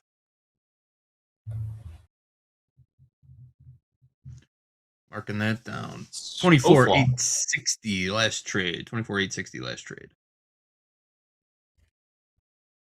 Yeah, let's see if we can get a push here. We're starting to get into the slower part of the day too, sort of that post-Euro close in between like 10:30 and 2. And anything can happen. We are definitely at a point of chill right now, as Hogue would say. Point of chill. I like that. There's nothing coming across the wire either. I've been sifting through some headlines. We had crude oil inventories come out at the top of the hour. We didn't really cover that. U.S. crude EIA petroleum status report, I should say. Get those numbers in just a second. Yep. There it is. Sellers maybe coming in here. But it's hard to believe momentum because it can just change at the drop of a hat. Like 800s looked like it was about to be the apocalypse in the NASDAQ, and then it bounced almost 100 points. Yeah, it's just the way it's operating. You have a higher high here, and then a higher low here.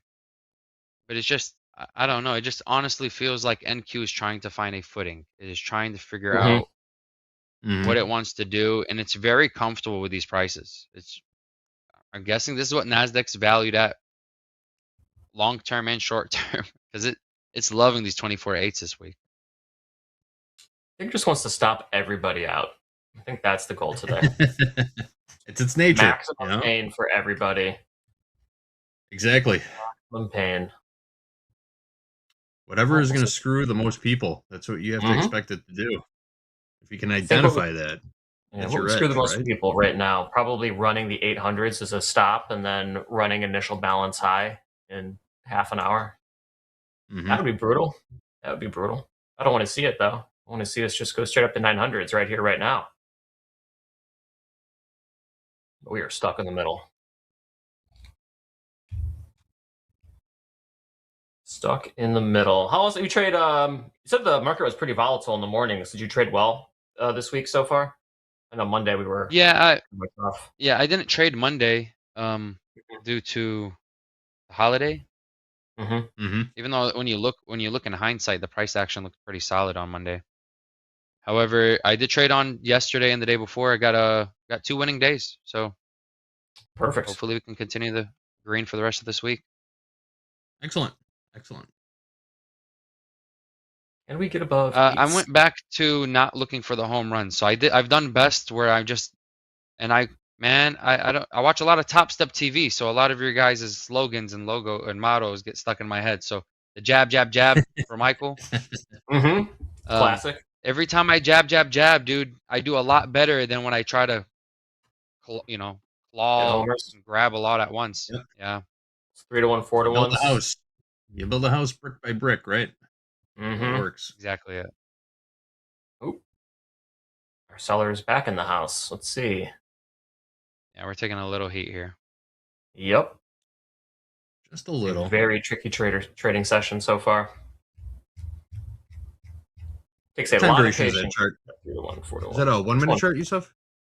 Yeah, it's a 1 minute. Yeah, I like 1 to minute. ship between the 1, 5, and 15. Selling volume is really drying up on the 5-minute chart in the NQ, but we are seeing just a little bit of selling pressure coming in. This 5-minute candle closes in about 2.5 minutes. I kind of want to buy another one at like 8:30. I know, I'm not convinced. I'm just not convinced that sellers are taking over here yet, you know? No. I mean, it would kind of maintain the Dorito that we have too. Mm-hmm. Looking at the most recent fib on the 5-minute, this is a nice little golden pocket that if it holds, we're gonna bounce right back up. Let's see. Oh, you want stops today, NASDAQ. Hungry hippo here. Getting all the stops. Yeah, nabbing along here does sounds risky. But man, it'd really make a sweet average with very low risk. Yeah, if I were to add 2 here, my average would make it down to 850, which is not bad by any means.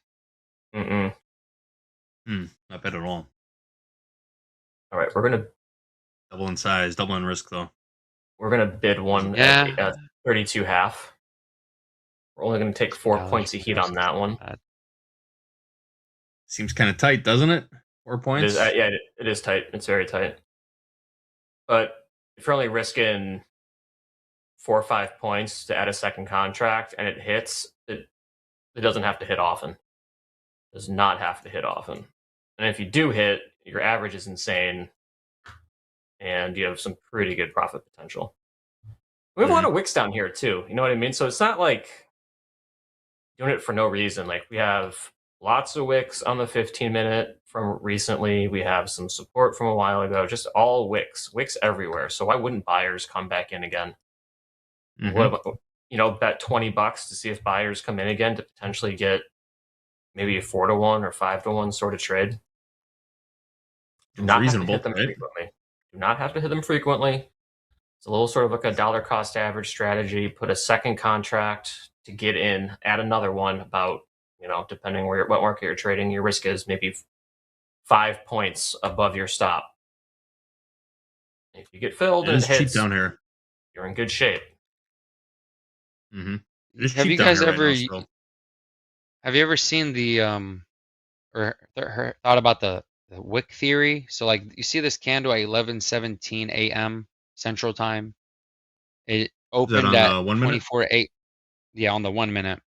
It opened up at 24:837 3/4, and the low of it was the same as the open. So as you can see, there was no wick. Now this candle came and went down to 836, essentially created that wick on its behalf, and bounced right there. It's not a foolproof plan. It's just something that I've noticed NASDAQ likes to do. I don't know why that could be. Somebody told me once that it could be they were trying to fill an order there, but again, that's just a theory. I just pattern recognition is what I'll call it. Yep. Yeah. Screen time. Yeah.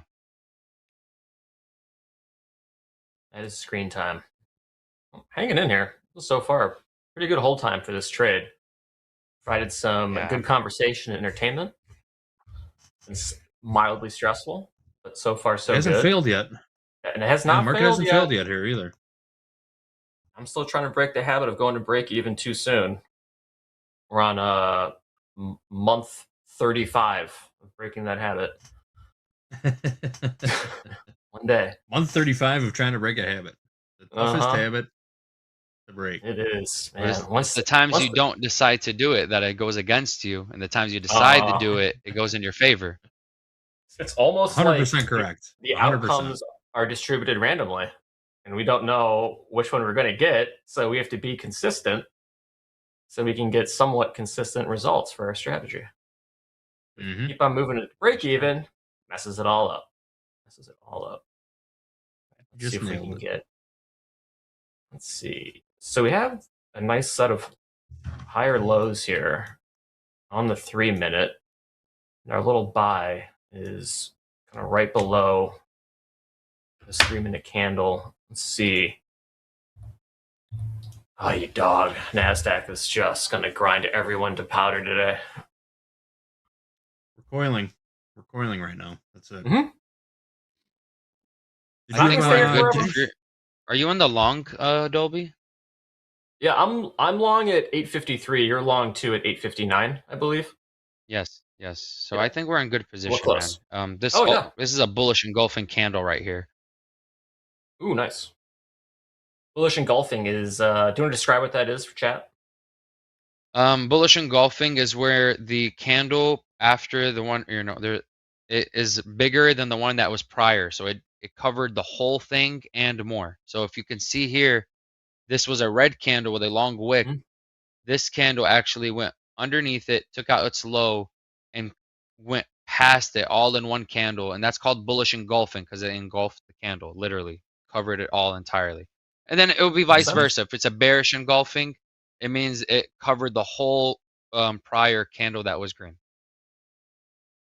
And then how would you utilize that as a trader? It's just a bullish indicator potentially? Yeah, it's potentially showing that the market is leaning towards going to the long side and that buyers are in control. Nice. Potential Nice, reversal nice. is what it's indicating. Yeah. Potential. Yes. Again, guys, nothing's 100%. It's just pattern recognition. Exactly. Dolby, you're working one more bid down below too, aren't you? What was that price? 832 half. 32 half. Gotcha. How far did we get? 35.75. Just missed it. Yep. Man, at lunchtime is going to be tight. A tight range for lunch here. Group coaching hour. Questions Great in. time. That form is pinned to the chat. Great time for group coaching. While it's quieting down a little, we're going to bring Gabe in. He's got a little news to share on Amazon. Amazon has overtaken Walmart to become the world's largest company by sales. Let's hear more. The e-commerce giant posted $717 billion in sales last year, edging out Walmart's $713 billion and snapping its 13-year streak at the top. While both are retail giants, Amazon's growth in cloud computing and advertising pushed it over the edge. Despite Amazon's rise, Walmart's U.S. business remains strong as it continues to gain market share from rivals like Target.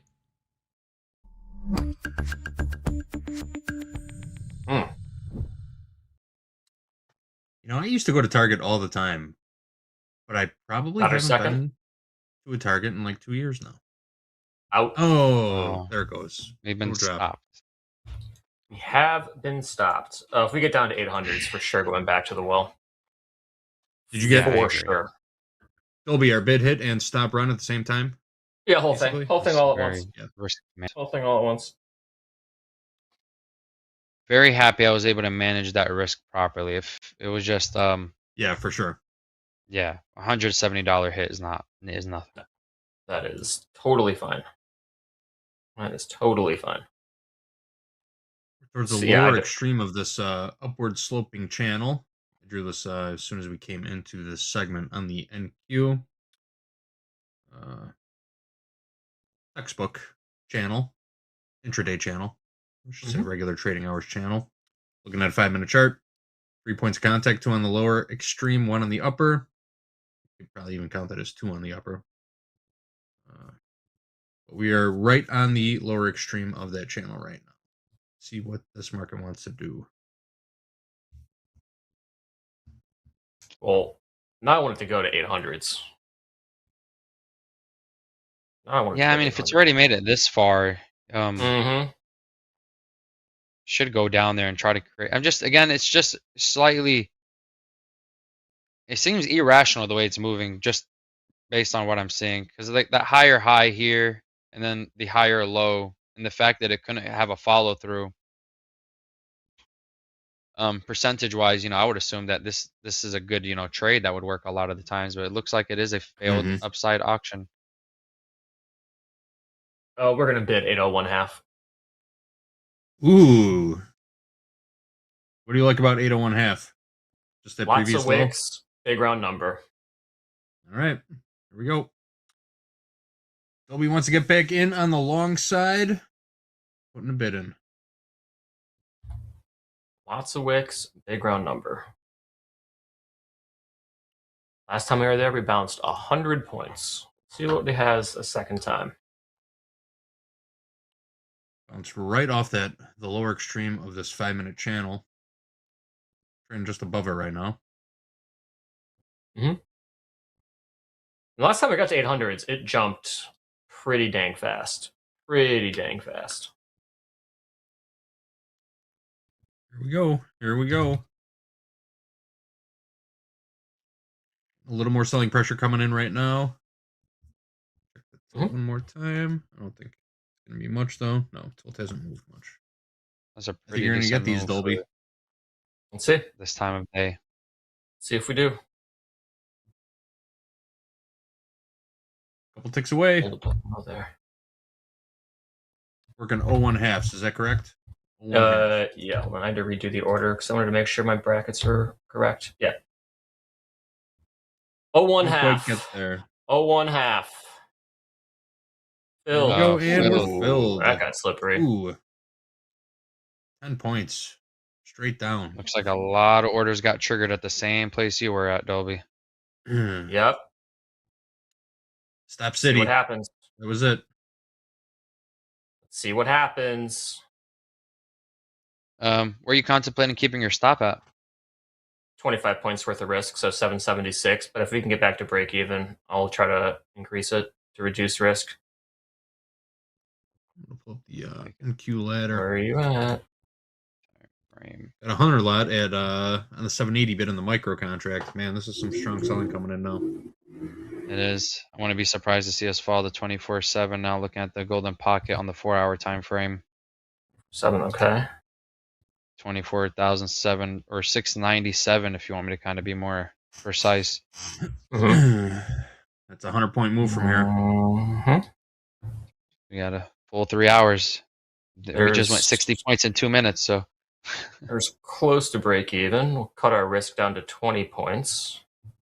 All right. From 25, so took off about $10 worth of risk. Back to break even. Nice. Hold Hanging it. in there. Let's see.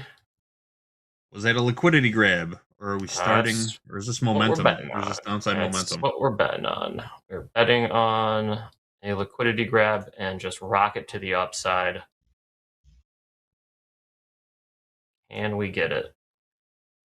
Yesterday's low in the NQ, 24,700. It's marked clearly on your Topstep daily levels indicator on the Topstep X platform. 24,700.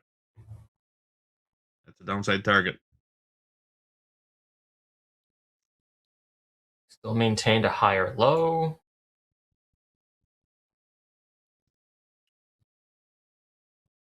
Getting a little squirrely. A little bit of buying coming in, yeah.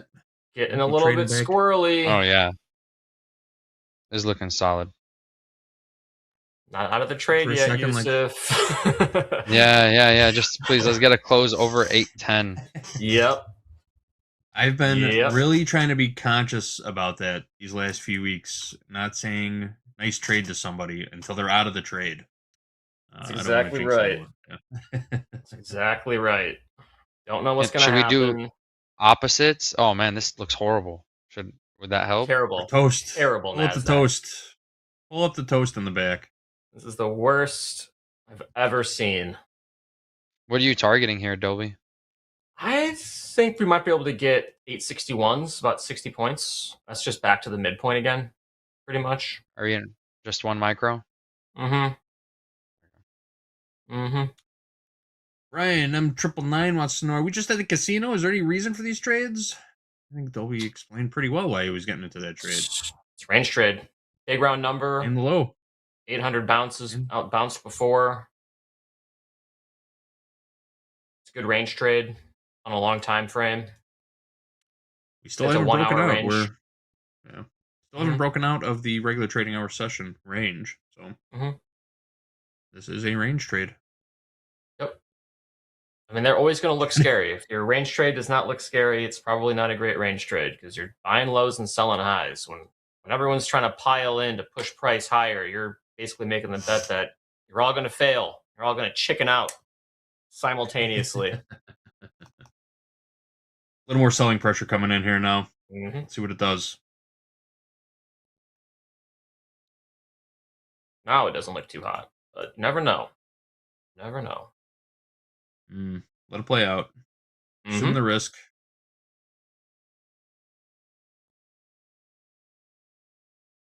Very close to our stop, about 3 points away. And we're out.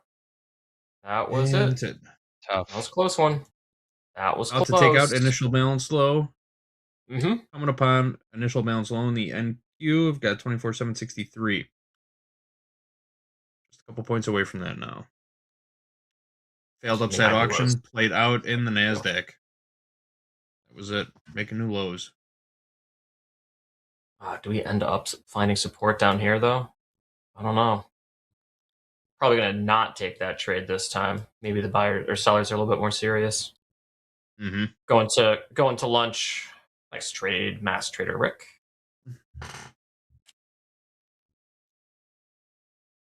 Maybe they do come in. Yeah, now. I'm gonna monitor this for the rest of the day for sure. If we do get to 24,700s, I will probably take a buy there. For now, it's just at this point, I missed any entry for a short. It's no man's land in my opinion. Unless you're a momentum trader, I really don't see where you can get in.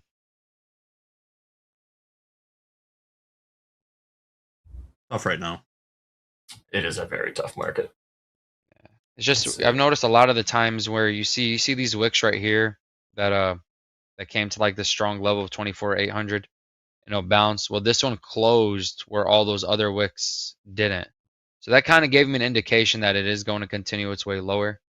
That just shows you that sellers were indeed in control here.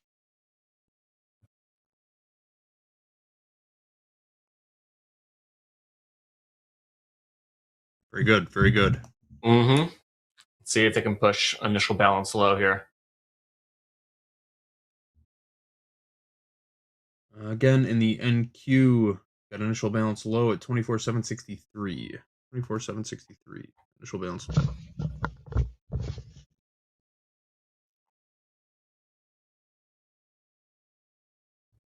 I'm curious if you would switch your bias here, Dolby, and take a short when it gets back towards that 24.8s. If the 1 hour range, like if we break initial balance low, so here's like our 1 hour range, which is about like 765 up to 960, give or take. It's basically just the initial balance low to initial balance high. If we broke below it and then maybe retested the initial balance low, that would probably be an interesting area to grab a short. But buyers are still keeping this thing up here for now. Let's see. There was a little wall there at the 24,800. It just couldn't get to it. 24,799 and a half. Guys, it would appear the production team wants us out of here. We've gone to a 3-up shot. That hour went by super fast. Yusuf, thanks for joining us, man. We're going to catch up with you again next week. Always a pleasure having you on. Thanks for training with us. Thanks for sharing always with us. You have yourself a great weekend. We will catch up with you very soon. Dolby Time will be back for Power Hour. So stick around. He's got one more hour. He's going to be closing out the day with us here on Topstep TV. But we are going to step aside for group coaching. Hogue, Robert, and Coach Hoop will be here to answer your questions live on Topstep TV. That form, once again, is pinned to the top of the chat. Go ahead, grab that link, fill out the form. Click submit if you want to hear your name spoken aloud by John Hoagland live on Topstep TV. Now is your chance. Get it done. All right, guys. Thanks for joining us for Power Players. For Power Players. We're going to step aside. Group coaching coming up next. Topstep TV.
All right, it is time for group coaching. Welcome. Glad everybody is here. We've got my good friend and coach Robert in the middle there, pointing at everybody. Good afternoon, Robert. How are you? And my good friend Doing Hoop, good. another VIP coach. How's it going? Robert, how you doing? How's Doing good, trading going? Hope. Doing good, man. Doing good. I like being in the middle like this because I don't have to get the area wrong, Just like Yeah, you just do this. Just do one of those things, yeah. Yeah. It's all good. Awesome. Wacky day, huh? Well, markets. Yeah, Choppy. yeah. A little rangy. That might be changing. We are seeing some continuation possibly to the downside here in the S&Ps. Just take a quick look at the chart here. We did close this 30-minute bar below the initial balance low. That initial balance low, for now, has become resistance. There is some pretty decent space down below here, so we'll see how this plays out.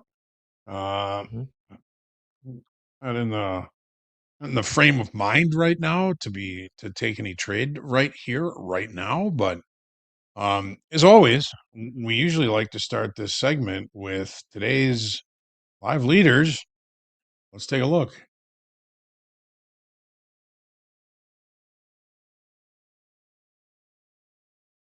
And there they are.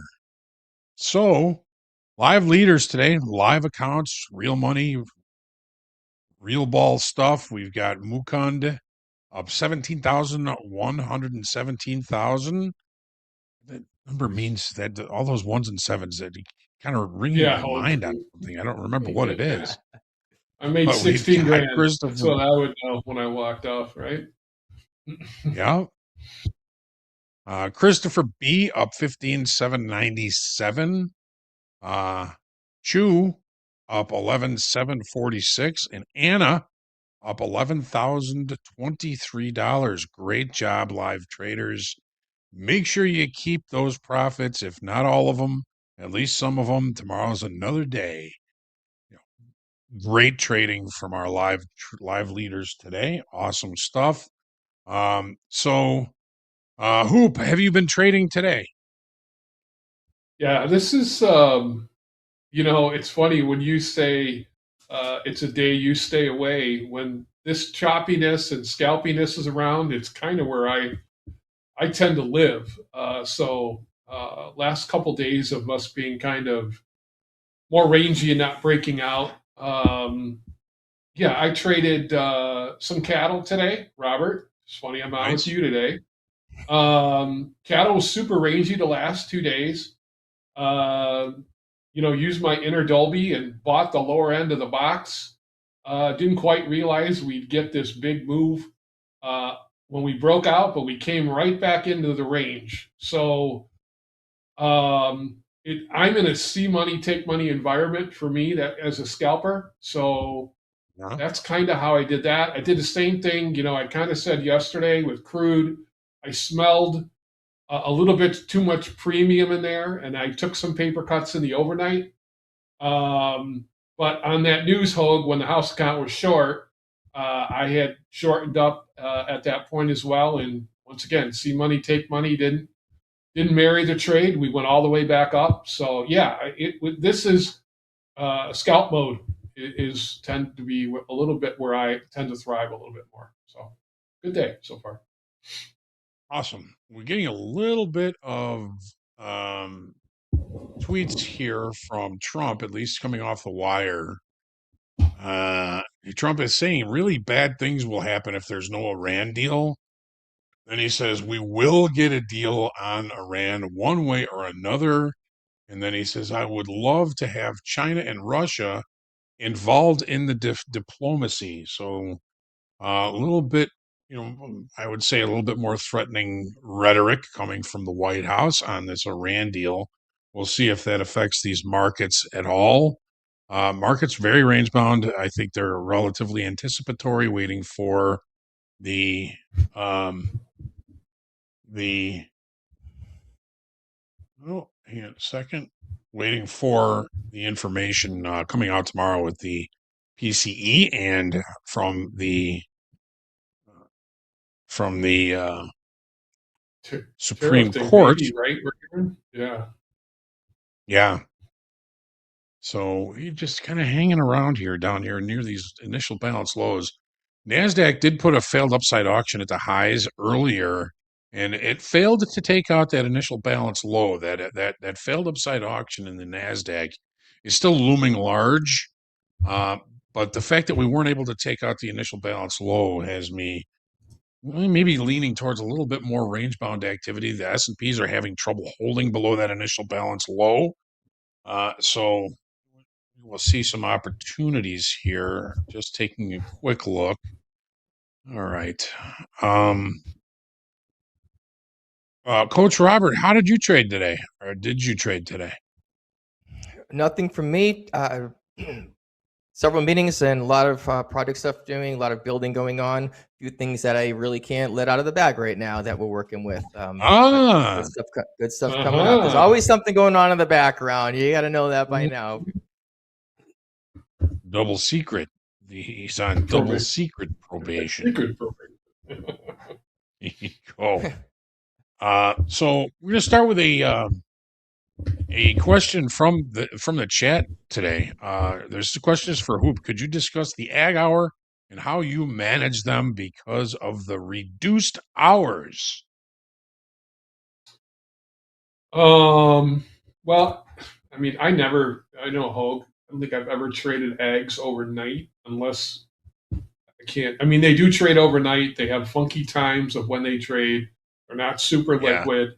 But during the day, and ag traders used to catch a lot of flack on the floor because we had these great hours. We started at basically Hogue back then it was 10 after 9 and we closed at 1 o'clock. Yes. It's a shortened window of time. So the thing you have to think about is, to me, you're probably only going to get maybe, unless there's a big range, you might get 1 or 2 setups inside of a day. Cattle is really escalated at all-time highs, or pretty damn close to them. So the ranges are a little bit bigger, but when it comes to the grains, and Hogue, I think you'd probably attest to this, unless there's some report out, they tend to be fairly directional. So, like if I pull up, I mean, you can see, even the cattle was pretty range. It broke out, came back in. If you look at corn, JD shared that chart. It's the ultimate range market.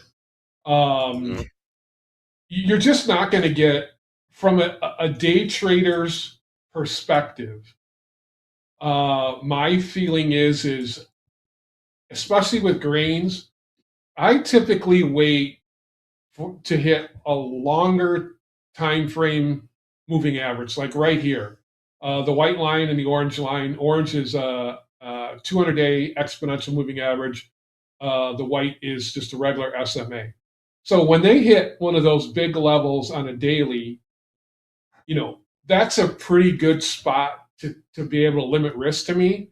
But if you go look at a 5-minute chart on corn, you're not going to get a lot of movement inside of there as a day trader. So I think when it comes to grains and the meats, you're just going to have to really be patient for your setups. And I think, once again, looking at the longer time frame is where you're going to have to get the levels, because unless there's like a WASD report or something major going on, a lot of price action inside the day isn't always there for you. So that's kind of how I treat them. A little bit more in the cattle than the grains. Doesn't it kind of limit your opportunities? I mean, if you're looking at, you were saying cattle, and because of the limited time frame, you may get 1 or 2 good setups in a day. Doesn't that kind of limit your opportunities, especially as a scalper? It does. Yeah. And, the other problem is, grains and meats aren't cheap products to trade like in a 50K. So if you're trying to manage the risk and, you get $1 move in cattle, that's $400. So your trade location has to be pretty damn good. So And that's why I think it's harder for some traders to day trade the ags and the meat, because when they're not moving, it tends to take up a lot of your trade capital and your time kind of managing the trade. So yes, I think there's a lot less, whereas gold and, oil and the equities give you a lot more opportunities in a session than the meats. So yes, 100%. Right. Yeah, not a lot of scalping going on in cattle and corn, right? No. Nope. Typically not. All right, Robert. I got one specifically for you. You're not going to get away easy. Here we go. Here we go. I knew I was in for it today. You all warned me, but let's go. Let's go. HPI incoming. First, I got Yair. Just wanted a shout out. Yair, great to have you with us. Yair C, always good to see you. So, Robert, Bink is asking, would you agree that most successful automated trading solutions inherently have a negative risk to reward ratio? If you agree, could you discuss why that is the case? If you disagree, could you explain why? Thanks. Oh wow, Bink knows me well, and it's Bink. I don't see in the chat or anything, but like BIIIINK, something like that. Yes. He's around the Discord. Yeah, he's around Discord quite a bit. I say he. I'm assuming it's a male. So this trader Bink is around Discord quite a bit. Always comes up with these great questions. So as far as automated trading strategies, my honest answer is I do not know. I don't know the mix between them. I really don't. If I had to make an educated guess, I would say that they're not inverted. However, mine are, which is really weird. I say this, but because of the automation, you want to get in and out. So it doesn't seem, hey, I'm going to get into this trade automated wise. I want to get out of this trade. It didn't go my way. I'm getting the hell out. If it did go my way, I'm going to take a little bit. So that is a complete guess on my behalf. It's an educated guess just from knowing how some automation runs. But it's like, that is a fabulous question. And as soon as you jump into the next over to Hoop, I'm going to write it down on my trusty pad here and get the answer for them. All right, thank you. What about your automated strategy? Do you have a little bit of a bigger risk than the reward on those? It's pretty close to 3 risk, 1 reward, but it's just how it works out. But you end up winning 75-80% of your trades. So if you do, you're in the plus column, even though it's an inverse risk reward. I also don't put a static one on there though, Hogue, and Hoop, and whoever's asking, and Bink also. I just look at it. Mine is further away because I want the market to move a little bit and say, oh, okay, I made this trade. It's got a little wiggle room. So let's say this, just to make something up, you have an average range in the last half hour of 20 points. Well, if I'm a breakout trader. So if I'm doing a breakout, playing the breakout long, for example, it wouldn't make any sense to have my stop 15 points away, even though I'm targeting 10 points. It's the market's going to fluctuate. So I will put it definitely further away, roughly 3 times the distance, but it doesn't mean I'm going to leave it there. If I go, okay, had some wiggle room, but the structure changed, it's not going to the target. I don't think it is anyway. I'm just going to close this trade. So even though it starts with a negative risk reward, roughly 3 risks to 1 reward, it doesn't always end up that way. It's generally around 2.5 is what it ends up being at the end of the day. But the win rates are really high, so it kind of covers for it. So most of the time you're getting out before you're actually hitting the stop because something has changed. Yep. Yeah, exactly. It's kind of funny because that came up. I was going to talk about that. I'll come back to it after, but I was going to talk about the risk reward, the ratios, and how that all works. I'll come back to that and give Hoop a chance on all this. All right. Well, while we have your platform up, quick question. Yeah. Can the font size be increased on the P&L dashboard of Topstep X? He said he thinks it was decreased 2 weeks or so ago, Monday, February 9th. Thank you. Okay, so I went into settings. There's charts and data, and we can see there's my update speed, count, confirmations, chart display type, dollar amount, and I that it's under the preferences. Shows you how often I change it. The top preferences, there. This is where we have it. Show chart executions, high plots. What, did this get moved again for me? Hang on. Ha ha ha ha. No, this is all on me, guys. Miscellaneous. There it is. Miscellaneous. Miscellaneous. Under miscellaneous. So settings on the left-hand side, miscellaneous on the far right. This is where it's showing all the adjustments for the positive, negative P&Ls. And there's balance font size. Mine is on regular. I can make them large. We'll see them change at the top. Save. And now they're large. All right. Preferences. Miscellaneous. Miscellaneous. Fifth one to the right. Thank you. Excellent. Two lows, Hope. Two lows. Oh, yep. Look at that. Yeah. Look at that. All right. I'm going to jump on that bandwagon. I'm going to sell one MES here. So I'm short.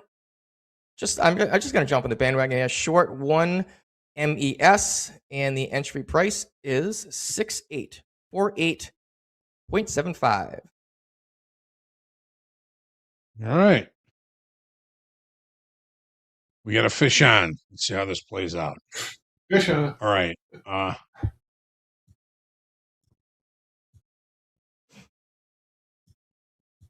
Anonymous has a question, and this is really for both of you, maybe even all three of us. But Anonymous is asking, if you have to depend on risk management settings to have any level of discipline, is that a sign you need a break? If you haven't displayed the ability to obey your rules outside of having risk settings in place, do you need a break? Man, we're always battling on our disciplines. As far as I've been for a trader, this is always something I'm thinking about. I know Hoop, we're always trying to stick to our rules. Some of us will probably have some sticky notes all over the edges of our screens to remind us of those, but it's difficult to try and do that. And I don't think that there's anything necessarily wrong with using the tools that are in the platform to help you stick to that. Maybe it'll actually help create good habits for you in the future where you won't have to depend on them so much. But Hoop, I'm going to pass this one to you right now. So again, if you have to depend on the risk management settings to have any level of discipline, do you think you need a break? I mean, well, but I would throw it back to you. When you go to the freezer and you don't need to have ice cream for the night, do you have the discipline to say, well, damn it, those things that we do in life and have discipline with, trading's no different, and it's a lot more emotional. For me, the risk settings, and Michael has talked about this. This is the biggest thing that I see. I think we've seen as coaches over VIP is read the market well, see the setup, take it, but we're not always the greatest at protecting, our the market from ourselves. And there's a lot of emotion. There's, we call it about dopamine rushes, having a good setup, taking it. But to me, the risk setting, we talk about the emotional journal walking into a day too, Hogue, right? How you're feeling, how you feel walking into a day. And some days I'll feel angst. And once again, it could have been from something that happened outside of, anything that's going on in trading. And I have to make note of that because that can snowball into my trading. And the next thing I know is it snowballs into me maybe over leveraging, not following my rules. So it's a broad term to sit there and say, if you have discipline, if you're going to risk 2 to 1, and I'm going to risk $150 to make 300. I'd love to tell you that trading is just that simple, but it's not. 30 years around it. I listened to, and I've shared this before, with Jim Dalton was talking about it, and he's talked about this big range the equity's been in, and this is the biggest he said this is some of the best trading he's ever done, and that's like at 84 years old. So, Right. I just think as traders, all we can do, and we all say it, I know you guys are all probably freaking tired of it, you can manage the risk. How you do that? That's the key, right? Not moving your stop, not letting a trade, moving your stop up. There's a lot of moving parts to it. So, like Robert, I would ask you the same because we've talked about I always Robert and I have conversations during the week too. Like, hey, Hoop, I don't trade gold. And he makes it very clear that he doesn't dip his toe in the water. He says, I do not trade it. And if you know those things that don't fit in your setup, don't trade well, and you can just block them off and block them off. That's one thing that's great. So I ask you, Robert, that's the same thing with you. It is the question about should you use the risk settings? Yeah, they're there for a reason. So first of all, make sure you have a stop on every trade, even if it's a further away. Just it's an emergency stop, a fail safe. It just goes and you lose internet or something happens. You just want to have the stop on there. Shows it in the log as well that there was a stop there. So definitely have those. These features are there. The risk features are there to help, to assist. So yeah, definitely use them for sure. Absolutely. There's nothing shameful about using them. That's why they're there. Robert, I mean, you're pretty automated in your strategy. If things aren't going well, do you ever tilt and start taking trades outside your strategy? Or are you that disciplined? I know you're a very disciplined person. Well, I did it about 6 minutes ago when I put this trade on. I didn't do any measurements. It was just dropping off. What I did to clearly explain why I did that wasn't just a full-on snapshot, but the market did drop off. It broke over the lows again. It is selling off. I looked at the DMI indicator at the bottom. I'll make it a little bigger so you can see it on the screen. The sellers were there. I'm looking at the last 2 days on a 2,000 tick chart. And once it cleared yesterday's low also, it's like, all right, well, looks like we have the potential of going down further. And I jumped into the trade there. And it actually came back slightly and was rejected off of what I had marked, which is 6858.25. Once it hit there and started going the other way and the sellers came back in, I added to my position. So you can call it adding to a loser if you want, but there's a strategy there where I usually let it go about halfway. Hey, I got into this trade. Usually if I'm losing a trade like this, or if it is a losing trade, it's usually because I'm early. So regarding the automation part, it's interesting because I'm super disciplined when it comes to that, but you still have to turn them on and turn them off. Going back to that last comment about should I use the risk settings? Hey, they are there. And if somebody can't stop themselves from trading or going on to tilt themselves and taking these wild trades, the risk settings are there. But you know what?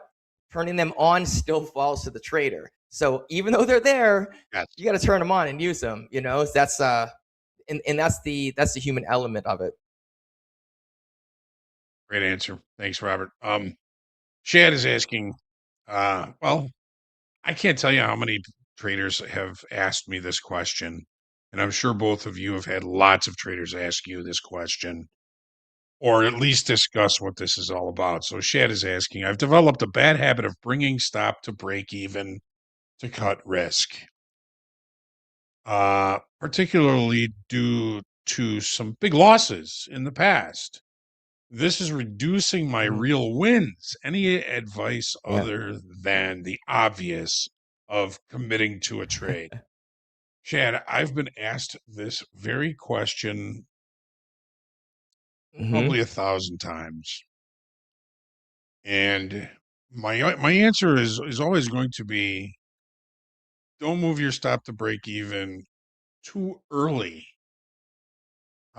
Because quite often a good trade may go your way at the beginning, and it may come back and recheck that level. And until that level is invalidated, then it's still a good trade. So when you move your stop to break even, the market very often will come back and recheck that level. Right. If you've moved your stop to break even, you get taken out, and then you get to watch the trade play out without you. Mm-hmm.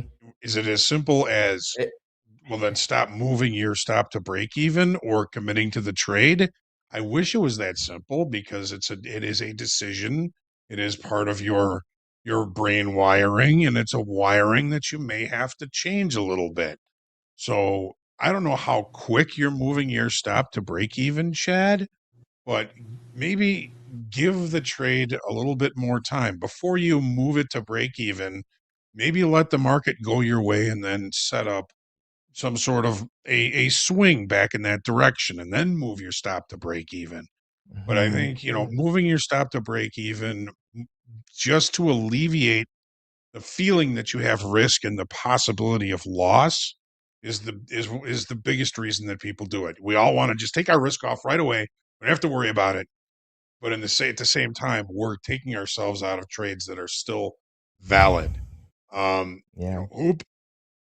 How would you tell somebody what would you tell somebody to do? And I know both of you have heard this. I'm looking forward to hearing both of these answers. Yeah, I used to call that one that come back and get you the old heat seeker, right? Markets just have that ability sometimes when you move it just to tickle right where you moved it to, and then boom, and then market goes without you. And a lot of traders through VIP talk about, the FOMO trade, right? I had the right idea, and I, Hogue, you use Lenny, I use Tommy Boy. I love it. I touch it, I squeeze it, and then it's an art form of moving that stop. And all you can go, Hogue, you said all the time, the market generated information, when it changes, it's up to us to change with it. It always feels good. I break even. I didn't lose money. I'm good. Yes. But and I used to be the same way, because I didn't lose, but I didn't win. And it's, once again, coming from a very competitive environment for 10 years, and you never accepted losing. And now managing how you handle losing, and once again, a little bit of a, reading an aha moment for me was The Best Loser Wins, and looking at a different mindset of losing, right? And I think, for me, my win percentage went down, because I'm like, you know what? You got to quit moving things around because you don't want to lose.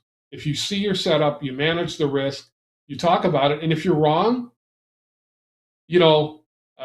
I was talking to Dee this morning, and I said I traded crude last night. I didn't have micro crude 10 years ago, so I could take some hits as the market went higher, and I was wrong.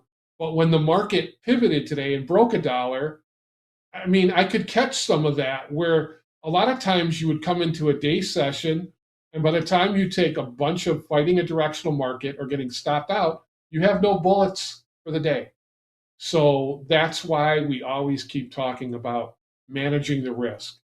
So for me, I've learned, and I've talked to traders that just have to learn to accept loss. And that's not easy, right, Robert? I mean, I know you're competitive, and I know Hogue is. Nobody likes to lose, but I hear Coach Paul say it, and at the buzzer, love your losers. And that's just not an easy pill to swallow. But you trade long enough and you have that mindset, it'll take you farther than just always feel like I didn't have a loser and I broke even. So, it's an art form, but back testing it too is part of when you move it, right? So, yeah, two things on that. First of all, if you are using a static ratio, 2-to-1, 3-to-1, 1 to whatever your static ratio is, let's say you take all of your trades and you track your trades over a month using, just say, a 2-to-1 ratio for discussion purposes. If you have ever got out early, if you ever moved your stop, if you ever added and removed one, your stats for the month are junk because you didn't follow them.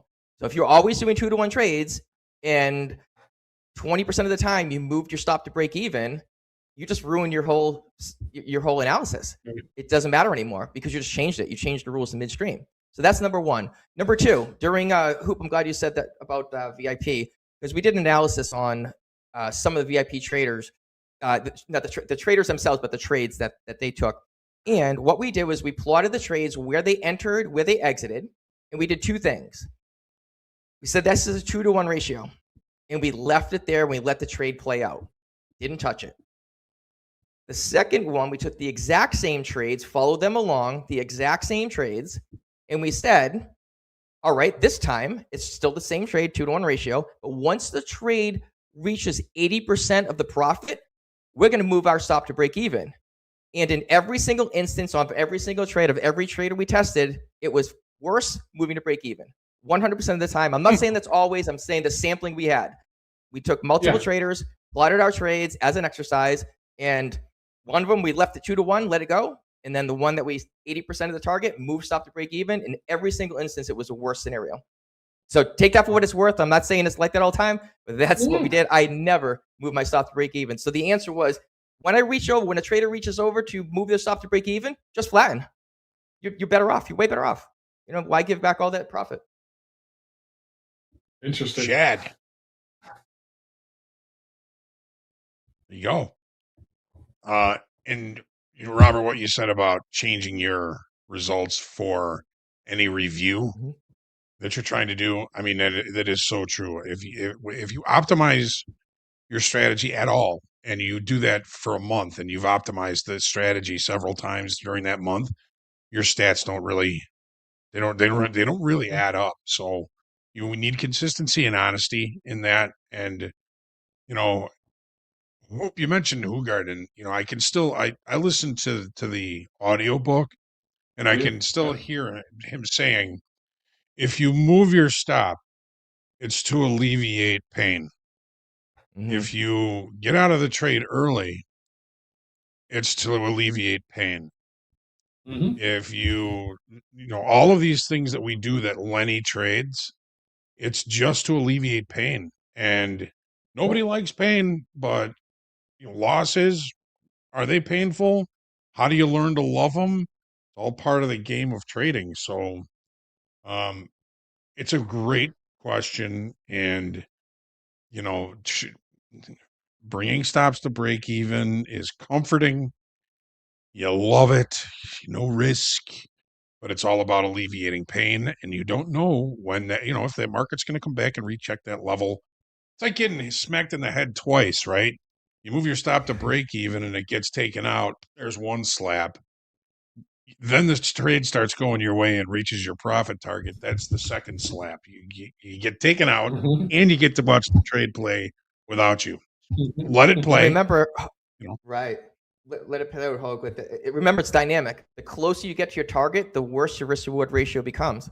So if you get a 10-point target and a 5-point stop, if you're 2 points from your target, well, that's 2 points away, and now you're the eighth to your target, and then the 5 for your stop. So you're opposite if you let it go all the way back. So you were ahead of the game, and if you move your stop to break even, that whole risk reward ratio is gone. And the closer you get to your profit target, dynamically changes your risk reward ratio as you go. So why, if you're close enough, there's traders, don't you do the 20% rule, Hogue? 20% close enough or something like that? 10%. 10%. So when you're in 10%, you call that good enough and close the trade. Yeah, there you go. Yeah. That's great. Yep. But I mean, if you do that relatively consistently and you can tell yourself that that's a complete profit target hit, then that's your game. That's your consistency in that. The question is why you're moving it, right? Yes. That's the thing. I mean, most traders that I talk to are moving it because it makes them feel better, not because their strategy's been invalidated or something's changed. They're moving it because it feels better. And somebody just put in there, who was that? He strongly disagreed. Is that McFly? Yes, McFly. Hey, McFly. I strongly disagree respectfully. You didn't give back anything. You preserved your capital, and you don't have to buy accounts and over again. Capital preservation as a scalper, Hogue, that's how we grew up trading, right? I get it. But if your strategy, and I'll use D because I see D, mentioned in there, she's looking for 4R, 5R type setups in her strategy on a lot of stuff she looks at. So just because the trade starts to move her direction, and let's say it's 2R, I know D. She typically will not move that stop because it's invalidating what she set it up for. So yeah, she could move it up to 2R and preserve capital. I get it. And this is the beauty of trading, right? It's if you want to make it just computerized, just have your setup, just do it. But when you get in the way and you're the person clicking the mouse,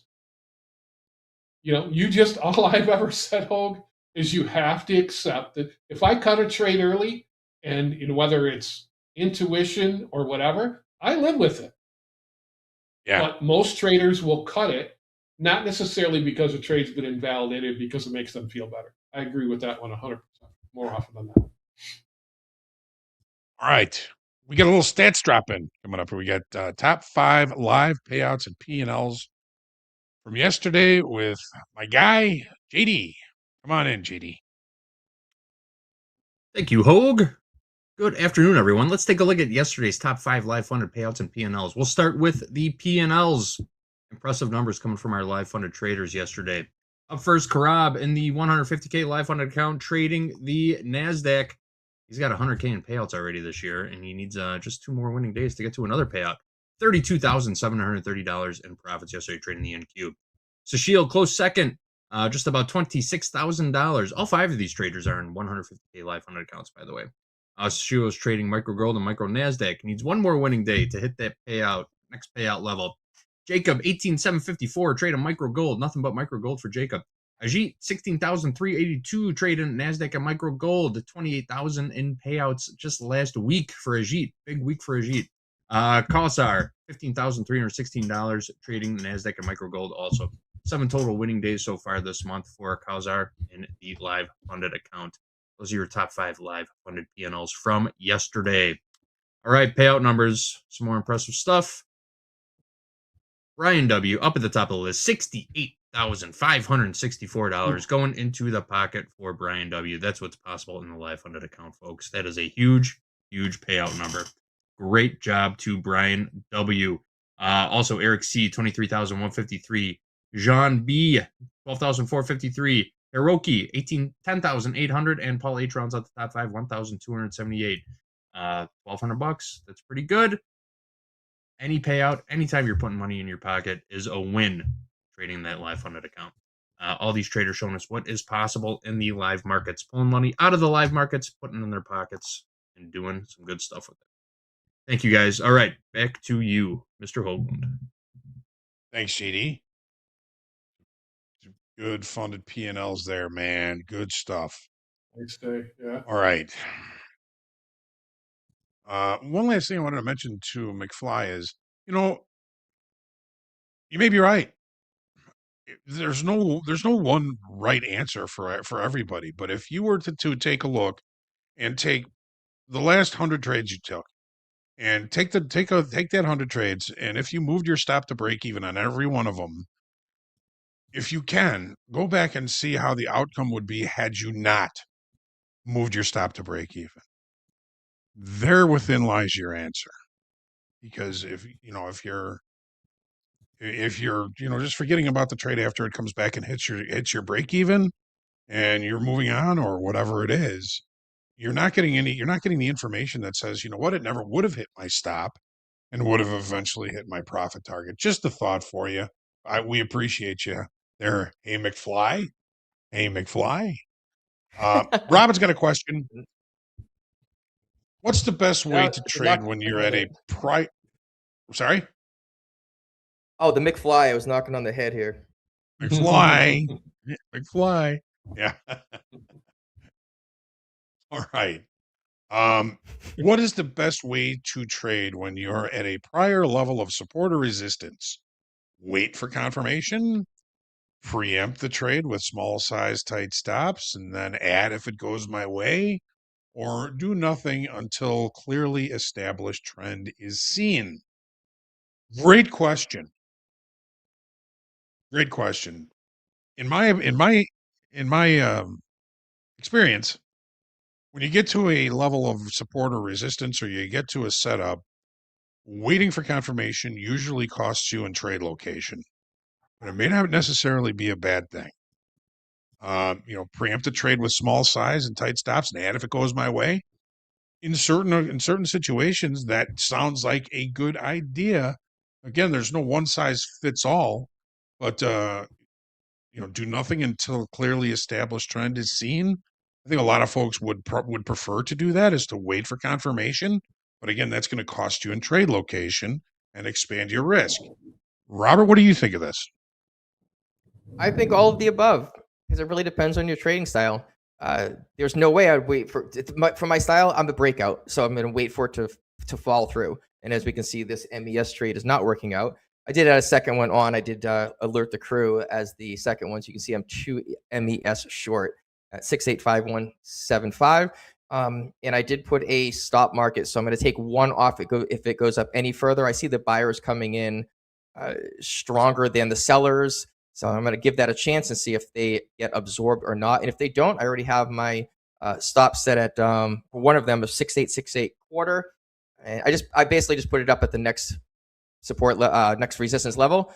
And if it goes through there, we're just going to get out of the other one too. So that's the setup that we're looking at right now. So to answer that question, Hogan, I just want to make sure we get onto the markets here and watch this trade.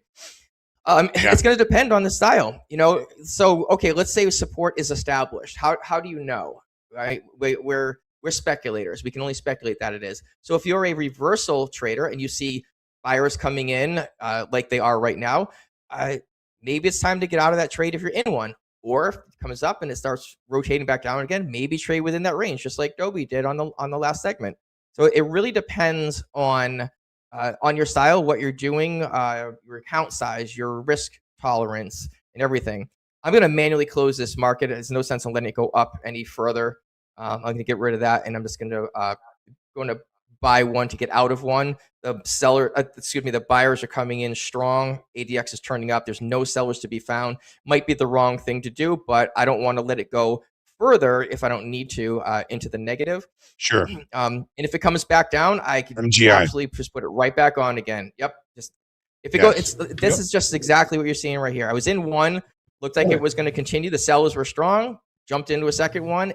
It turned around. I'm just going to get out of that second one. Comes back down again. The sellers come in. I'll get right back into it. That's trading. Sometimes you win, sometimes you lose, sometimes you're right, sometimes you're wrong. So to answer that question, it's all the above. It literally is how you want to play it. Yes. Yeah. I mean, in certain situations, each of those can be the correct thing to do. Now, the question is, which situation? Oop, what do you think of this question? What would you tell Robin? Yeah, I mean,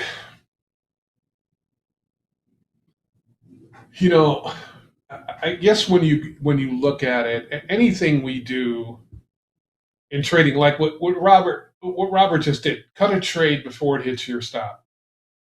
As long as we accept what it is, I mean, I do that a lot. Sometimes letting stuff play out. I mean, all you have to do, it's such a I've found that you have to be if you get in this exact world of looking at certain things, we talk about it, Hogan. I'm sure a lot of people get tired. Exactness is weakness. There's no. I'd love to just tell you. You go to, like, I had a couple people last night in Discord. They're ICT, and they give me that it's this and it's that, and I said, you know what? There's a lot of traders that can find their strategies and their setups, and it can be a lot of different ways. So if you're finding success with a certain style or a certain thing that fits your and we talk about this whole finding a market and a strategy that kind of fits your personality. It's very, to me, I think it helps. Anne Marie talks about it. She says she has the attention of a Cocker Spaniel at times.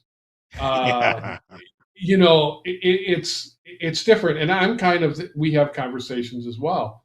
I just think this whole of what we do from day to day is you have to be able, to me, is have a little bit, for me, is a flexible bias, because if I don't, it gets me in trouble. So I just think to just try and throw a blanket over something and call it, this is the way to do it. That's just not the world. It's just not the world of trading, right, Hogue? And once again, once you think you've got it, the damn market changes the rules. And we're kind of going through it now with the equities. The equities are very stuck in a range, and this is probably the longest Hogue in a while, where I've seen us coming into February where we're kind of still stuck. Yeah. And so, but that's what the market's given us, so we have to trade it. Yeah, I like that. What you said. There's no blanket statement that's going to fix that or tell you what to do. And usually, it's a hypothesis. Conwar, if you see a particular setup that is a high probability setup, that that may be something you want to preempt, managing the risk. You see something that's kind of a secondary, maybe stick your toe in, add if it starts going in your direction. Or wait for confirmation, but you're probably going to need to size down because it's probably going to increase your risk in the trade. So, great question. We appreciate you sending that in. There's a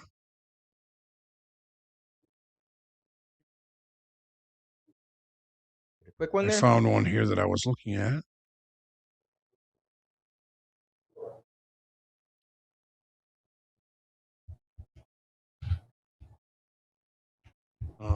Just give me a second. I had a good one So here. I know there's It another. went away. When you get that, let me know, Hogue. I'll give another analogy for the markets ahead. changing, because I like what you say there. I think it might have been part of your dad wisdom there. That's just so you know the answer to the market changes the question, right? So if we've heard this cliche of you can't step in the same river twice. It's changing, right? I took that a little further and said you can't step in the same river once, because as you're stepping in, it's changing. So if you want to go to the granular level on that stuff and kind of weird out about it, right? And that's the market. That's the market. It's just when you think you got the right thing, and if you have too much on, you're on the wrong side, and if it's going your way, you don't have enough on. It's the way it works. So true. That was one of my dad's wisdoms was if the market's going your way, you'll never have enough on. If it's going against you, you'll always have too much. Yep. Well, this isn't the question I was looking for, but it is a good question, Dan.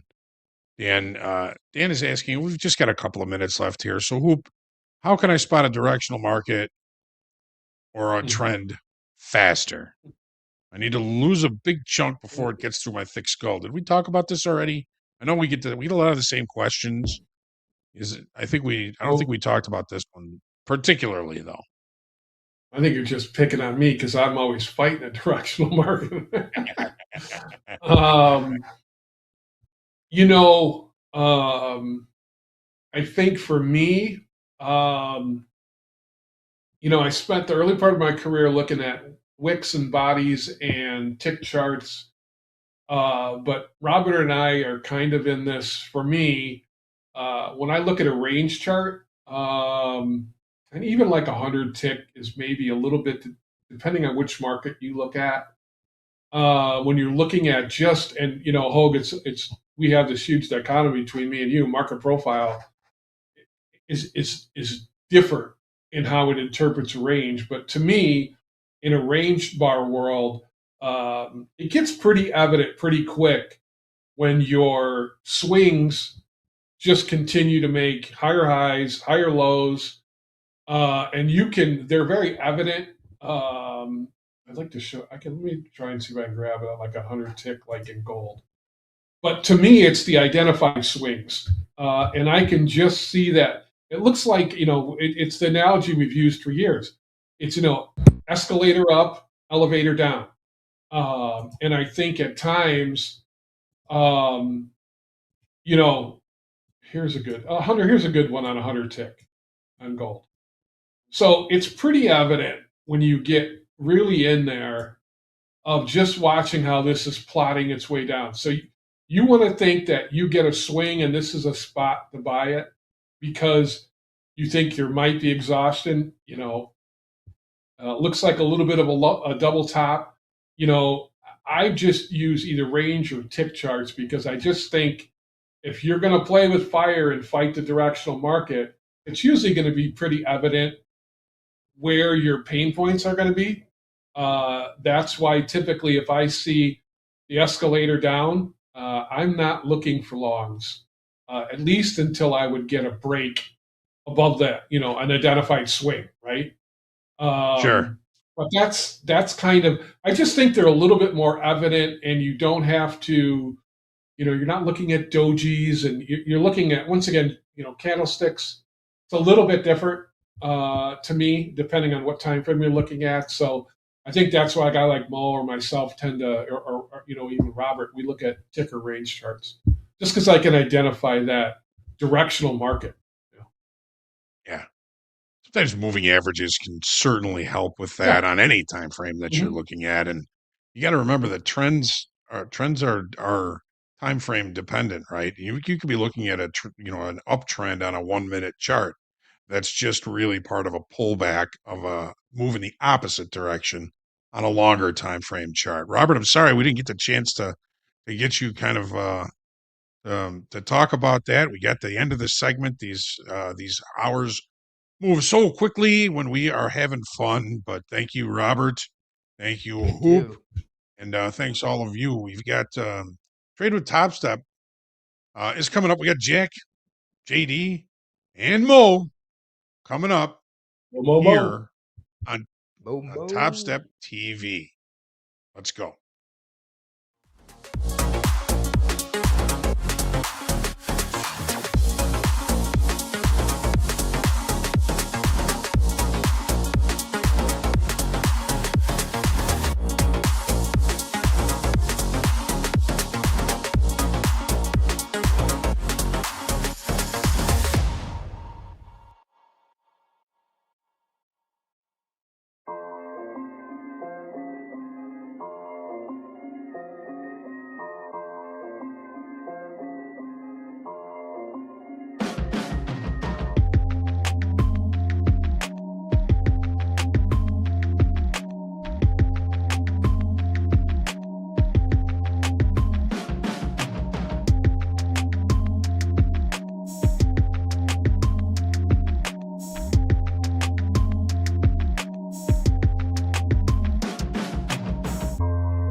Welcome back, friends and traders. It is time to trade it up with Topstep. I'm sorry, it's just time to trade with Topstep. Not trade it up with Topstep. I threw that up in there.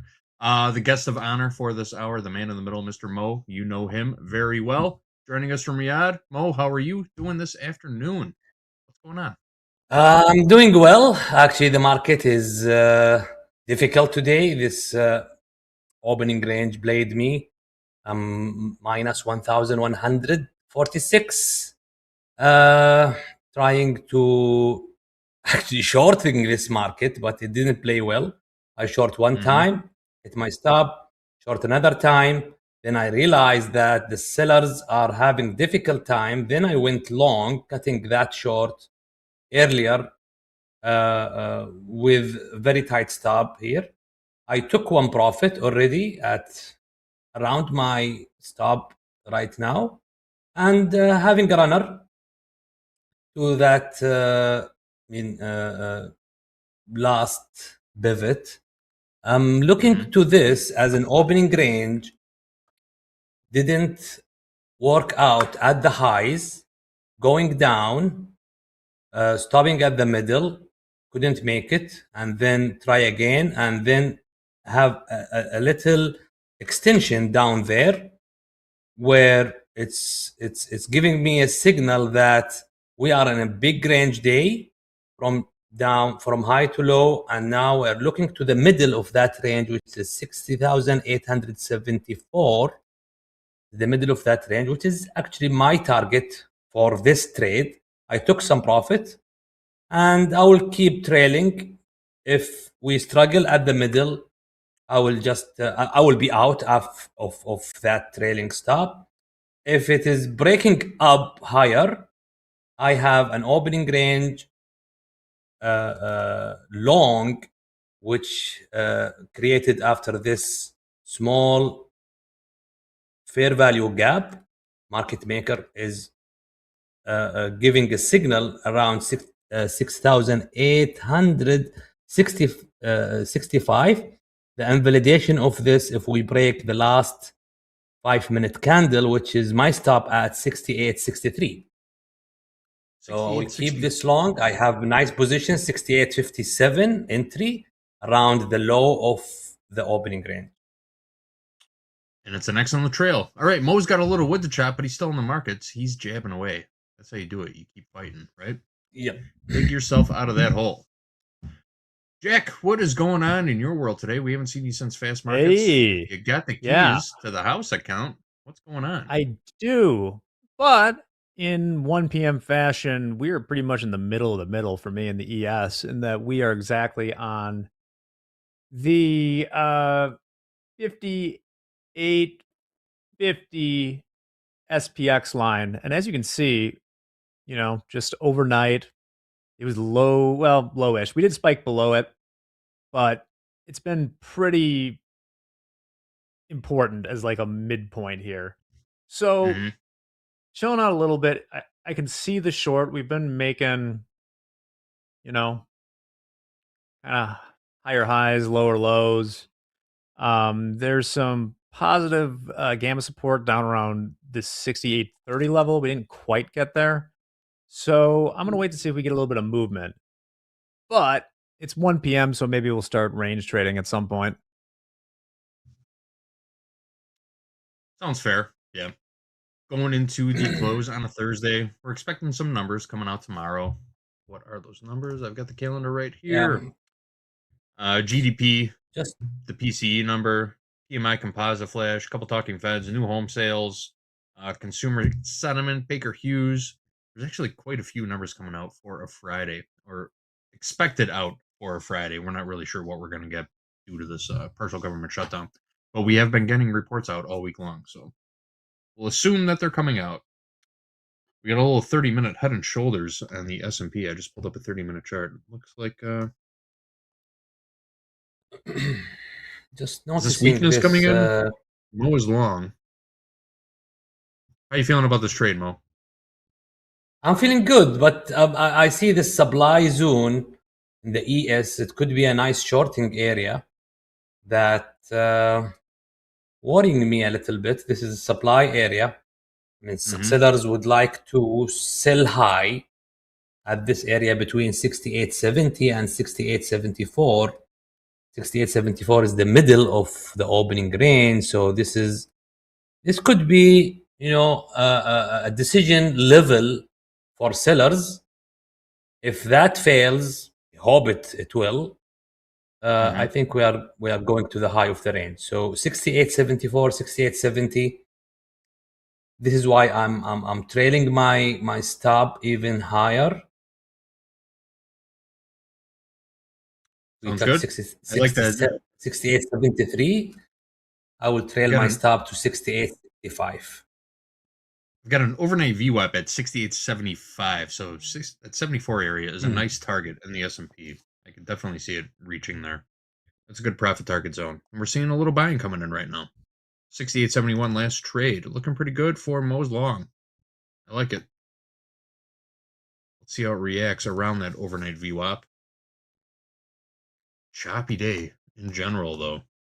Opportunity on both sides of this market today. Yeah, not really if you're playing Okay. breakouts. It's a tough day for that. Tough day for breakout traders, that is for sure. A guy like Dolby. It is. It is. There's been a couple of false breakouts. We had a failed upside auction in the NASDAQ, which means we took out the high of the initial balance, the high of the first 1 hour of regular hours trading, came back and took out the low of the initial balance. We did not have a failed upside auction in the S&P, but we went up and tested settlement price from yesterday, which is 68.94 quarter. And then we came out and took out the low of regular trading hours, and now we are right smack dab back in the middle of range. And as we all know, smack dab is a precisely technical term, which means the For middle sure. of the range. Still hanging out above 20 in the VIX. As we've kind of discussed all day, I mean, there's some big things that could come out tomorrow. Inflation, Supreme Court, its monthly option expiration. Still, like it has been all day, very tight in the Mag 7. And 10-year yields come in a little bit. We're down to 4.07 right now. What's Bitcoin doing? $67,055 in the spot. All right. Let's check in on the tilt real quick. Not much action there. We got 61% long in the S&P, 62% long NASDAQ, and 57% short in crude. We could check in on crude. Did I get some movement recently? Not really. Pretty sideways price action in crude oil. Crude oil is going to settle in about 20 minutes. Bottom of the hour, 1:30 p.m. Central Time. Settlement time for crude. There's been a lot of headlines coming out from overseas that we figure would be affecting the crude oil market and just are not at the moment. We'll keep an eye on that. Yeah. Oh. As always. Yeah, that's a sell that I was. I mean, as I said, the sellers are finding this level, anticipating, lucrative to short. They had their chance now to sell. So I don't want to see the price going below 67, 68, 67. That was their try. I don't want to see a follow through. I gave them the room. Now they utilized it up to 68, 67 and quarter. So now that's how you trail I'm a stop. trailing my stop. Yeah.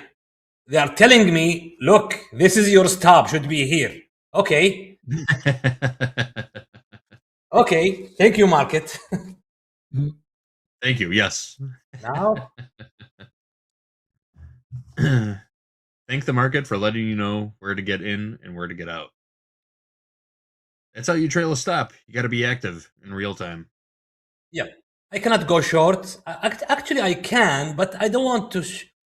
I am in a good position long here. So last thing that I want to do is to kill this long and to go for a short, and then I see the market keep going up. So I would rather get stopped out of my short than look for another trade. Still in this. Still in it. Missed you by a tick, right? Yep. 68-68 last trade in the ES. We're watching it. Tick for tick. I'm watching the ladder right now. I love reading the tape. Yeah. Just seeing how it reacts here. I trust you, stepping Market. in. I trust you. You told me that's your stop. So I trust you. Thank you. The market is infallible. The market does exactly what it's supposed to do, exactly when it's supposed to do it. If you can't accept that, I don't know what to tell you.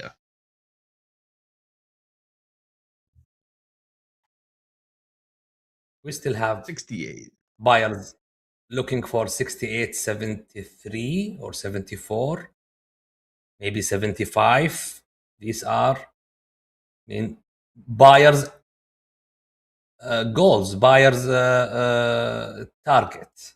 So they are looking to achieve that target.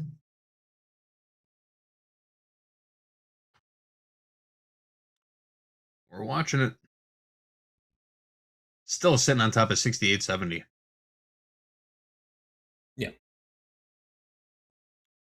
We can see it still cannot go beyond 68.70 as well. It's having a real hard time here, yeah. Just gets slapped right back down. Expected. Let's see. I don't see much liquidity up top. I'm going to turn my phone off. It keeps buzzing. Sorry, guys. I don't see much liquidity up top. There's a couple hundred lots sprinkled in above. But not a whole lot up top. What's going on below? And nothing down below. Closest 100 lot is on the 68.50 bid. Right just above the lows of day. Yeah. Let's see what it gives us here.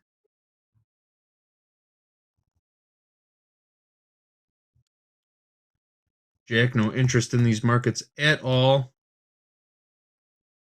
If you had a right coin here? flip, if you had to go heads long, tail short, what would you wish for? Well, because Mo's in a long trade. I'm a nice guy, and I'd I'm wish for long. I'm flat right now. Oh, you're I'm flat? flat right Flat. now. Most flat. Most flat. Yeah. Okay. Chipping away at it. Chipping away. What's the P&L now, Mo? Minus 647. Nice comeback. Minus 1,000. So I got about 500 of this trade. Perfect. Mo's got a daily loss limit set at $1,500. He was down about $1,100, and he shaved off about $450 of that. 647. Let's chop some more wood, Mo. Nice trading. That's how you cover it up. That's how you stick with it too. Yeah. Not Those going buyers until- are trying to give me a signal here. They touch the moving average now. They One might second. have another I have to tap the glass. Here we go. White in the back. White in the back. The party has started. It's not even Friday. Pelzer House is popping off. So, Mo, what's it got to take? Besides your daily loss limit, is there an extreme that you will hit? You put on 5 trades, 10 trades, losers in a row. Will you just step away? Yeah, Count, three losses in a row. That's what give it to me. That's it. Yeah, 3 losses in a row. I got 2, and then I got 1 winner. So yeah, 3 losses in a row. Daily stop limit. Feeling tired. All of this are reasons to stop trading. I might go long again if we trigger 68.70 with a stop just below 66.50. Okay. I need to see a trigger above this candle. You can see here buyers are planning to try of this nice strong green candle. So if this triggers, I will be long My stop will Okay. be 68, 60, 66.50. If it's not trigger, I'm not interested. Sounds good. Sounds good. There's a couple of traders in our chat that are on the opposite end of the spectrum. They're saying they're eating the longs right now, which means sounds like some people are looking to get a little short for a flush here. Let's see what happens. 68.70 last trade. Every time I say last trade in the S&P, we're trading 68.70.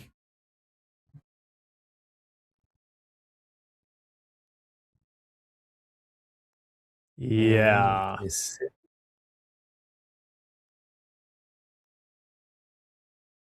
Looks that you're looking for a short, Jack. Yeah. I mean, like, I don't have a super strong feeling at the Short, yeah. moment where we're at, but that's where I'm kind of leaning. Yeah, if buyers fails, if they try and fail, that will I'm in 68.70.5. I will take target at 68.75 or 74.75. It's 75. My stop at 68.66.5. Very good. Very good. Always back in the market. Brick by brick, right? Give it some room. 65. 75. Well, how much longer will you Come trade on, if the buyer. New York Don't session? fail on me here. Don't say again? fail on me here. Do not fail on Mo. Do not fail on Mo. We are not here to fail on Mo.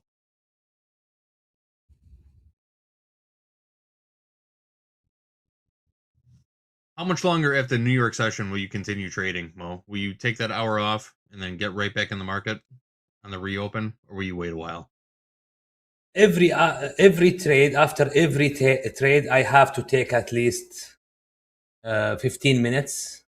After the trade off, I take 15 minutes walking somewhere. I do something. Sure. Just to get this detached from the chart.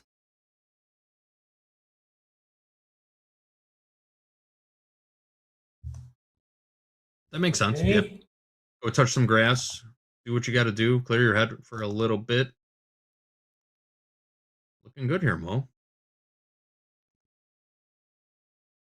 A little bit of buying coming in. Trying. Just a bit. Just a bit of buying.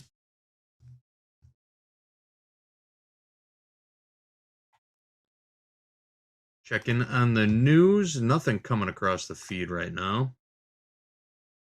Very quiet. Stops.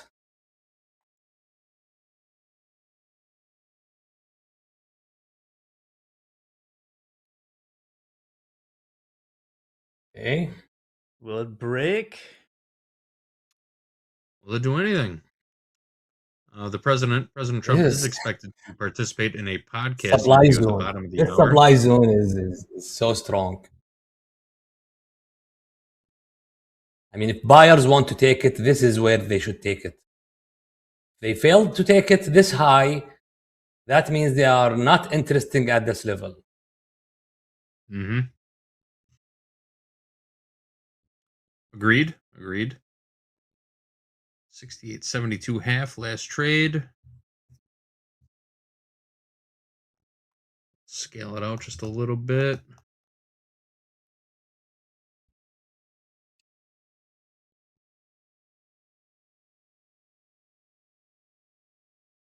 They took the high with only one tick. Just the tick. One Just a little tick. ticky.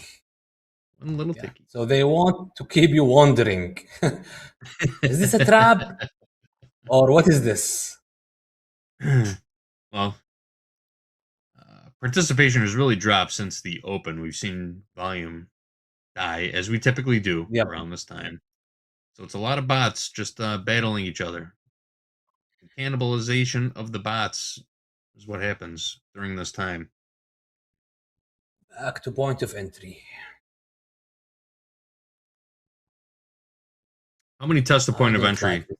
will you take before you just consider getting out of a trade? Yeah, I don't It comes count. back to your entry price. You don't count it. No. No, I don't count it. No, it doesn't matter. Unless my entry start acting as a resistance. For example, if I enter the trade immediately, the market drop down and it's testing my entry, that's not good. That's not good. But in this way, we pass our entry, we come back. It's not testing, it's just going through it. So that means still valid. Nothing changed. Don't bother counting how many times they touch it. As long as my stop at correct place, my target is set.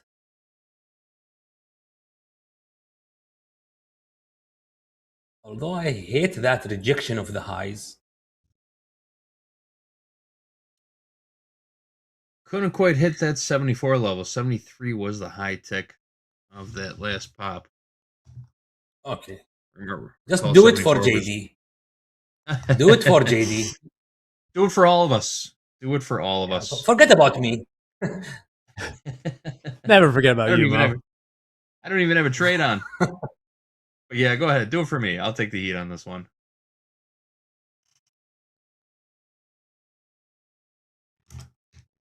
Jack's got the live account. Jack, you want to bid this market up? Get Mo out? Can we do that? It was Might take some mostly a ammo. joke. It was mostly a joke. 68.71 half last trade. 68.72, I should say.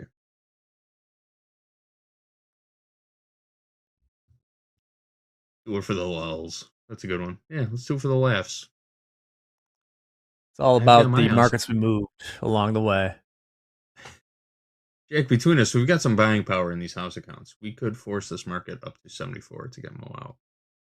I'm joking. We would never do that. We would never do something as reckless as using all of our buying power in a slow market. Now it feels it's not rejection. That felt like a rejection of the highs, but now they are buying back that red candle. So buyers are saying, don't worry about them. We are stronger.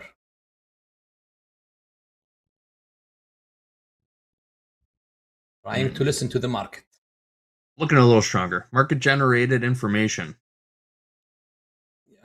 Richard Harris, whenever I need a laugh, I just look at the chat and there you are. Bless your heart.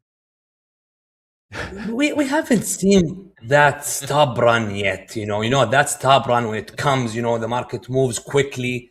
We haven't seen that. I mean, that's why as I look at this, I got nothing right now at these levels because I think we can all agree the market is super indecisive since the open. Volatility is still decently high. We're probably still above 20 in the VIX. Let me check that really quick. Yeah, 2038 right now in the VIX. So we got decently high volatility, but I don't think there's any what would you call it? Conviction, chutzpah for people to get in there and drive it really far one direction or the other. Into tomorrow. We haven't seen that much of it yet. And so for me, if I'm going to go long or short, I want to see it farther away from this 6850 SPX level. Like maybe above VWAP. What does that translate to in the S&P, the mini? You should move this line down a little bit. It's probably like 68, 65 or 66. Got it. Which is my stop.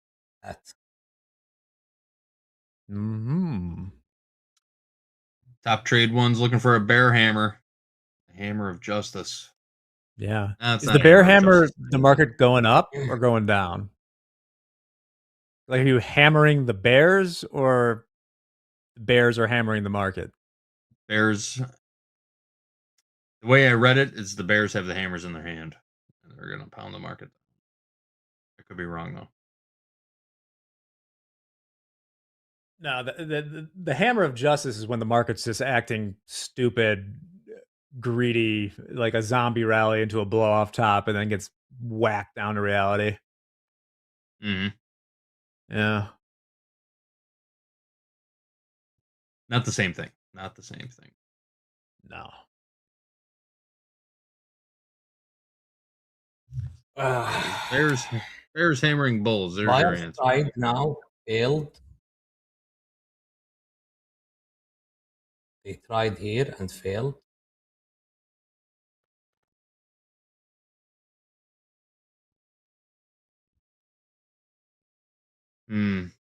Just a little bit of selling coming in. Nothing too impressive yet, but it's coming in. Yeah, impressive enough to take my stop. Yeah. This is, and maybe Hopefully this no. is worth doing during the 1 o'clock hour, but it's like on today, that's what I mean.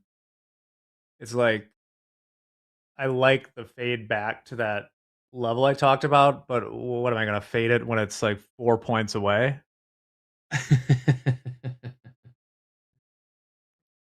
Yeah. Wow, this is Good strong point. red candle here.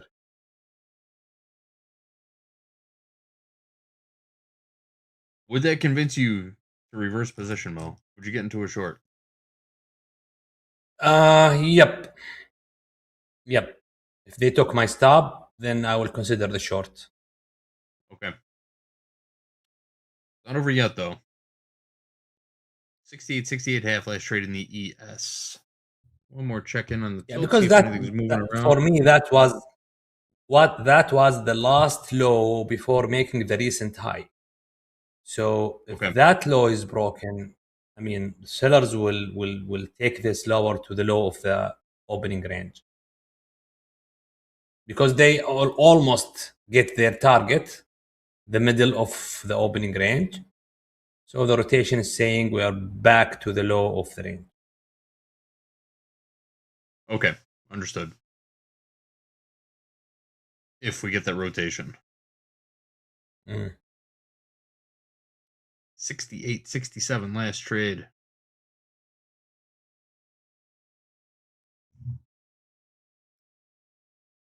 Love and Peace says, to me, seems bears and bulls are just bathing together, rinsing the retail.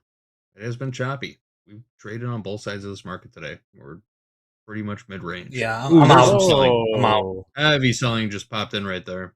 A little bit of liquidity enters the market. That tells something. That tells that my stop was exactly at the right place. Yep. I immediately looked at the clock because I thought it triggered right at the 1:30 mark. It didn't. It came in right before. The clock ticked to the bottom of the hour. There's some opportunities for shenanigans in this market. That was only like 700 lots in a second and then 400 the next for that sort of move. Interesting to note. Very interesting. 700 contracts moved it. Is that that far. a stop run? Was that a stop run? Or it's a start of a new wave going lower? Good question. We did make a lower low, lower high on that last move. If you're into drawing channel lines, which I like to do once in a while, I'll draw one for you all right now. I will see now if buyers try and failed, I will short this. I will wait for a try, touching the moving average, 68, 67, and then strong red candle. So I will take at least the measured move that is expected, at least, which are targeting 68.57.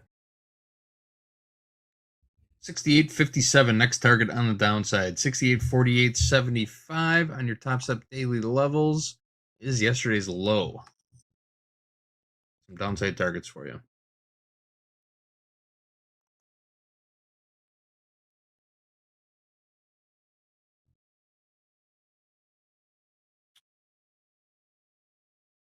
Top one trade says the big bear has woke up from a 10-month hibernation. Buckle up, bulls. Sounds like top trade is looking for some type of fallout here. A nice rollover Yeah. to new lows. I think bears are at their weakest when they come out of hibernation, but I get it. This is true. Good call out. Good call out. Like skinny, emaciated bears. They got to go fatten up a little first. Mm-hmm. Okay, buyers are trying now. Get a moving average 68, 67. Strong red candle will do it for me. A signal to short this market.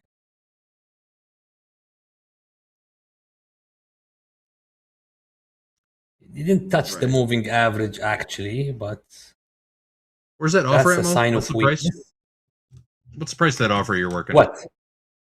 That order up above? I'm waiting for this candle to close first. Oh, okay. I will not short this until I see a strong red candle. Just Okay, preparing gotcha. the order. It did look like a resting order for a second. All right. While we're waiting for that, we've got Gabe in the back. He's going to tell us a little bit about President Trump's tariffs and how they've barely moved the needle on the country's trade deficit. Tell us more, Gabe. New data from the Commerce Department shows it went down just 0.2% last year. The trade deficit measures how much more the U.S. imports than exports. Cutting down on the country's reliance on imports was a main reason for Trump's tariffs. One reason the deficit didn't move much last year was importers stockpiled goods before the tariffs took effect.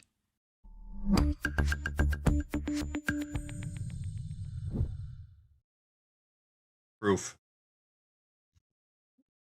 That's all I got.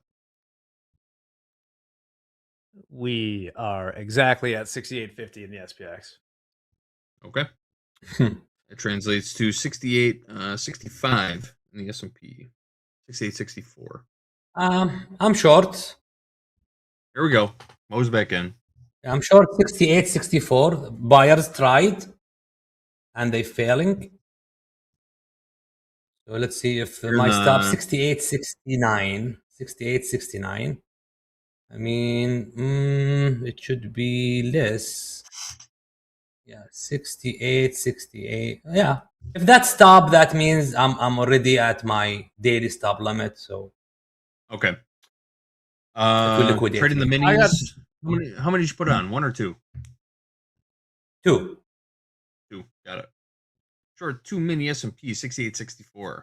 CYA. I got short 3 MES from 65. I just think that. Here we go. Jack has the keys to the house account. It just looks like the path of less resistance is to the downside right now. It sort of does. I see what you're looking around at. Yeah.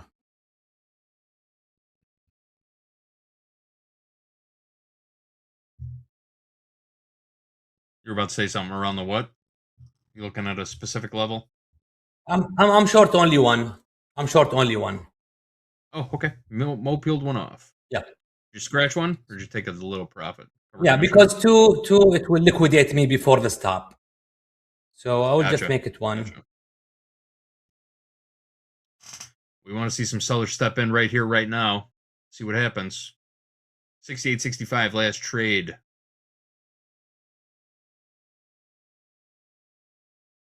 Slowly ticking lower. Slowly. Slowly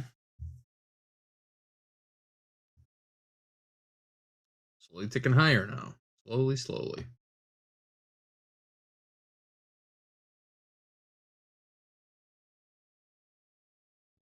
See?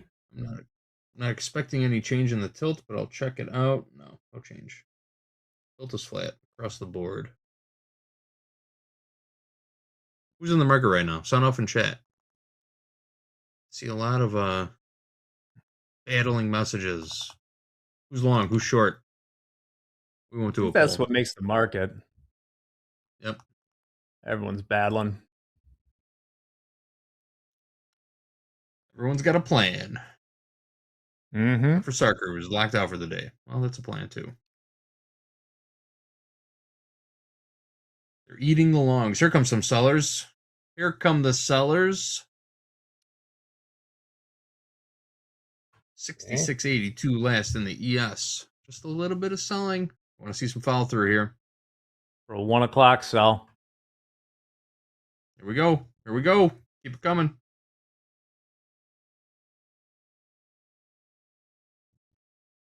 Looking all right so far. That's 57, 68, 57. Mo's got about 4 points in This his is the trade. problem with one. How to trail? How do you get out? What's the exit strategy? Good question. I will wait for the target and then I will trail. So my target in this one is almost 1 to 171. So if we get 127, the whole target 68.56, I will trail to 1 to 1. Okay. It's looking more and more likely that we're going to get that 56, 59 last trade.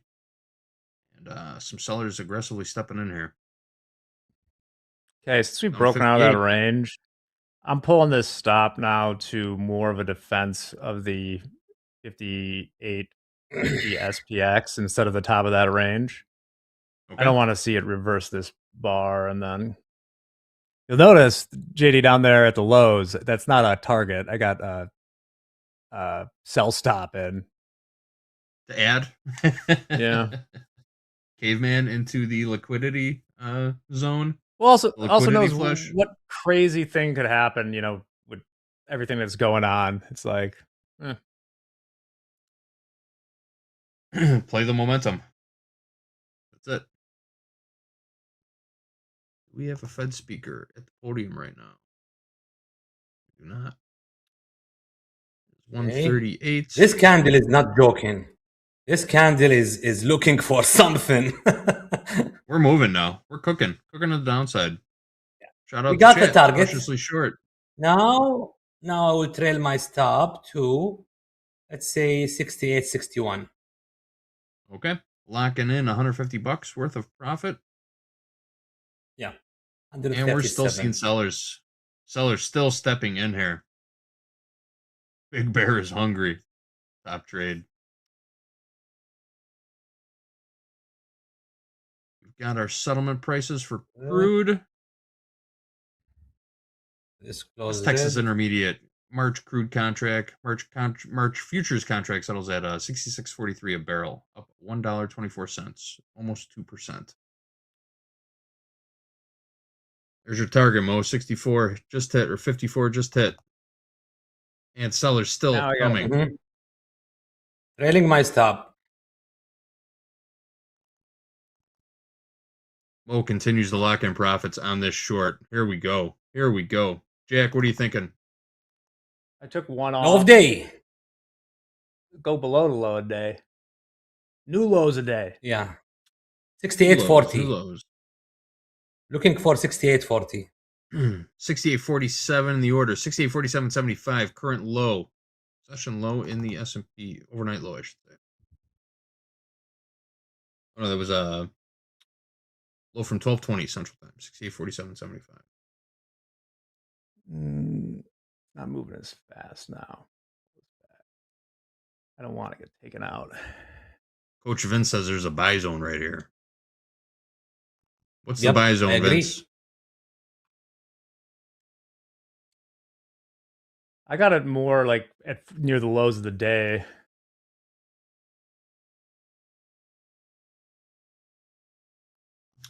$150 lot bid on the 53 half.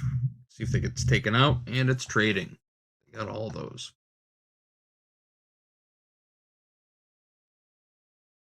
Bounced right off of it. Took out that bid and bounced. 68.50. 3 points. Took one more off for now. We'll leave the sell stop in. Oh, Vince is looking at the NASDAQ, the NQ.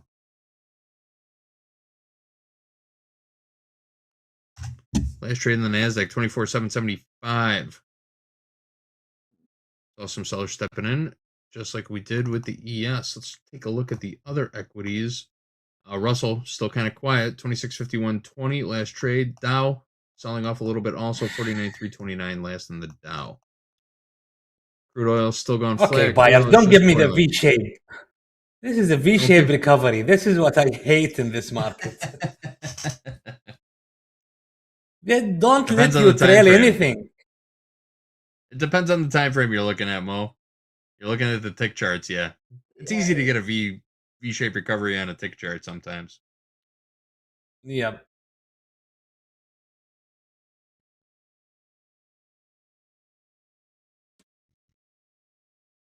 Jack is locked in, says the chat. Jack is locked in. Oh, I love looking at the dome. Like, there's nothing more exciting than being short when it starts selling off like that, because you're like, is this the big one? Is this the big one? You just keep seeing it going offered. Let's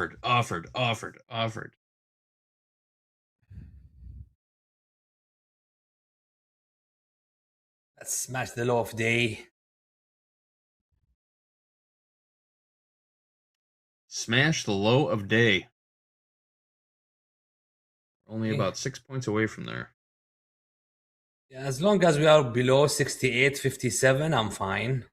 68.57 is the low of the 30-minute opening range. So as long as we are below it, we already tested it. So the extension of that is 68.23. The middle is 68.40. So the next support is 68.40 if we just break the low of day. Top trade is adding to a short at 68.48.75. Sell stop. That is a level on your Topstep daily levels indicator. Yesterday's low, 68.48.75. If we trade outside of yesterday's The range, most decent amount of positive gamma on the board is down around the low of the day here. So I took out that sell stop. Like before, we were kind of like going down with some velocity. Now I got to see how it tests there. Because like I said at the beginning of it, my bias would be to like to buy down here, maybe on the rejection. Or sorry, the stop run. Noted. 68.55 last trade. Come on, sellers.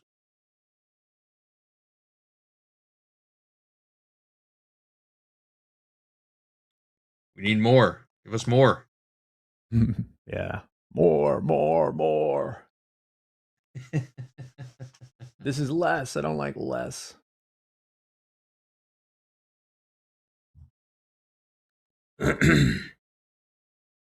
The buyers are coming back above the opening range low, testing it again.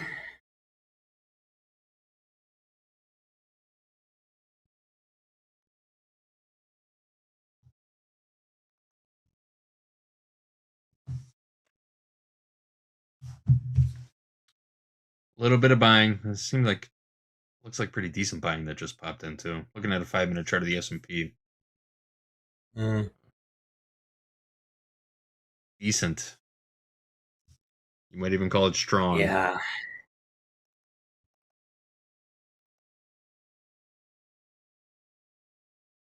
Not too many big offers up top either. Looking at the dome, we've got a couple hundred lots sprinkled in, but they are far off the market right now.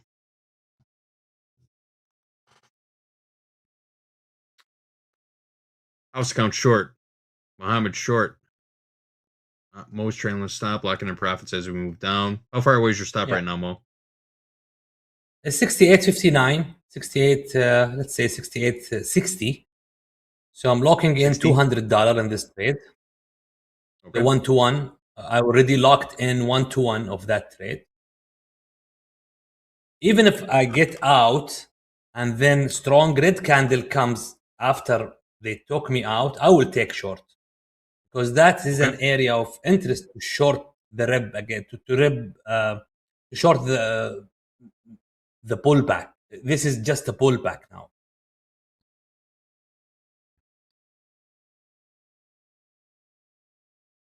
Just a pullback. So not an add. You wouldn't add to this trade. No. I cannot add. You want to see further weakness. Okay. Yeah. Jack add to this trade. I'm joking. I'm not trying to. I will not do anything to ruin my trade. Really? I do everything to ruin my trades. Oh, I'm joking. I love my Subconscious. trades. Yes.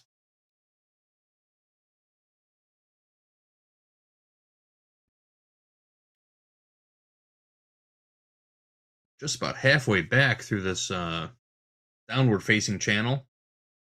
I drew in for regular trading hours. See if we can get a test of the lower extreme.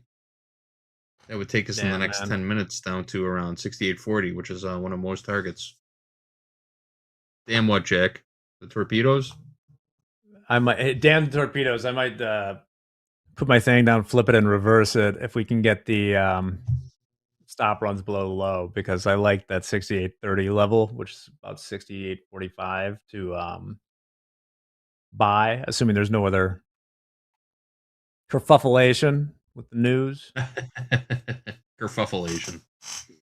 Well, I mean, this is probably the best I could tell. This started selling off like there was another Trump thing about 10 to 15 days on Iran, but like I don't know why he said 10 days earlier, so I don't even know why that's news.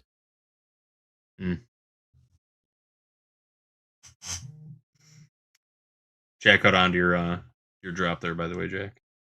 Oh yeah, Missy Elliott, the best. Big on the pop scene here. Yes, we are.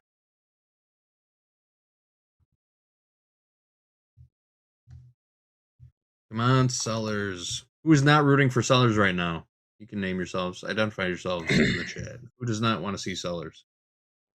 50% according to the tilt of Topstep sim traders. Suppose we could just look at the tilt. It is exactly 50-50 in both the S&P and NASDAQ right now.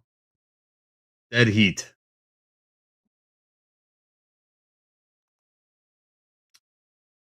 $68.56 last trade in the S&P.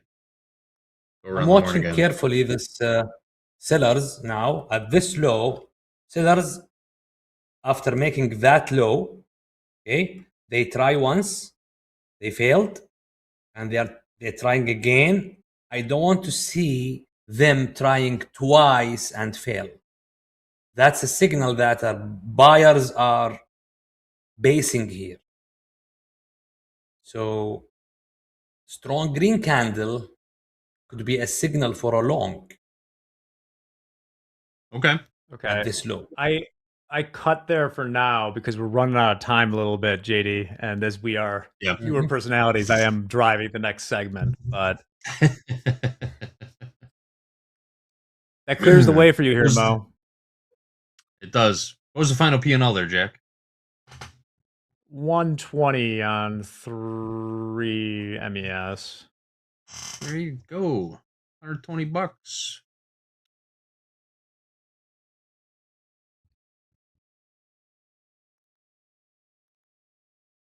That's a good hour. $120. JD, we talk about law school. Make more as a lawyer. Bad lawyer hour. Bad lawyers make $400 an hour. Yeah. Yeah. That really got me last week, Jack. You're over 30 and you told me you haven't considered going to law school? You're a damn liar. Yeah. I gotta say, when I was sitting overnight at the board of trade at age 23, I was thinking it sounded pretty good. It's funny because it's true. And I am almost flat. One tick. One tick. Touching the moving average. The 100 lot No. offered at 68.60. Not yet. Not yet. Yeah, that's me.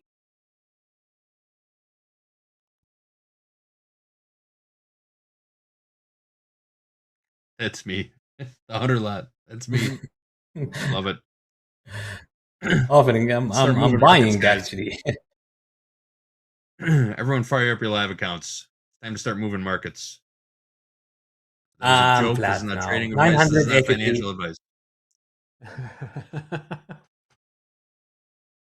I feel What's like the that P&L, happens in Mo? options from time to time. Fire it up. Let's move these markets. Mo is flat. What's the P&L, Mo? 983. 983. All right. Gave a little bit back. The market giveth and the Yep. market taketh away. Can't win them all, but you're moving on the right side. Started the segment down 1100, down 983 now.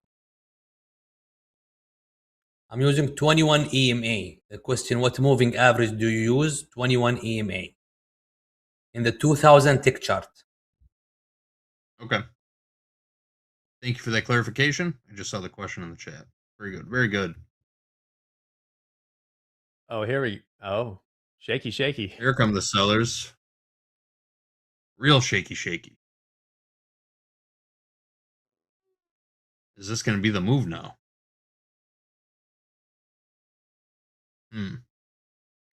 Yeah. I mean, this low of opening range 68.57 is 50-50 trade. You can buy from here to the high of the range. You can sell for a breakout down there. So it's not clear. Not clear. Strong support. It is strong support.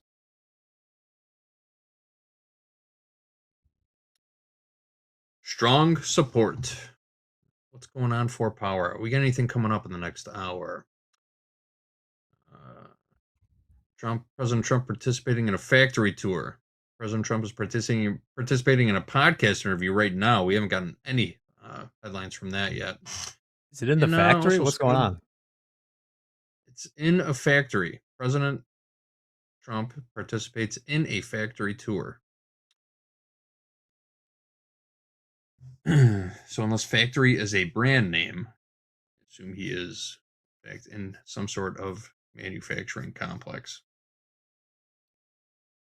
A little bit of selling coming in here. We got 1 minute left. What do you guys want to talk about? Let's break these lows. Right?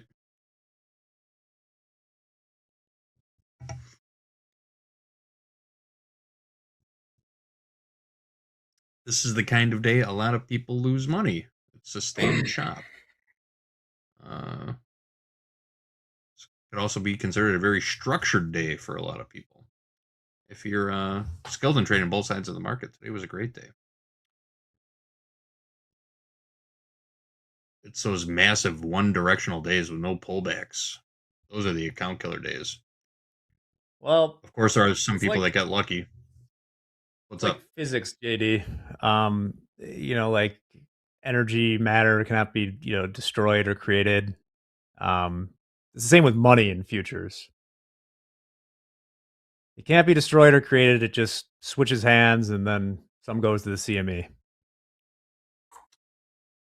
Wow, that's a pretty brilliant way to put it. It's true.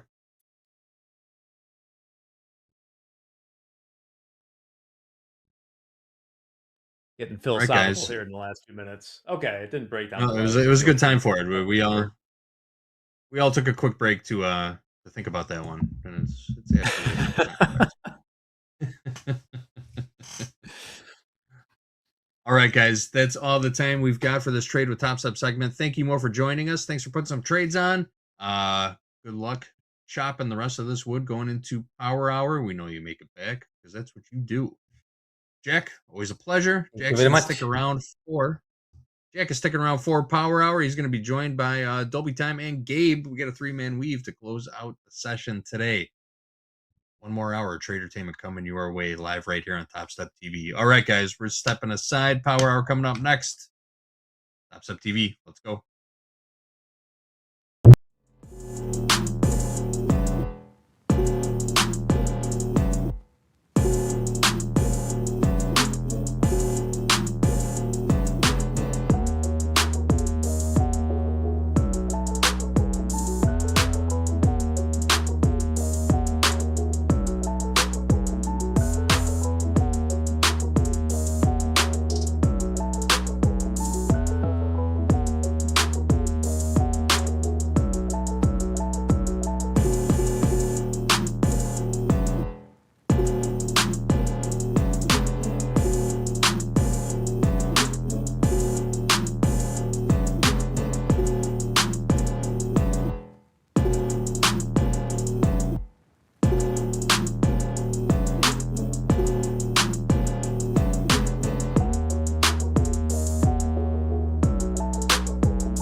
Yeah, we're back. It's Power Hour on Topstep TV.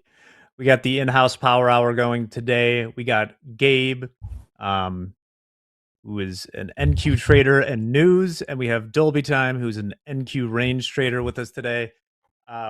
Gabe, how's it going? Any trades yet today? It's going, man. No trades yet today. Made a big fat mistake yesterday and lost the XFA. You know how I was dealing with internet gremlins all day yesterday? Oh. Well, Oh no. My dumbass decided to put on some size and then continued to have internet issues and chopped myself all the way down to max loss. So I am back in the combine. That Not hurts. a proud moment, especially because I had 9 trading days in that XFA, 1 red day, was doing really well. So that's a big L for sure. But hey, nothing that I don't think anybody else can not relate to, having a rough setback like that. But we're here and we're back. But so far, my internet at least is stable today. So hopefully that decides to stay put and I can survive the hour with y'all. That's a win, Gabe. That's a win as far as I'm concerned. Yeah. Let's just have Goal some number stable internet. 1 on any trading day is to survive physically. Yeah. Number 2 to survive of mind, and then 3 to survive your account. Dolby, I love this Miami Vice background you got going on. What are you going to be looking at today? NASDAQ or RTY? Probably NASDAQ if I had to guess. We're a little bit closer to the bottom of the range. I still think we can catch a bounce here for longs. Well, maybe we'll do like a 3 horseman thing here. You can do RTY, Gabe will do NQ. that I'll works. toss on the ES if feeling feisty. We are, as is preordained, we are heading back to 6850 SPX right now. That is the home of the market. And so it was said. And so it was said. That would return. Well, almost there. Yeah, we're at 68.48 half in the spot market.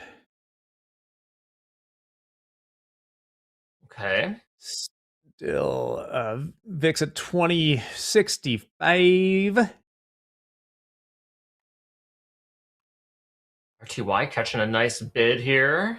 Might look for some shorts in RTY if we can get up to 26.59. Let's see if we can form a little range up there, and maybe we can find a little trade to take. But it looks very strong right now, so let's give it some time. See if we can find a nice little range to trade. Yeah, what are you looking at? I am figure out whether or not we're going to hold this range. As we kind of can see, we've been really bouncing off of what low was this? This was the low from yesterday around 8:25. So just 5 minutes before the open, essentially tagged yesterday's low a couple times into this little 15-minute demand zone that I've got between 760 and 730. Would love to maybe see us rotate back to the upside. It's been a really nasty session. I mean, if you look at today's range since the open, I mean, we've basically been stuck between 760s and 940s, tagged both extremities a couple different times. Ideally, I'm really kind of looking to see how we shake out around this 800 level. I think if we can close above these 825s with some strength, then I would be very inclined to get long. If we fail here at the 800s and we start to reject, I'm going to look for ways to get back short to maybe see if we can get underneath 750 and maybe go tackle the low from the 17th around, is that 5:45 p.m. Central, which was like 700. So that's kind of what I'm looking at. Break above, back into these 800s, really break above 825. I'm going to be looking long. If we fail here at the 800s, looking for continued downside, maybe to pick out these longs around these 750s. Nice. That's a good plan. Jack, you said you might dip your toe in the water. What are you looking at in the ES? Well, part of me is tempted to. Well, actually, may I? I know this is highly unorthodox, but can I do the above below? Sure. It's the line we talked about for the poll. Will the ES close above or below 68.66? 68.66. Above or below? Thank you, Hoop. I was going to say I was tempted to just put on the same trade I had on the last hour. It just came back right there. Little rejection there.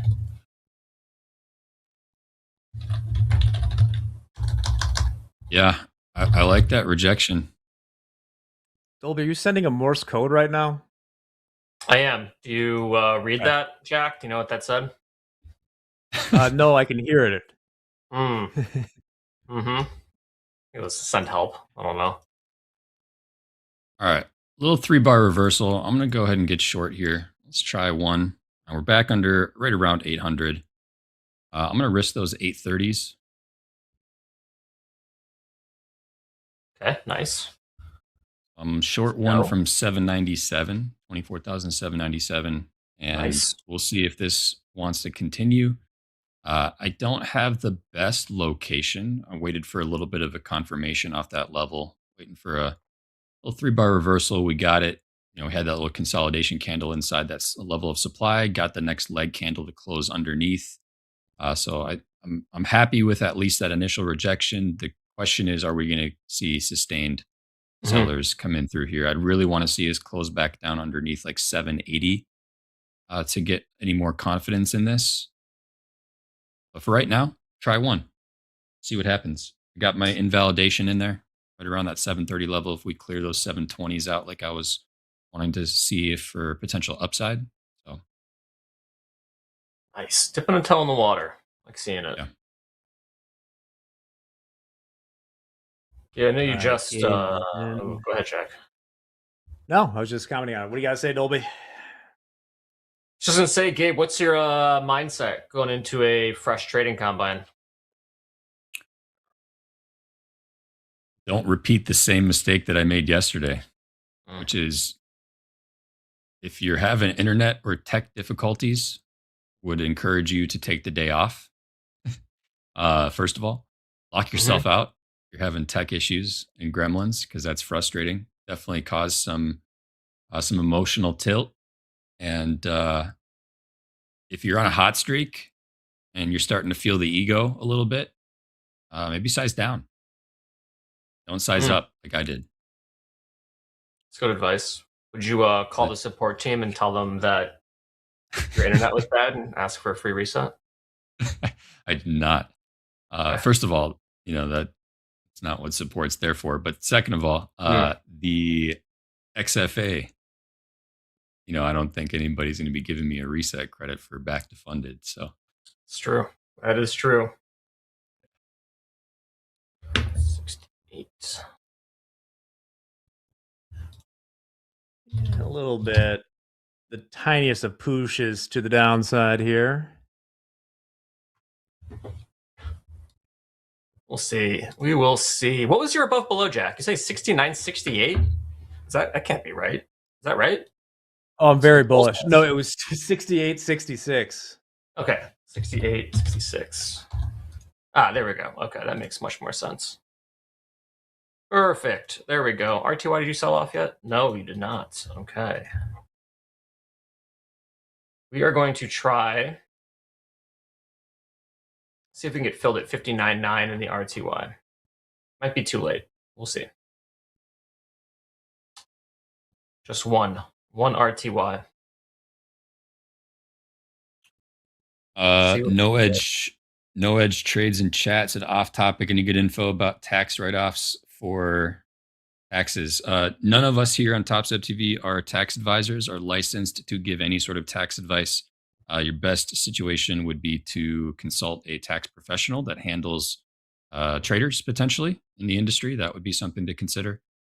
We do get 1099s because we are deemed as contractors. You can actually go to the Topstep Help Center and just look up the word tax, and you'll get the only article that's available in the Help Center, which will give you information about when to expect those 1099s and what we are or are not able to provide you when it comes down to guidance.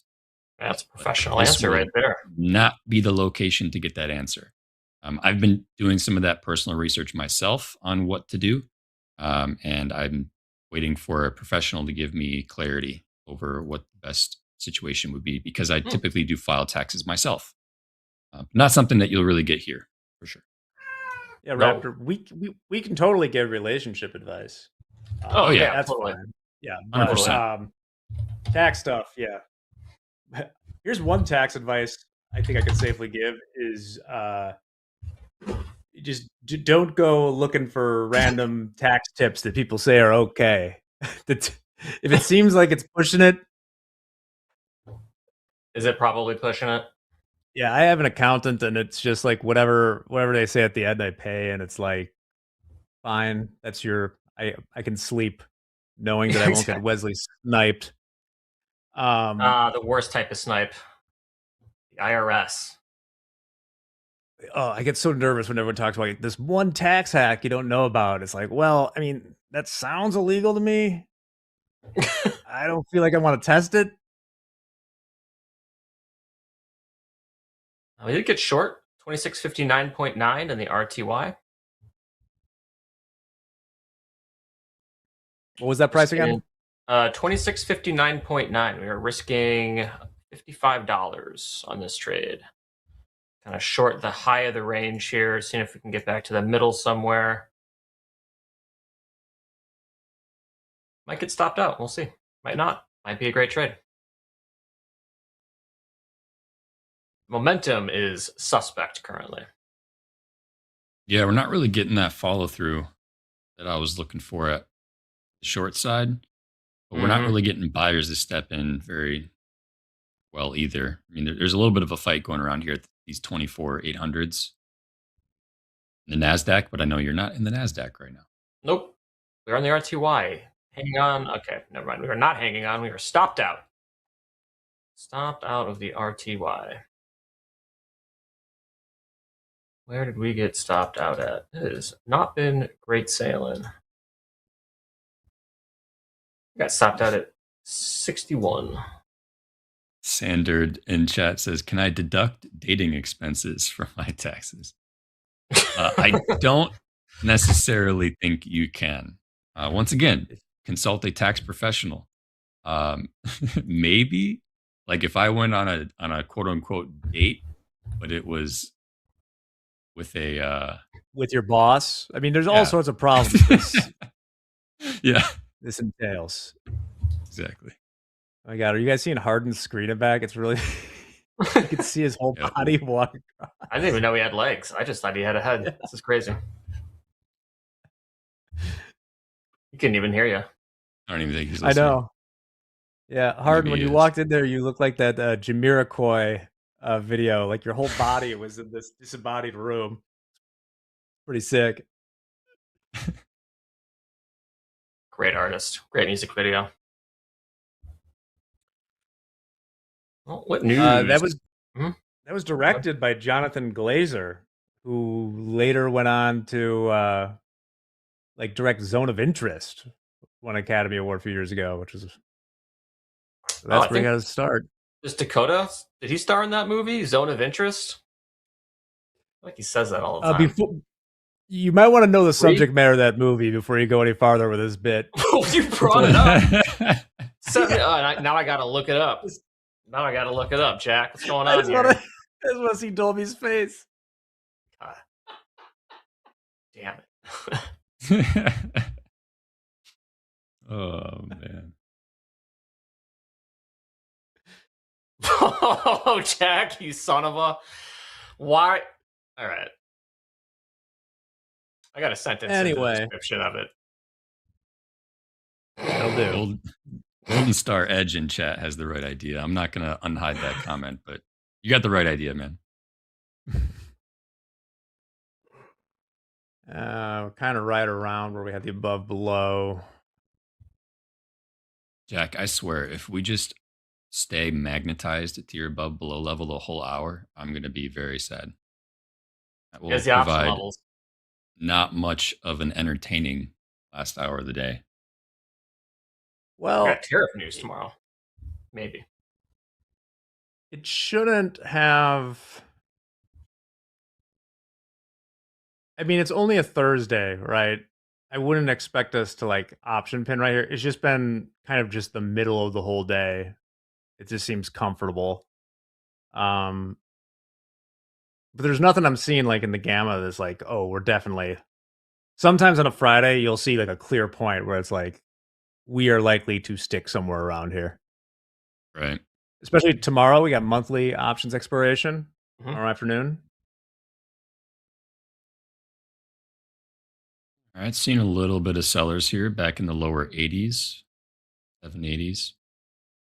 Looking for a closure underneath 780 to get a little bit more continuation. I think once we clear 780, it'd be good to come back into those 60s. And from there, I'll be watching for a response around the 752 low from yesterday morning. That has currently been the line of support here for buyers. Right Yep. on. Let's see. RTY still trending to the upside here. We are out of that trade. Down $55. Still just stair stepping higher here. We might end up trying to get to these 2666s and just go range to range. It'd be a hell of a move. Maybe we try to get long. We'll see. Okay, you're in the money a little bit. Looking good. Yeah, about 10 points. Nice. Got a little bit of buying, stepping back into those 780s. Nice. Good. See how we handle them. Did you size down? I'm just in one mini. Just one. Got it. Yeah. Ooh. Might be getting momentum there. Yeah, RTY is starting to sell off a little bit. We might have been just a hair too tight on our stop. Nice trade though. How wide is your stop actually? Currently about 32, 33 points. Oh, nice. Nice. Yeah, I think I'm gonna have to switch to maybe like 5 points in the RTY, and then size down, and then reduce from there. It's a little bit too What tight. time frame are you typically entering on again? Like 3 to 5 minute. What's the ATR and the Russell on those time frames? Oh, that's a good question. Let's find out. What's the average candle range? Average true range, 2.8 right now on the 3 minute, 4 on the 5 minute. So yeah, that's about right. And what have you been previously using for stops? 2-ish. Oh yeah. 2 points? Or fine it. In the RTY, yeah. Yeah. Pretty Okay. tight. Yeah. Yo, dog. That ain't it. That ain't it. Yeah, There's 5 a lot of sounds a little bit more zeros for me to reasonable. count. 2 points in the RTY, Dolby, is a 0.075% move. That's pretty small. You put it like that, Jack. That is pretty small. Not enough room. Not enough room. Okay, go back to the well and adjust. That is how that works. So let's actually switch to M2K. I'll give us a little bit more room to play with here. All right. I don't like the rejection we're getting at the 780 level. I think I'm going to go ahead and bail. Look for a better entry. All right. So I'm flat, plus $22. I really wanted to see a nice strong flush of those 780s. And we bounced there a couple times. I mean, we had 2 candles close pretty much right at one candle reject the 780. Next candle closed directly on 780. And then we had a pretty fairly similar sized body close back around 790. So I'm going to look for a little bit of a better location here for a short and see if I can get a better re-entry. Nice. RTY caught a pretty big bid Went from 59 up to 64 in about 3 minutes. That is a very strong move there. Joe Black looking for the pump in chat. Let's go. I think chat was talking about getting short RTY at the 64s. They're right up there right now. Chad PM, did you grab it? You grab the short there? Immediate rejection. Nice job if you took it. A little bit of growing resistance above us here. We're still right around the above below. I think you're going to nail this one, Jack. As long as we're flat, interesting tidbit. I didn't get to tell this because the market started moving in the second half of the 1 o'clock hour, but there was a commotion in the background of my place. That's because so they were getting, we actually had to get work permits for my twins because they're going right now to be in a Huggies commercial. Oh, they're having their big day out. No way. Yeah, let's go. So we'll see how that goes. Like that's we the did not, news of the year so far for us here at We did not Topstep. audition our babies. What happened? My wife is an actress and she's in a lot of commercial type stuff, and she auditioned with the babies and did not get the role. But they said they wanted the babies, so there you go. They need work permits and everything else. Do they have laws on how long they can work for, like on set? I know they have that for like, what is it for a baby? How long can a baby 4 work hours. For? 4 hours. Get to work. Are your babies going to become SAG? SAG? Yeah, I mean, they may want to do some non-equity work. I think they're good on health insurance. Yeah, they got what, 24 more years on yours or something? 25 more years? Yeah. Ugh, don't want to think about that. I will also comment for anyone thinking that we are not letting they can do it now. They're one. We're not auditioning them as kids. We're not monsters. We're not doing what, toddlers and tiaras, Jack? I mean, I don't want to offend anyone in chat if that's their cup of tea, but not for me.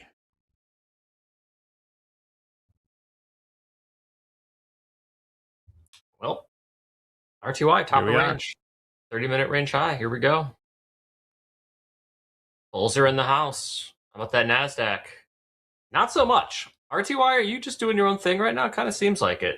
MES is not doing anything. RTY is just mooning right now. Still stuck in the range, but looking pretty good so far. I mean, might try for one more short up here.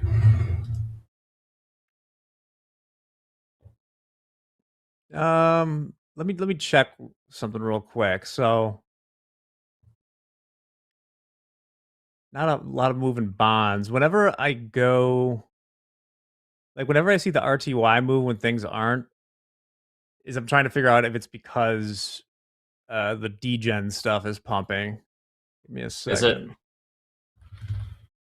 it? What's in your degen? No. Is it like small AI stuff and like quantum? Well, quantum's a big one. I don't know if they still are. They've had quite a sell-off. But those are still some of the highest. I think some people have the misconception sometimes that the small cap, like the RTY, is kind of like almost safer or something because it's like more companies. It's not these high flying companies they always hear about. But it's full of some straight trash. I think like 40% of the companies are not profitable. They're just living the dream, Jack. Just trying to get to profitability while hanging out in the RTY. And if they do, they send them to a better index. So that is the conundrum of the RTY.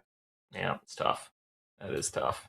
Man, I missed that re-entry. I think my location is now the void. And RTY is running away from those 65s. We do have an offer in at 65.3. So if we can get short on a retest, we will. We got 1, 2, 3, 4, 5, 6, 7, 8, 9, 10, 11 points of contact kind of off that 65s. See if we can get back up there. Maintain the range. Chat, how did you trade today? Let us know. This was definitely one of the trickier days that we've had.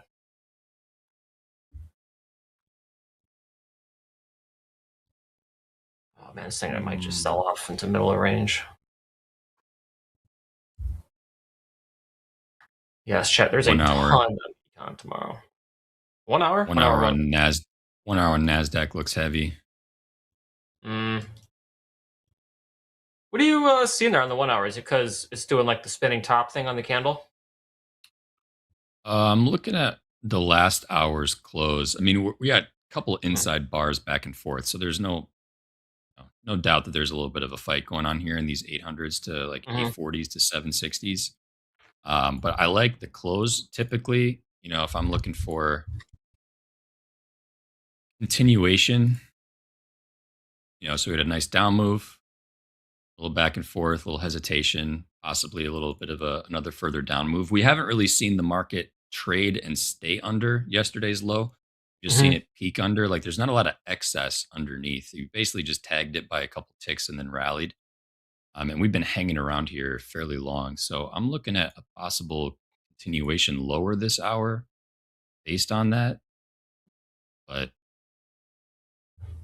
missed that location, missed those 800s. So see if I can get another retest. I really want to enter in these 80s.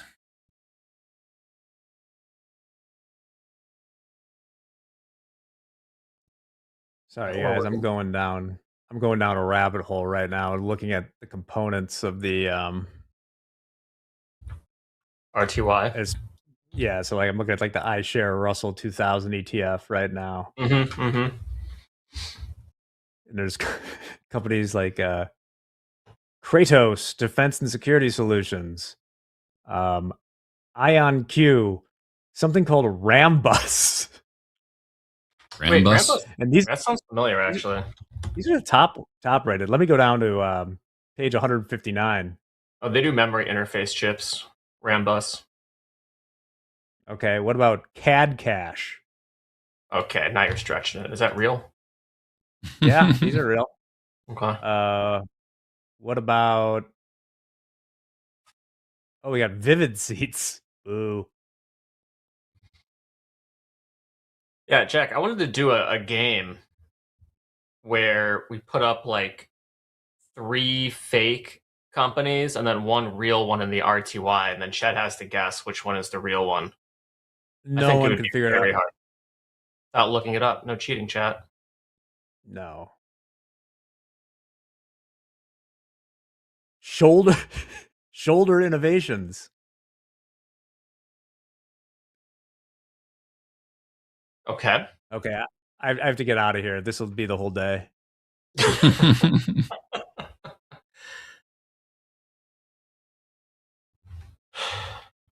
Yeah, day trailing. 2 truths and a lie. Basically, which one, what 2 are real and what one is not. Or what one is real, what 2 are not. It's Karma. It says, can we check out gold? Sure. So I got an hour chart of gold pulled up right now.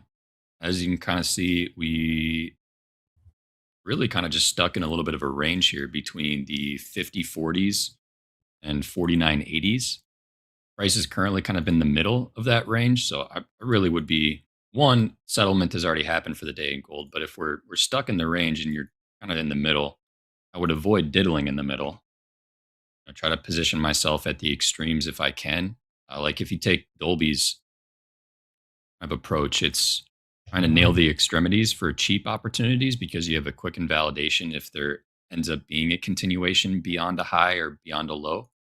But there's not really a whole lot one of volume, typically around this time of day due to settlement in the metals, but on top of that, location, you're kind of jacked on location right now. It's the only Yeah, big downside. fan of a cheap trade. Big fan of a cheap trade. GIFs right now where I don't mind.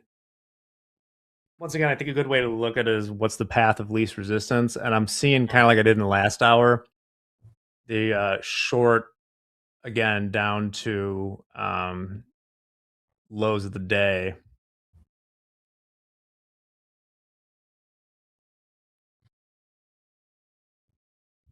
I mean, we might just get some crazy movement in the last half hour. There we go. 2:30. Suavify in chat. Rambus was an epic crash during the .com bubble. Ooh, there we go. That might be a fun chart to look up, Jack. What was Rambus trading at highs when it was in the Nasdaq? I did look it up in the background. Was it pretty nasty? I have not the chart. I just looked up what it was. Some sort of chip, something.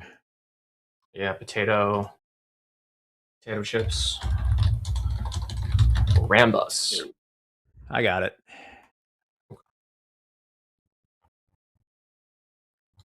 Oh, dude, no wonder. Like the other thing is too, I started at the top of the. They must have been involved in some of the AI stuff. I started at the top weight of the list, and in the RTY, that's almost that's going to be whatever's mooned the most in the last year. Mm-hmm. Rambus is still below. Here, let's look at this real quick. They did briefly. This is Rambus going back to 1998. Yeah, that's a .com crash. They went from 126 to $3, and then if you held it for another 12 years, it was still at $3. And then they caught something with AI, but currently trading 103. So this is why here is why they're one of the top rated in the RTY. What's the market cap? 11 billion. Decent sized company. But yep. Still in the hole if you bought Rambus in June of 2001. Or sorry, June of 2000. And here we are back to our above below line. Yep. And we are close to getting short RTY for our last attempt here. We're trading the micros this time, and we're going to take a little bit more risk, more points, less size. All right. I got a little better location on this one, about 10 points higher. So I'm in short one NASDAQ from 24,808 even. Nice. Compared to those 797s. So I'm okay with location. Still like the level. Still risking about 32, 33 points on this. I want to give the market a little bit of room right now above this level, just in case we try to take out one of these previous little 1 minute highs. But I like the little area of congestion up around those 820s to 840s. So I'm trying to factor in a little bit of that just in case, but I like the level still. No reason to really play the other way at the moment.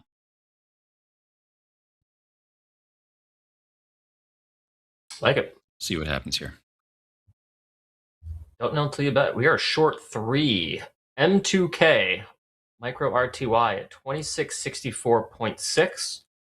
We have 2 more offered at 65.7 for 5 all day. We are risking 4 points. So that is going to be kind of matching the ATR, average true range. Gabe, where did you hear about matching your stop to the ATR? Not really matching my stop, but I talked about this a little bit in group coaching with Anne-Marie, but I got introduced to ATR as just a general, it's a volatility gauge, right? So it's all relevant to the time frame that you're getting the data for.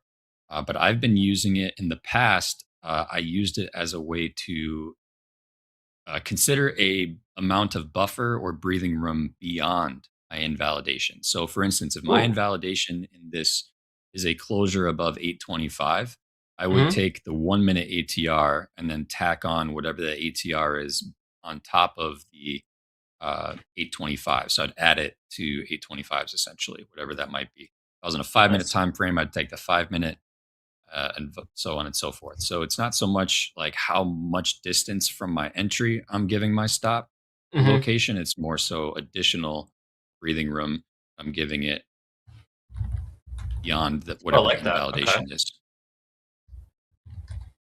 I like that. I like that twist on it. Man Caves was saying 2 times the ATR should be the stop. Yeah, That's another way to approach it as well. Yeah, some people use a multiplier of it. Some people take a percentage of the daily. So they'll take the daily ATR and then they'll take, let's say like 2% or 10% of the daily ATR. Use that as a buffer. So there's so many different ways to approach it. I don't think it's a one size fits all. I think it depends on your style, also your risk appetite. The larger ATR number you're using, obviously the more distance you're creating between, the larger risk profile you have. So I think you need to take all those pieces into consideration when you're making your decision. If you want to get more galaxy brain too, because there's a million ways to do this, you could also base your stops on like some part of the implied volatility, right? As opposed to, because the ATR is backward looking, so the ATR won't tell you what the move is expected going into PCE tomorrow or the Supreme Court. So you could. And it's easy with, ES because you can just look at the SPX options, but you can figure out what the implied move is. And with that boring piece of rambling, we got some news. Oil, gold prices rise amid U.S.-Iran tensions. Let's see what that's about.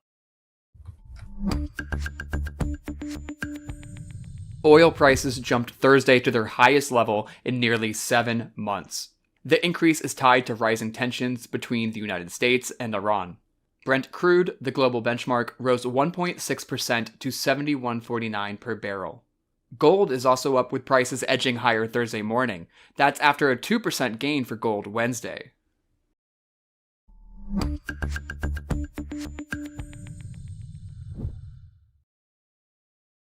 Gold.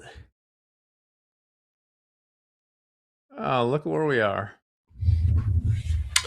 Are we right at your options level?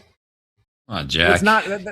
That's the funny thing. It's not even like it is kind of a round number,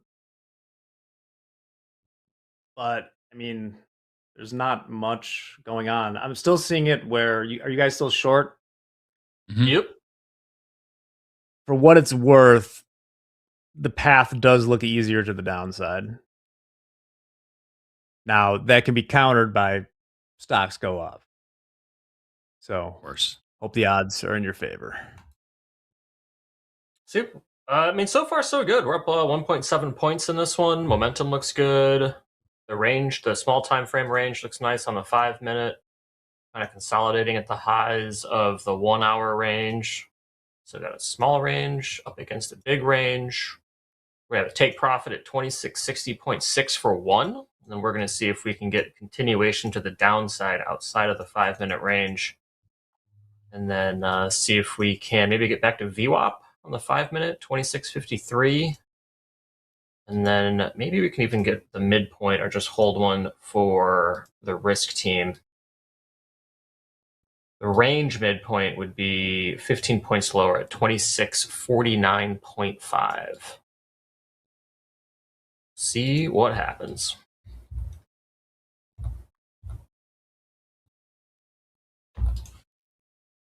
All I can do is wait. Tomorrow's going to be so much fun, though. It's going to be a wild day.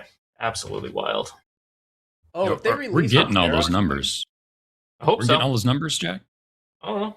Or is it still tentative for a couple of them?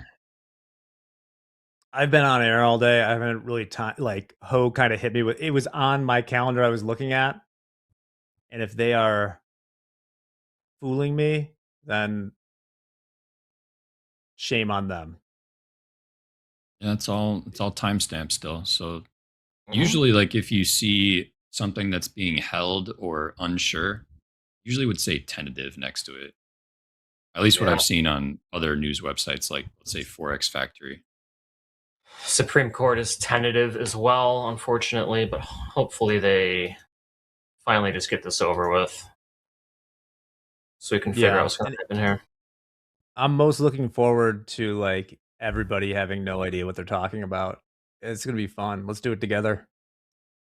Yep. Oh, I'm gonna become a tariff expert within minutes. I'm going to of become a that coming Supreme out. Court expert. That's right. Put on the robes, Jack. I can't tell the difference. Brad Sims, my work ethic is tentative.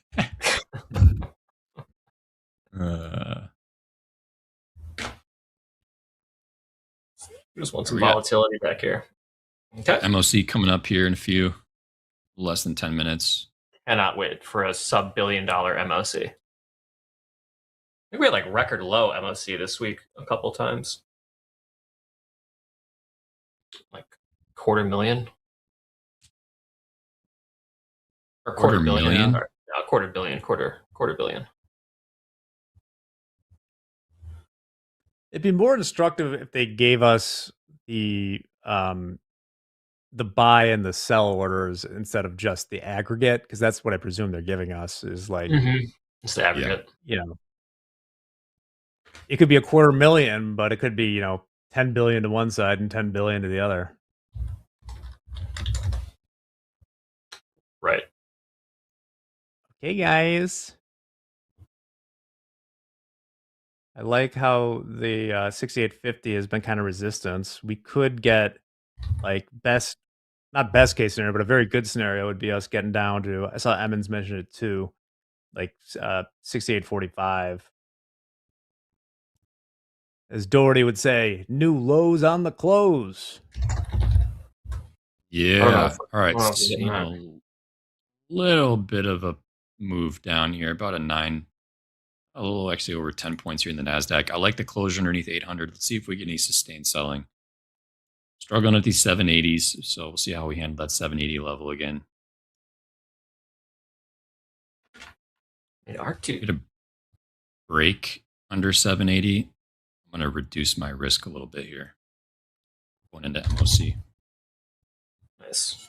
What's your trade again? Short one, 806? 808s. 808s. Yep. I'm going to go split screen here so I can watch your trade too.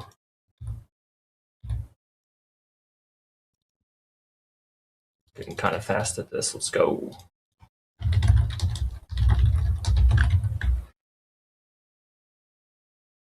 The typist strikes again. It's not even that loud. It's an Amazon Basics keyboard. This is not even like a mechanical one. They get so much louder than this. This is crap. I could like bend this thing in half. It's amazing. There's a lot to unpack there. It's not loud because it's an Amazon Basic keyboard. Yeah, it's just like cheap plastic. It's just not loud. Chat, I know someone there has a Amazon Basics keyboard at home. It is not a loud keyboard. Someone get a mechanical keyboard. These things are terrible. Just terrible. That's why I have my keyboard behind my mic, because it is mechanical. Yeah. If I had it in front of my mic, y'all will be hearing everything. Ooh, that's a pro move. Also, like, I want to make sure we don't do anything here, but you can just, I'll type a random message into Slack. Okay. You guys even hear that? No, I don't hear you typing. How do I know you're writing a message? What you're gonna make me send it? I just got like I use a Mac. Ooh, Logitech Soft Touch keyboard. That sounds nice. I do have an NVIDIA broadcast. I can use NVIDIA broadcast to get rid of the keyboard sound. That'd be incredible. I'll have to mess with that later. We'll have a bid here in the M2K. We're getting close to getting filled on our second two contracts. I'm going to come into that. Yeah, Dolby, to your point too, and NASDAQ, we are contracting a little bit. We got a little bit of a wedge forming right now. Lower highs, higher lows here in the 1 minute. And nearing the apex of that wedge. Wouldn't mind seeing a little bit of a false move above 825 and a rejection. Perhaps some longs going into MOC here. Sell off potentially. We're losing some of the resistance above this level. We are short 5. Like it. Also, I got one of those Mac Studios, and it's pretty awesome. Ooh, nice. Beefy Mac. one of those pro ones. Oh, there we go. There's been so many different types of ranges. We've seen megaphones, we've seen Doritos. It's just ranges upon ranges, all the variations of all of them. Our stop is at 26.69 for this RTY trade. Let's see if we can make it to MOC. Kind of hovering around our entry right now. Shout out to 2TZ in the chat. Officially locked out, up $200. Love it. Nice Great base day. hit day. Great day. $1,000 more in the combine. Let's go. Let's go indeed. Great day. Especially on a day like today. Just anything positive. I saw someone in chat just didn't trade at all and just watched. There's a lot of people out there who are envious of whomever that was. Ooh, NASDAQ catching some bids here. Let's see if RTY follows. Yep. Let's see it reject 825s. 0 day.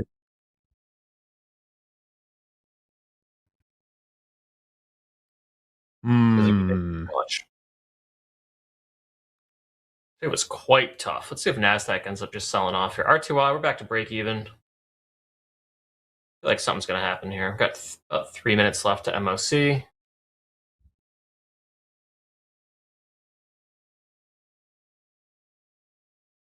Here's the 825 level in the NASDAQ.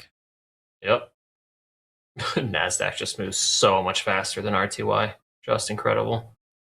Just got a closure above it. Not a great sign for my trade, but we'll see if we can get back underneath.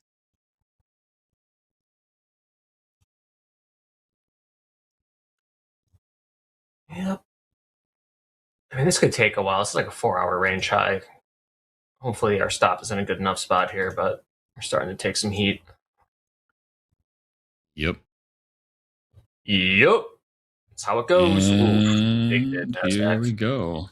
Not getting that rejection that I wanted. Not quite. About 10 points away from the stop here. A little too close for comfort to MOC coming in, but Hang in there. How's everything moving? AMD's up. Intel's down 2%. What'd they do wrong? Microsoft down 0.4. It's NVIDIA up 2. Kind of just hanging out. Kind of range bound. Catching a bid though. Broke out of its 30-minute range. This is okay. A little bit of a sell off. there's the rejection I want to see. Can we get a little bit more follow through for MOC? I want to get wicked out by MOC. So if we can get back underneath 815, that would be great.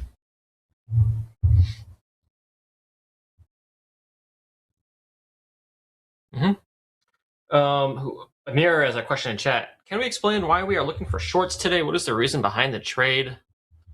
Gabe, do you want to go first? Sure. I mean, a little bit earlier, I just mentioned that the 1 hour looked a little heavier. We have yet to really see a lower low from a body perspective on the 1 hour. You have essentially some wicks that tapped into yesterday's lows from 830. 825-ish was at the 752 level. So I liked the kind of back and forth consolidation we were getting here between 840 and 780s. And I was looking to see if we can get some continuation. We're just not seeing that, which is okay. It's either going to break or not. And right now we're not looking like it wants to break. I want to go higher here. So it's playing the 800 level until it broke. And here we're breaking. Gotta survive 30 seconds. I don't think I'm going to get that survival there, Jack. Just keep on talking. 8 points away here from I might be able to hang in here if it's sell side. Might be able to hang in there if it's sell side. About to get tagged out here. No. Yeah. 10 seconds. No. Sell off. Not Sell off. looking good. Sell side. Sell side. No whammies. No whammies. Okay. Little reject-a-roo there. Okay. Not enough, though, Jack. Not enough yet. No, it wasn't some big like hammer. Although there's like nothing in here that Oof. Well, weird. RTY is catching a bid. Nasdaq's kind of struggling right now. Yeah, this really needs to break down now. I'm going to survive this. Oh, Hoop just sent me the MOCs. S&P sell side 510 million. Nasdaq sell side 520 million. Dow 30 sell side 153 million. Mag 7 sell side 178 million. So light across the board. RTY does not care. Let's see if we can get something here. Okay, Nasdaq's starting to sell off a little bit. See if RTY also obeys. We are very close to getting stopped out here. Hey, shout out to Rocks by Farms, passing 2 combines and taking 2 payouts a long 2 years, but I have found my footing. Thank you, Topstep. Shout out to Rocks for hanging out with us and sharing that milestone. Congrats. Love hearing it, taking money out of the market, making it real. Great work. It's a hell of a journey, isn't it, Rocks? Hell of a journey.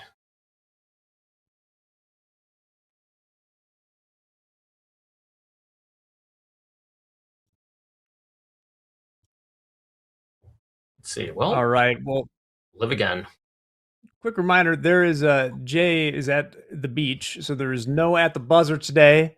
But for now, you're not at the beach. Probably, we can throw it to James for the fast hashtag fast market and power hour content. James, you're up. Hashtag fast markets. That's right. Earlier this morning, we told you guys to go to I can't do it. We told you to go to the X, go to Facebook, go to wherever your social media takes you and tag us with hashtag fast markets or hashtag power hour. Share your trader wins, your trader setups, and anything else you want to show us. And you did just that. Here are your hashtag fast markets and hashtag power hour submissions for the day. Starting up with Antonio Hunt Jr., done for the day. Loving the new consistency XFA. I hit $12,000 to take the max payout of $6K tonight after the market open. This will be my second payout of the week. Let's go. Antonio Hunt Jr., congratulations to you.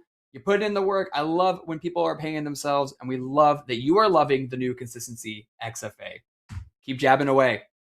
Next, from Cam, update on my Topstep live account. Been an up and down week, but we're finishing it strong. I was up $3,800 yesterday and then hit my daily loss limit for the 3rd day in a row. Today, I came in with a plan and executed it. The lockout feature comes in handy. That's right, and you can see that Cam locked up $9,122 in their Topstep live account. Guys, we say it all the time. If you are not using these risk features in Topstep X, what are you doing? They're there for you, but you got to put them to use. And once you do, you might see your trading succeed. Tom Phillips has a certain opinion about the markets today. You guys take a wild guess how he thinks these markets have been? Crap. That's right. Barcoding. Yeah, for those of you at home, this is what we mean when we say the markets are barcoding. Just lining it up. Scan it. Find out what you might get. Thank you for the share, Tom. Next, a familiar name. You might recognize this name from our big board list back in the day. Wazarek. Wazarek officially starting my 3rd live account at Topstep. Until I unlock the full 100% of the 150K, it's base hits only, no DLLs. That's no daily loss limits. Now, today, Wazarek locked in $618, locked up the account. Their last live account survived 208 days. Let's see how long this one lasts. Wazarek, love seeing your name pop back up again on the social media. Keep tagging us, keep sharing, and we can't wait to follow your journey again. Welcome back, bud. And finally, Jack mentioned it, but yes, Jay is off at the buzzer because as you see here, landing in Mexico in a minute, added some funds to the taco budget, but always tuned into Topstep TV. And if you look closely, you can see Jay cycle through. Let's see if it restarts itself. Cycle through the markets. And he shows the back of the airplane seat. Thank you for that, Jay. I wouldn't have known. And then finally, there we are. Jack, do you remember that? You were there. Anyway, that's your hashtag fast market, hashtag power hour content for the day. Thank you all for submitting on the X. Keep it up. We got one more day left in the week. Let's see those submissions for power hour. Back to you guys. Nice. Thank you. You dead, Dolby? Dead. We are stopped out. RTY has gotten us. RTY I has was gotten just us. gonna say, like maybe the stop's a better entry because 75, which we just Mhm. hit. I like it. It's not only VWAP, but we just had like a pretty quick coming in gamma there. So that I think that might be the roof on this, unless something crazy happens. Could not be Wish I had been tamed. able to tell you that 5 minutes ago, but RTY could not be tamed. We did try to short the high of the range. Just did not quite work out. We got tagged out in that first entry and got short one from 24,849. Ooh. It was back in. All right. High of the 1 minute range. That next level of supply from 847 to 866 that we sold off around the lunch hour, just a little bit before. Let's see if we can get a little buzzer beater to recover that $600 L. Trade back towards the lower end of the range here, going into the last few minutes. hey, we still got the above below in reach. If we can get down to, what was it 68, 66, I think is what we voted on here. I'll keep a close eye, see if we get any updates on what's happening at 5860 XPX. So that's 5875.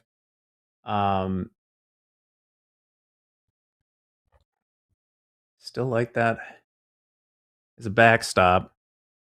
We only got a few minutes left, though. We do. Ooh. Might have gotten stopped by a couple ticks here. Yeah, what's your short now? 849 even. 849 even. Nice. All right, we're watching your screen.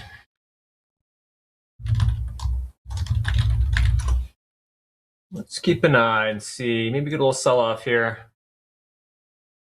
Were you just working that short off the top of that like 5 minute range high that just tested? Nice.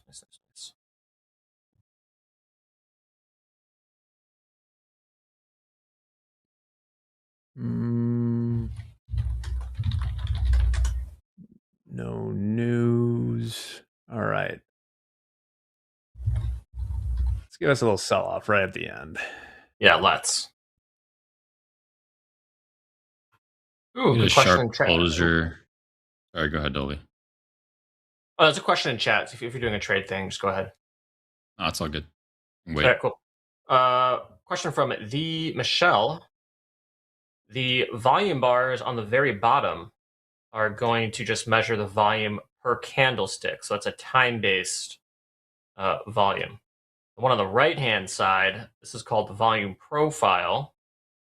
Also, Hogue also uses market profile. They can look pretty similar, although market profile has some like a letter naming system. But for volume profile, this is the visible one, which is in the Topstep X platform. It's going to show volume by price. So the ones on the bottom are volume by time, ones on the side are volume by price. And then wherever price is traded the most, that's going to be called the point of control. And that's going to be the red line shooting across the middle of my chart. That is where the most volume has traded at that price. So 24,836.75.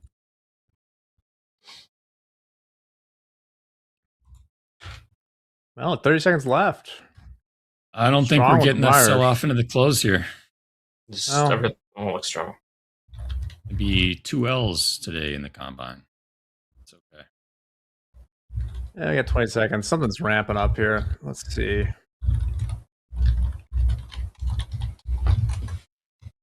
Still zombie rally. Got to be a zombie to buy the zombie.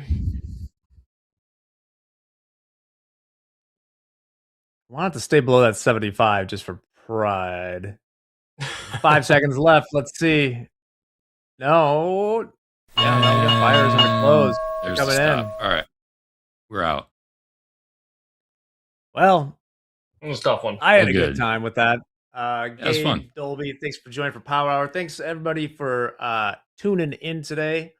We'll be back tomorrow to close out the week. We got PCE, Supreme Court, options expiration. It's going to be awesome. So stick around. We're going to have James take you home. See you soon. Thank you, Jack. And thank you to Gabe. And thank you to Dolby for a wonderful power hour. And especially thank you to everybody out there at home or on the road, in the car, on the boat, having a good time with friends, wherever you may be watching Topstep TV. We thank you for being here with us bell to bell. And whether you've been here bell to bell or you're just tuning in now for At the Buzzer, I got bad news, guys. There is no At the Buzzer today. That's right. As you saw in Power Hour submissions, Coach Jay is in Mexico. Coach Jay is taking some much time off from the markets and from Topstep TV. So we wish him well, and we'll see him back refreshed next week. But that does mean there is no At the Buzzer. So that's it. Go on out of here. Go home. We'll see you guys later. You can file out now. It's part of the movie. It's like the after credits. There is no Avengers team up. You guys can get out of here.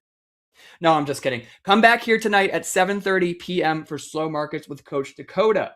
All right, just because there is no At the Buzzer doesn't mean the trading has to stop. Slow Markets with Coach Dakota tonight at 7:30 p.m. Central Time. Then tomorrow morning at 1:30 a.m., Aaron Trades is still on for the London Open, so you still got that to look forward to. And of course, it is Friday. That means there is no Metal Markets with Deanna. But fear not, Metal Markets with Deanna will return at its new time at 5:30 a.m. Central Time Monday morning. So you can catch Deanna bright and early before we're back.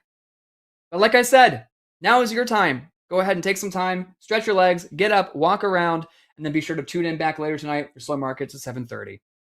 Until then, I'm James Harden. You've been the chat, and this has been another amazing day of Topstep TV. One day left. Let's go. Tomorrow's Friday. See you then. Let's go.